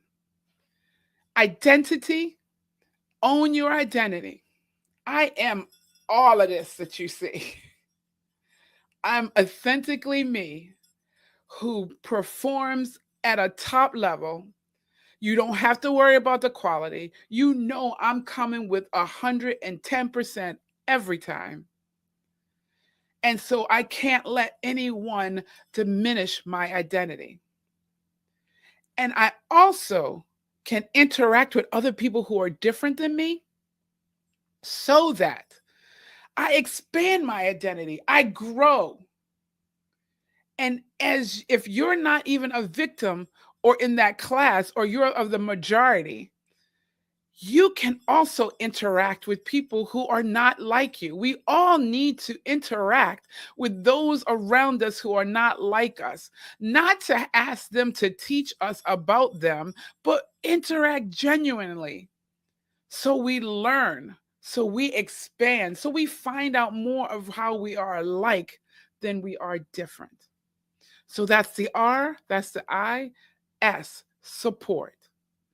We can each support each other when we have those instances. Just like my colleague in that conference room, I was sitting there and the conversation was going on, and I was trying to interject something and nobody was paying attention to me. And I knew the mic was right there. And I was like, is this mic working? And she said, Yvette's trying to say something. And then I had the room's attention. Support each other when we know microaggressions are happening. And then E, encounter. Encounter them head on. Not only support them in the moment, but encounter them. Making sure that no matter how hard the conversation might be, we will not tolerate it. as a leader, visionary of the organization, set the tone. Make sure they know, they being your teams, your senior leadership team, their leaders and their leaders. It has to cascade throughout the organization that we will not tolerate people making others feel bad and weighted down because of their difference, but we are celebrating each other's differences. We're celebrating and appreciating those differences because every different perspective enriches the services that we provide. Every different perspective enriches the products and the technology that we're bringing forth. Rise, R, respect, I, identity and interact, S, support, E, encounter them head on. I am Yvette C. Owens. I am a leader who helps other leaders create a culture where everyone can thrive. I help those individuals who feel stuck gain momentum, regain momentum with a strategy and a plan that puts them back on that achievement track. I'm the author of Conquering Corporate Enemies, Mind, Personalities, and Situations, and there's a companion workbook alongside of it. I'm the author of the ebook, No Bosses Allowed, Lead to Serve and Transform, with 11 steps that tell you and show you how to stop being a boss and be a great leader. I am the creator of Company Culture with Yvette C. Owens, a podcast. And I am the founding partner of Destiny Speak, where we help organizations like yours, individuals like you, grow and expand.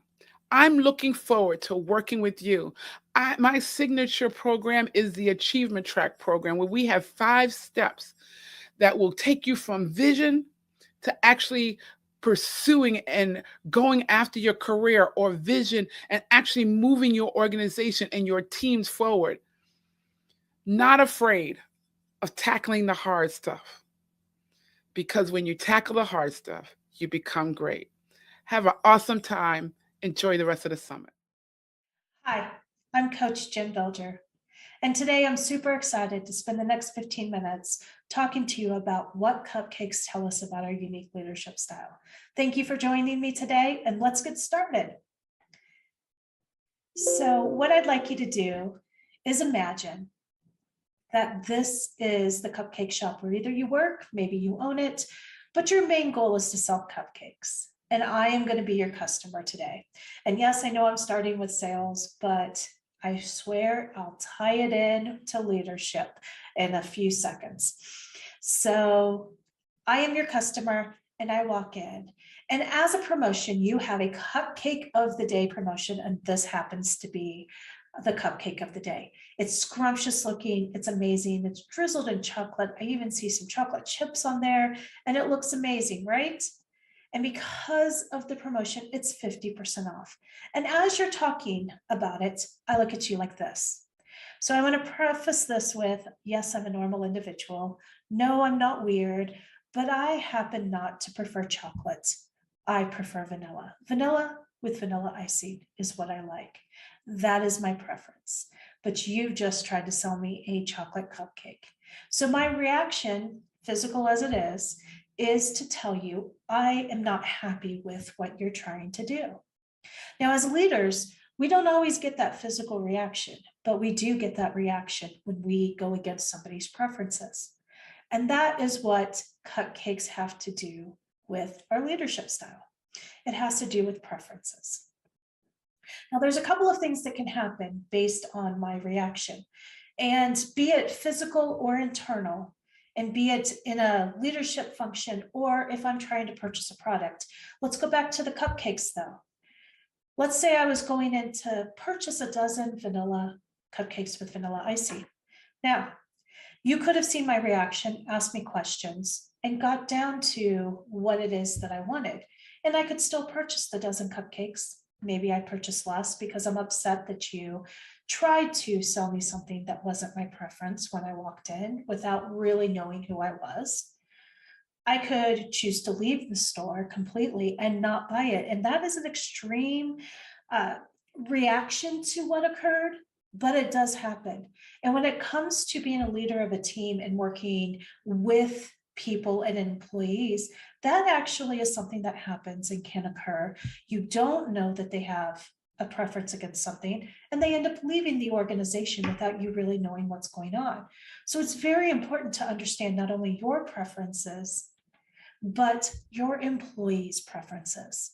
Because understanding preferences mean you understand the why. You truly understand how somebody makes choices and decisions because of their preferences. Preferences are what we're hardwired to do. It's part of who we are. It helps us make our decisions. It helps us understand who we are, how we make choices, what actions we choose to take. It's a part of how we interact with the world around us. And when it comes to a team, it means how we interact with the other people within our organization and within our team. So there are 4 main different types of styles that are out there. And the focus is really what our preferences set us up for. Because of our preferences, we have different focuses within each of these 4 main groups. And I want to start out by saying we have a piece of each and every one of these profiles within us. We're a blend of all of them, and not one is more important than another. And each of them have their strengths, each of them have their limitations, each of them have their specific situations and specific styles of teams and styles of employees that work best with them. And it's good to know that and understand that, because we'll get into why that's so important later. But right now, let's talk about the different focuses. So the first group is going to focus on problems. Problem solving in particular. They will assertively challenge problems when this is their dominant style. And even though we're a blend of all of these, one of them tends to be our dominant profile. The second one focuses in people. They actively seek out people to interact and influence. The third is about pace, and more like a steady pace, stability, harmony, happiness for everyone around them. That is what their main focus is. And they're likely to resist change. They won't never change. They will eventually change, but they're likely to resist it because if it isn't broke, why are we rocking the boat? Why are we trying to fix something? And the fourth profile focuses on procedures and processes and how we do something. And they're likely to want to follow sets of rules set by other individuals. And just like if you have this as your dominant part of your profile, if it's the lower end of your profile and you are lower in these areas, you are going to do just the opposite. You may want to avoid conflict or build consensus rather than challenge problems. You may want to be more reserved and quiet rather than actively seeking out people to interact and influence and to voice your opinion and let them know how you feel about something. And in the third category, you may be more open to those changes and more flexible around them because you're challenging what it is. You're challenging whether or not it needs to be changed. And in the fourth group, you're going to want to set your own path to walk down rather than following a path somebody else has set or following the rules and procedures that have already been created by others. So it's important to understand that and what it leads to for our behavioral style. And there are 3 contributing factors to behavioral style and what forms who we are. And our behavioral style leads to our specific leadership style. So the very first one is heredity.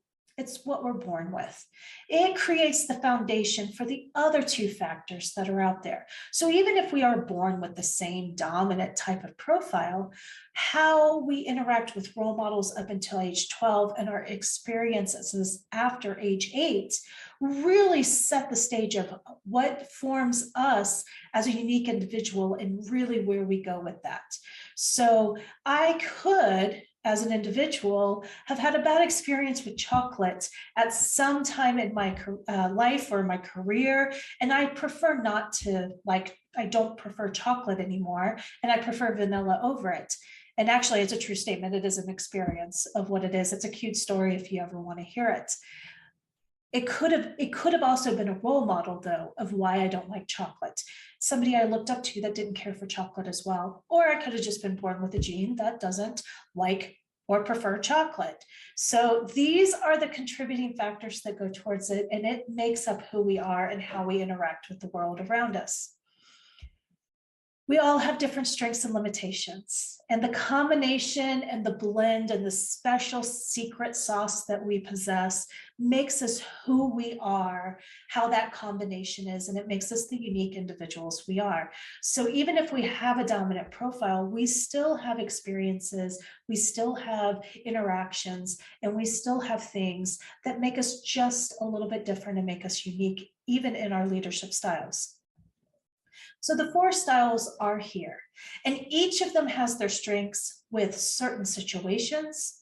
Each of the styles has a certain employee style that engages best with it and that it works best with, and that the leaders are going to really thrive with those teams and in those certain situations. And in a perfect world, we would only lead teams that are best for us to lead and play to our strengths and only our strengths. And situations would only arise and we would be the leader in only the situations that our leadership style would thrive in. But it's not a perfect world. And we do have a combination and a blend of each of these different styles. But again, we do fall into the dominant styles as part of our dominant profile. So it could be that we have a more direct and decisive approach and really are bold and daring in how we do things, really able to rip off that Band-Aid very quickly and address issues as they happen and quick to seize opportunities. Or we could be great motivators, inspiring the greatness in the people who follow us and the people who are part of our teams. They can be charismatic speakers, they can influence others, they're inspiring and interactive as leaders. And we all know situations where that would thrive. But again, there are other situations where we need more of a leader who may want to work with the individuals and develop their skills. And instead of encouraging them with their strengths, they're developing their limitations. And those leaders are more controlled, creative, and competent. They rely on their logic, they're excellent planners, and they lead by virtue of their ability and their knowledge around the subject matter. And then we have our 4th group of stable, strong, supportive leaders who are really not afraid of hard work and appreciate the contributions of all people within the organization and within the team. And they build these amazing, strong, loyal teams. And just because you're dominant in one of these styles doesn't mean you're not a strong and loyal team builder as well if you are more in the direct and decisive, or vice versa. So it's good to understand who you are, what your preferences mean, and what kind of leadership style you fall into.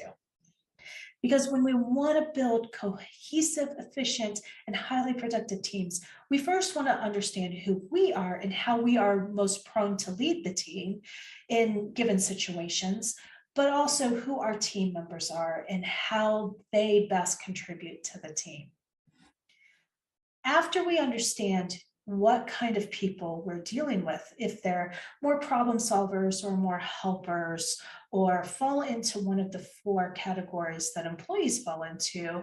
And when we're building that cohesive team, we also want to focus on the roles in which we take when we're trying to perform a task, whether we are trying to meet a goal, what we're doing within the team, and what we're trying to accomplish. And we take on one of these 5 roles. And as humans, we want to be a part of a team.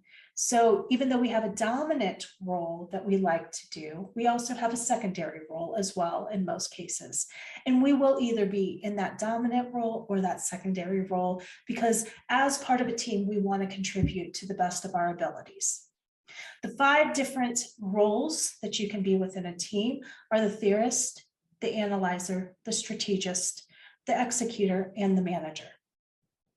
Now, the theorist is going to create the ideas, the analyzer is going to refine it, the strategist is going to solve the problem and build the plan around it, the executor is going to perform the work, and the manager is going to oversee it and facilitate it within the team. And just because we have a specific leadership style that may be visionary, we may fall into one of the other roles. So it's important to understand not only what our behavioral style is, but also part of our behavioral style is what role we like to perform within the team environment. And putting us into the right role, making sure that we're performing to the best standard we can possibly perform is part of understanding your team to the fullest and being a engaging and wonderful and inspiring leader that we can be. Your unique style is tied directly to those preferences. So whether you like chocolate cupcakes or vanilla cupcakes, when it comes to sales, communication, and definitely leadership, different situations call for different styles. Knowing and understanding your own unique style, as well as your team member styles and how they best show up and what their contributions can be, and what is required for each situation, it's essential for effective communication, effective leadership, and building those strong bonds and relationships that we need to build as leaders. So to round this out, I'm gonna give you the key to successfully leading an engaged and highly efficient team. So you start with your key and you go to the first door and you unlock who you are and what leadership style you have, what roles you prefer, and where those preferences really drive and motivate you. What really is our wonderful strengths and embracing our limitations. And then we're going to go up the stairs and unlock the second door, which is to understand each team member's unique employee style and how their strengths and limitations best contribute not only to the team, but to the specific situations that we're going to encounter. And really making sure that we're putting our team members into the correct roles so they can thrive and they can be highly efficient and effective in everything that they do and what we're trying to accomplish as a team. And then the third thing we're going to do is adjust the style to meet the unique needs of not only the team, but the situations that the team encounters. And that's how you find success with being a leader of a highly efficient team. So I want to thank you. And what I'm going to do is give a special offer out. If you're curious about your unique leadership profile, you take a picture of this. I'm sure that I'll be able to give this as part of the notes of the section as well. But this is the offer, a free leadership profile so you can learn your unique leadership profile. It's valued at $849. You can use the code on the screen. And that's my website to go to reach out to me directly, as well as giving 50% off my team building workshop and team member assessments as well. All team building workshops come with assessments, and each assessment comes with review sessions for each, not only the employee, but the leader as well. Make sure that you know where to go, coachjimbilger.com, and GC free assessment is the code that you need to use, and you can reach out to me directly as well. And then I also have a book that helps you lead your team through change. The link to purchase the book is on my website, but it's also on the screen at this time. And follow me on social media, and thank you for joining me today. I appreciate the time you spent with me.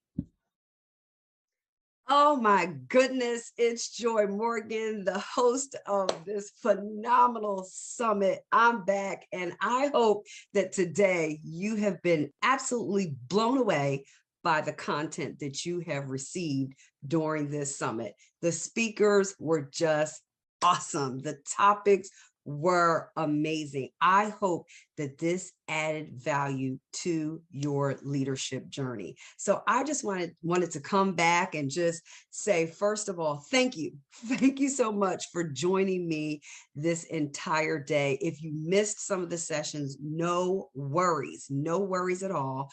I want you just to go back to the replay. It will be up for the next 48 hours at least. So no worries, go back and catch the replay. And I just wanted to just kind of put the cherry on top and just talk to you about leadership and how it can lead to success, and success in finances, success in money, that there should be something that's happening in your leadership so that it's making money. This session is particularly for those who are looking to have their own business or already have their own business, and you're looking to scale your business to 6 and 7 figures. Listen, I'm so excited because over this last year, in the midst of a pandemic, I was able to double my income using what I have coined as the cash method. Today, I'm talking to you about my 6-figure strategy using the cash method. This is for all of my business owners out there or my aspiring business owners out there. But I don't want to leave anyone out. If you don't have your own business, if you are not even aspiring to do that, but perhaps you just want to be great at what you do in your job, in your workplace, I believe that this method will work for you. It's what will lead to promotion. It's what will help you to be the next level leader that you want to be. So let's get into it. My cash method, C, the letter C, because cash is an acronym. If you know me, you know I love acronyms, right? We already told you the woman SOAR stands out for stand out above the rest. So in this cash method, we're going to start with the letter C. And so if you're an entrepreneur, one of the things that I found out that is just the key to success is consistency. Come on, type that in the chat today. Consistency. It is so important for you to do the same thing all the time. If you say, I'm going to show up on social media twice a week, then commit to it and show up every single time, right? Do it. If it's Mondays and Wednesdays, I should be able to count on you on Mondays and Wednesdays. You should be consistent in whatever it is that you're doing. If you're in a workplace, that you should not be one way in the boardroom and another room at the water cooler, right? You should be consistent in your approach to your leadership, consistent in showing up. If you're a business owner, you have to do this so that people can rely on you. In this day and age, people are looking for reliability. And so when you show up consistently, I'm telling you, it puts you in the hearts and the minds of the people that you serve. And especially if you are consistent in the way in which you show up. So if you are supposed to be business casual in your dress, be business casual all the time. Be committed to your style, right? Be consistent in even how you speak. That's a whole nother thing that I could talk about during this summit. How you speak, how you talk, how you write. Be consistent in what you do. Be consistent with how you treat this coworker. Be consistent with how you treat this employee. You should show up the same way all the time. And for those of us who are looking to make 6 and 7 figures in our own businesses, people want to be able to find you and know that they can count on you showing up where you said you're going to be, when you said you're going to be there. If we're talking about 6 figures, people buy from those who they know, they like, and they trust. And you get to know, like, and trust people when you consistently show up. I'm telling you, this is key. You've got to be consistent in how you show up. So C stands for consistency. Consistency is key in your leadership. Let's go to A. A stands for aim, and I'm going to throw in there attack. Aim and attack. If you know you want to make 6 figures in your business, 7 figures in your business, you've got to aim for it, because Zig Ziglar says it this way: if you aim at nothing, you will hit it every single time. And so what I want you to do as you are considering your goals for the remainder of 2022, I want you to set a vision for yourself. And if it's 6 figures, you need to know how much that is per month. If we were looking at the whole year, that's $8,333.33. All right. You need to know that's what I need to aim at every single month if I'm going to make 6 figures. And once you break down that that's $8,333 $30 a month, then you need to be determining how many coaching courses do I need to sell? How many books do I need to sell? How many speaking engagements do I need to do? That is so incredibly important that you aim at something. If you are in the regular workplace and you want a promotion, you're looking to go to the next level, you want to know what you're aiming for. Set a deadline for yourself, set a date, set some goals and aspirations on when you want to get that promotion, how you want to get that promotion. What are you going to do to get there? Do you need to get your resume together? Do you need to go back to school? All of that plays into how you aim at your goal. And when I say attack, then you got to go for it. It's not enough just to set the goal. Now you got to go after the goal. So if you're looking to be a 6-figure entrepreneur, if you're looking to get to 6 and 7 figures in your business or in your workplace, if you know there's a certain bar that you want to, aspire to, you've got to aim at something. Because if you aim at nothing, you will hit it absolutely every time. This is a golden nugget. Aim at something. Be specific. Use a SMART goal. SMART goal is specific, measurable, achievable, realistic, and timely. Set a SMART goal around what you're aiming for so that you can hit it and you can be successful. All right, here we go. So we got consistency. We've got aiming, right? And now there's S, systems and strategies. Systems and strategies. This, I'm sure you've already heard it earlier in some of the sessions that we talked about. There are ways in which we can be more productive at what we do. And so often there are technologies and softwares and apps and all kinds of things that are out there that can help us to be more efficient in our work environment, in our businesses. And there are things and methods that you should use and utilize every single time. That goes back into our consistency. And so, if it's database programs, if it's data management programs, things like that, find out what works for you and utilize those things. This cash method, if you will, is a system for you. It's a strategy, systems and strategies. This is the strategy that I have used to get to finally my first 6 figures in my business. It was when I was consistent. It was when I aimed at something, but it was when I got a virtual assistant to come into my business and take a look at what I was doing and say, you could do that faster if you just use Honeybook. And if you just used, Constant Contact to get your emails out. And if you just did, if you scheduled all your posts at one time, that would save you time.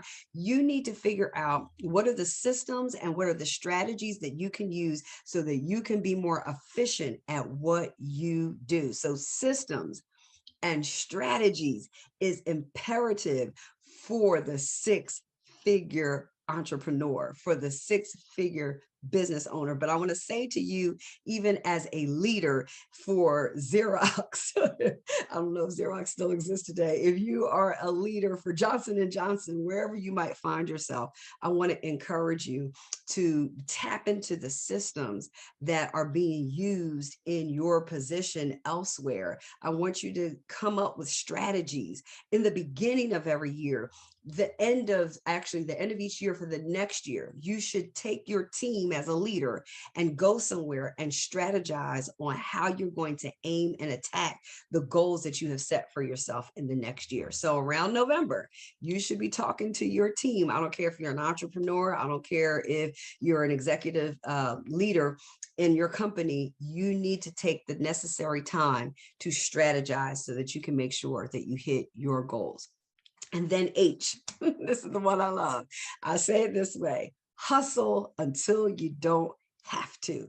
There is something to be said about hard work. And if you're going to be a 6 and 7 figure earner in your business, you're going to have to work hard. Now, that should be for a time and for a season, because the truth of the matter is there is a negative connotation around the hustle. And so when I say it, I don't mean it from the standpoint of we're always trying to get over on somebody and we're always, working to the point of burnout. What I just mean by that is hard work. It's a cute way of saying hard work. Put in the work, and you should work until you don't have to. And what do I mean by that? You should be working to multiply yourself. You should be working to the point where you're now overseeing operations. When you really get into the wealth place, what you're really doing is making money in your sleep. And that's going to come from the systems and the strategies and the aiming and the attacking and the being consistent in what you're doing. But there is a point and there's a part of your business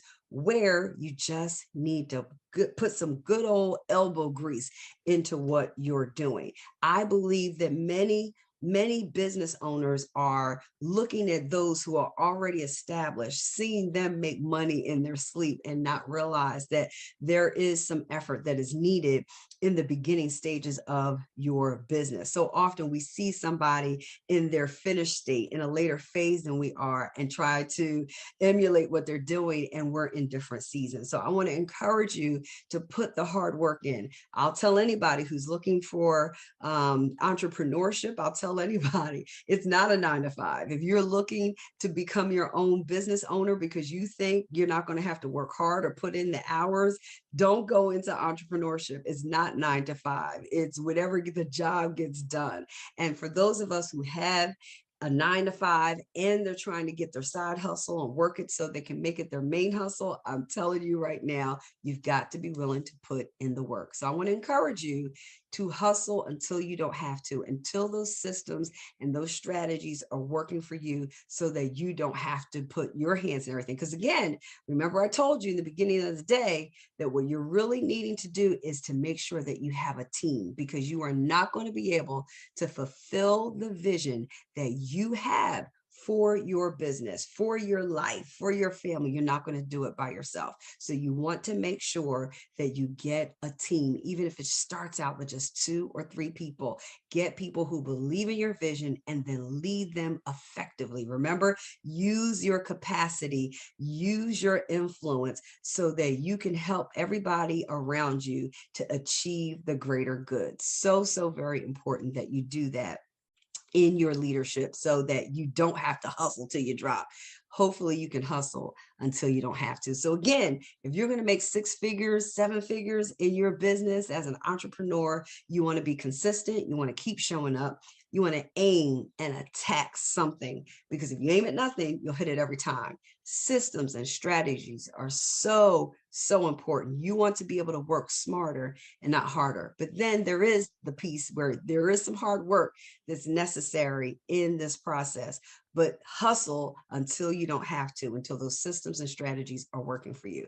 Listen, I wrote all this down in case you weren't able to take notes fast enough. So if you go to joymorganmotivates.com, that's joymorganmotivates.com, you can download my free cash method worksheet so that you can actually engage with that acronym in your personal business. And it'll be asking you some questions so that you can begin to really think about how you can really implement those different strategies into what it is you're doing as you aspire to 6 and 7 figures. And if you're interested in a 6-figure strategy session, then I want you to reach out to me at joymorganmotivates@gmail.com. I've done several of them now. And what I do is I sit down with you as an entrepreneur and I take a look at your vision. I do an inventory of your website, your social media pages. I find out what your vision is. And we take that cash method and we make it more personalized. And we come up with some strategies and we come up with some innovative ideas that will help you to build the products, the services, and all of the things, the courses, the events that will help you to hit your 6-figure mark. So if you're interested in that, I would love to work with you. Reach out to me at joymorganmotivates@gmail.com. And you can also find me through my website, joymorganmotivates.com. That's joymorganmotivates.com. Listen, I'm so excited. This has been an amazing day, and I hope you will continue to stay connected with me. You really, really mean a lot to me. You are why I do what I do. And I hope this summit added value to you. I want to say thank you to all of my incredible, incredible speakers for contributing to making this just a fantastic event today. To all of you who hung in there for the entire summit. Wow. Thank you so much for being with us today. And again, let's stay connected. I hope that some of you will join me for the Woman Soar Leadership Challenge, where I will be working with you for 5 days for free, April 4th to April 9th. We will work together and we will really work on leveling up your leadership. We're going to take a look at what you're doing and see how we can help you to really help the people that have been called to serve alongside of you to be more productive so that your vision can come to pass in an effective and successful way. So join me for the challenge. It doesn't have to be over here. We can start together again, April 4th through April 9th. I hope to see you there. So again, thank you for joining me today and enjoy the rest of your weekend. Take care. Thank you for tuning in to the Woman Soar Virtual Leadership Summit. Here's what's happening at Joy Morgan Motivates. Do you lead others in the corporate space? Do you lead a team as an entrepreneur? Do you feel destined for leadership? Join the Woman Soar Leadership Challenge. If you're ready to take your leadership to the next level, sign up for this free 5-day challenge and gain valuable insight and learn what it means to stand out above the rest as a woman who leads. Learn things like, what's your leadership style? How to communicate well with others, and more. 5 days of power-packed info for free. Sign up today at www.joymorganmotivates.com/womansoar.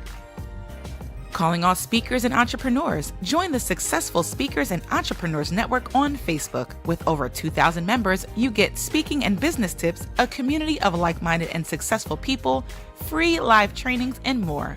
Join the Successful Speakers and Entrepreneurs Network today on Facebook. Are you an expert in your industry looking to connect with an elite class of business owners just like you? Then the VIP Lounge is the right place for you. In this group, you get monthly masterclasses with Coach Joy Morgan, international speaker and business coach, weekly trainings from the group's resident experts, and you get to teach workshops yourself in the lounge. Also, you have the opportunity to promote your business in the Successful Speakers and Entrepreneurs Network, which is full of over 2,000 potential clients.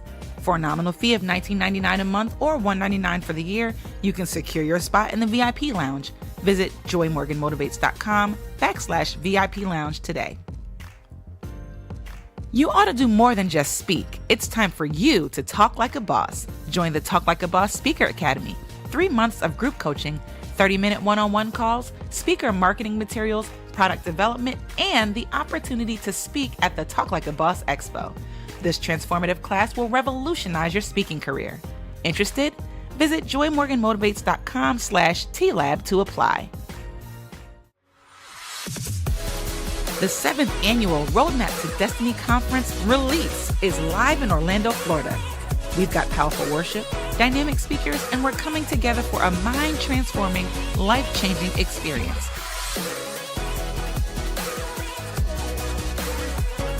Are you ready to release what's inside?